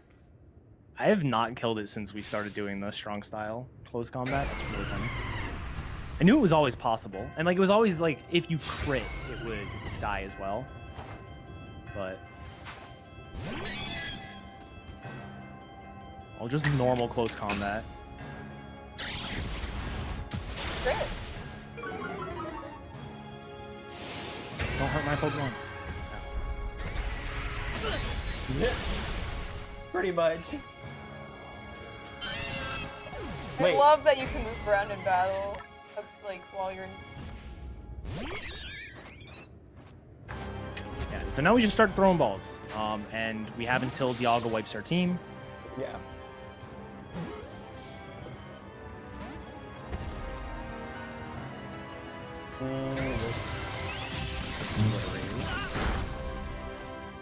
Oh, there goes Sorry again.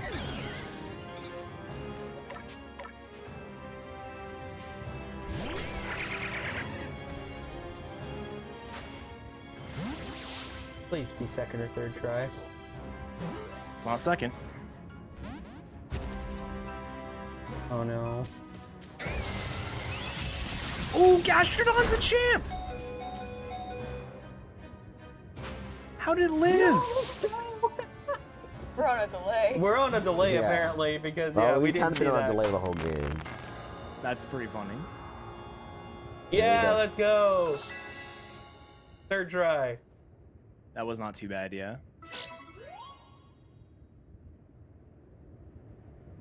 Alright. Well, third try after I killed it, so.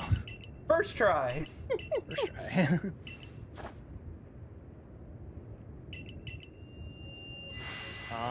And yeah, so now we have Dialga. That was actually one of the reasons why we only took 5 Pokemon with us earlier on. Because the game... So, we have one more fight to do, and it's better to use Dialga or Palkia on. It's the Charm fight that we did back in Cobalt Coastlands with the Rhydon and the Gengar. And so we can just use Earth Power against both of them and clean it up. But the game also forces the Dialga to be in your party for the very, very end. It will not let you leave Jubilife Village without having it in your party. So just to save the time of having to withdraw it, we will, we go into this whole end game section with only 5 Pokemon. Pretty interesting optimization. Yeah. I never really understood like the pacing of this end game. Like It's really, yeah. the game so feels bad. like it's kind of getting close to over like 3 times, but it's not. And then when it's actually over, it doesn't feel like it's over. It's like, okay. Yeah. The thing I hate about it is they have all these like serious conversations, and then like they'll just randomly start bantering again. Like, the world is ending. Why are you like, ha ha ha? Yeah. I am the best, Gotta Melly. get our smug anime faces in. Yeah. All Lord's best category. No, just kidding. All Lords is better. All Lord's category is basically until the end of the Avalug. So it cuts out all of the cutscenes of like all of this. So it's like I think it's like an hour and a half shorter. Mm-hmm. Yeah, because it also cuts off like the beginning of the run too. Yeah, so it starts after the catch tutorial, and then it cuts off the end of the game too.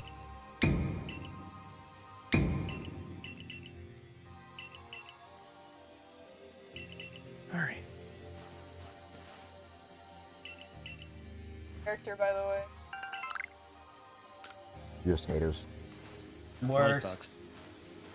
Haters. Bully Melly is a category that I endorse.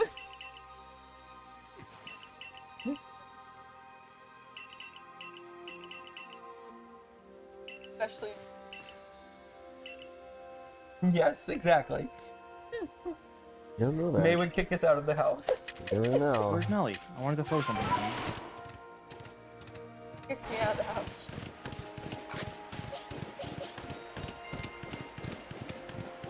Oh, I saw you were trying to throw something at him. I was trying to, but he wasn't there. You wasn't there.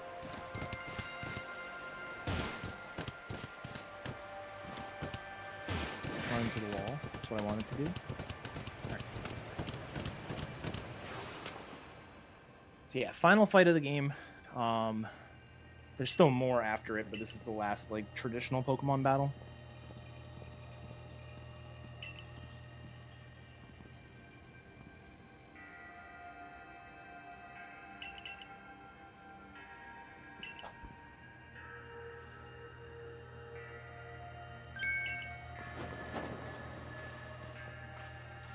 Holy crap! Did not realize how late it was.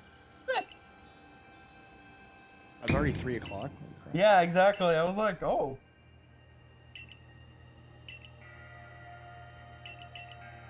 Fuck you. Then the Also, I don't know what it's like out there, but it's like actually pretty hot today. oh, it was Real it's feel was like been, 90 it's been degrees. so hot here too.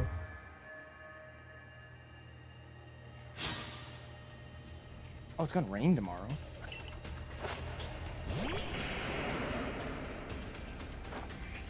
It was raining Oh, I a noticed little it was bit this here hot this because it's morning. incredibly hot in my house right now. Oh no! So sorry. I'm so sorry. Alright, so the one thing that can go wrong here, the Gengar gets to go twice usually. Okay. And can Hypnosis, that Hypnosis missed. What is this move? This one hit. So if I happen to be drowsy, or too drowsy to move here, then I could die and have to send in Gastrodon, but we get right through it, which is good.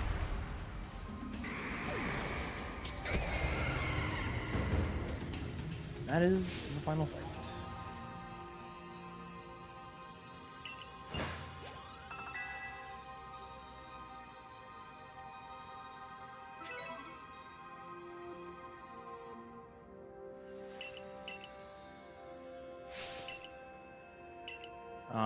Yeah, so the final thing we have to do in the run is we're going to face the noble version of Palkia. So we caught Dialga, and now Palkia is going to be the sort of final thing. If you get Palkia first, then it's Dialga. The two fights are basically the exact same in terms of their like the strategies and the attacks that they use. What I'm going to try to do is a little bit of a damage boost. So the first attack that Palkia is going to do is this attack where he like makes a big circular area of death, essentially, that's going to get hit by a meteor. And once that hits, the ground is sort of like electric around it. And you're not supposed to go into it. And so that's the first set of attacks. He does that 5 times, and then he'll start doing an attack kind of like Lilligant did, where it'll, have this shockwave that comes out from him. And that attack, normally what you would have to do is dodge over it every time. Yeah. But instead what we're going to do is the last of the meteor strikes, we're going to constantly be hitting the electric outline of it to take damage as the shockwave would hit us. Just because it's a pretty minimal damage thing, and it's faster than dodging. So that's the goal. I have done it successfully like twice, and I've only practiced it like once, so I may not actually do it, but that's what I'm going to try to do. Yeah. And then I do have another donation, if that's okay. Yeah, go for it. So, I have a $5 donation from Totes Not Kristen, and it says, bees? Yes, bees. Bees?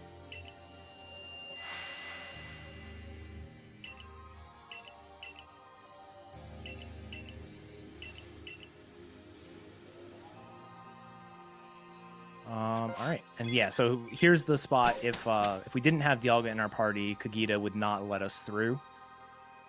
She's like, you have to have, your strong Pokemon. I don't know what she says. It's weird. I didn't even know it was a requirement. Because I just always had Dialga here until somebody told me, and I was like, wait, really?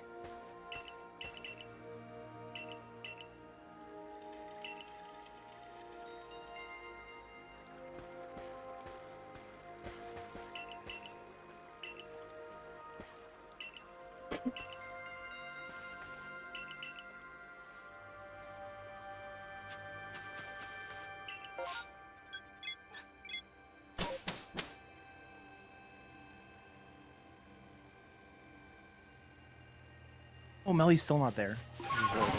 This is horrible.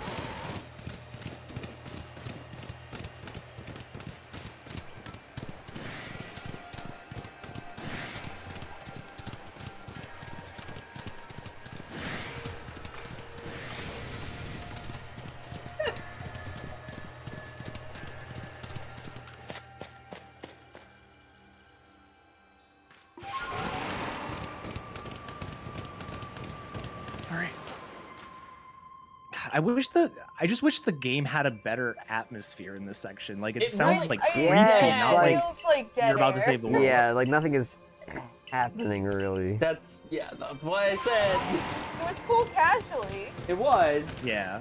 But speedrun wise, it's definitely. I will say That's what the the whole final end fight game is, so when you're it's like when you're like on a PB pace or something, the final fight is really cool. Like it's high adrenaline and the music is good, but like leading up to it sucks. yeah. Yeah. I do too. All right. So time will end on the fade out after the fight is over.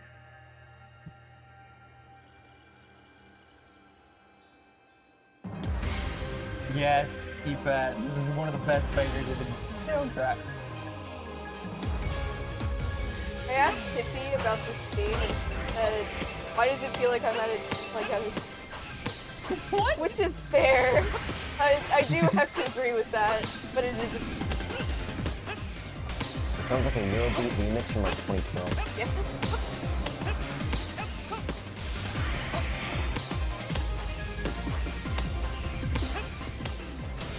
All right, I messed it up.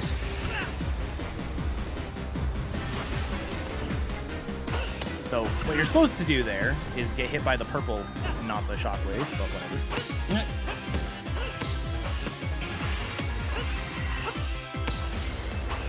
Doesn't slow things down too much. And It's a horn. time. Alright, cool. And that's Yay. it. That was the final boss. That was the final boss. That's it. That was the final boss. Nice. Alright, cool. That time? That time. That was time. But yeah, so I don't want to take too much time because I know we had a bit of technical difficulties that ran a Oh, little it's okay. That's fine. late. Do you have any shout But outs? yeah, I just wanna say thanks for having me on. Thanks for the couch, the rotating door of people. It was fun. I wish I was there. Just had some things I couldn't move to get out there. So Yeah. and everyone should try this game. Speedrunning is really fun, and everyone should stick around and watch the rest of the marathon because Yeah. there's a lot of really really good runs and good runners, and it's going all weekend. So yeah, just make sure you stay tuned. That's Yeah. good facts. Thank you, Eddaket, for Thank running this you. Yeah, game. thanks.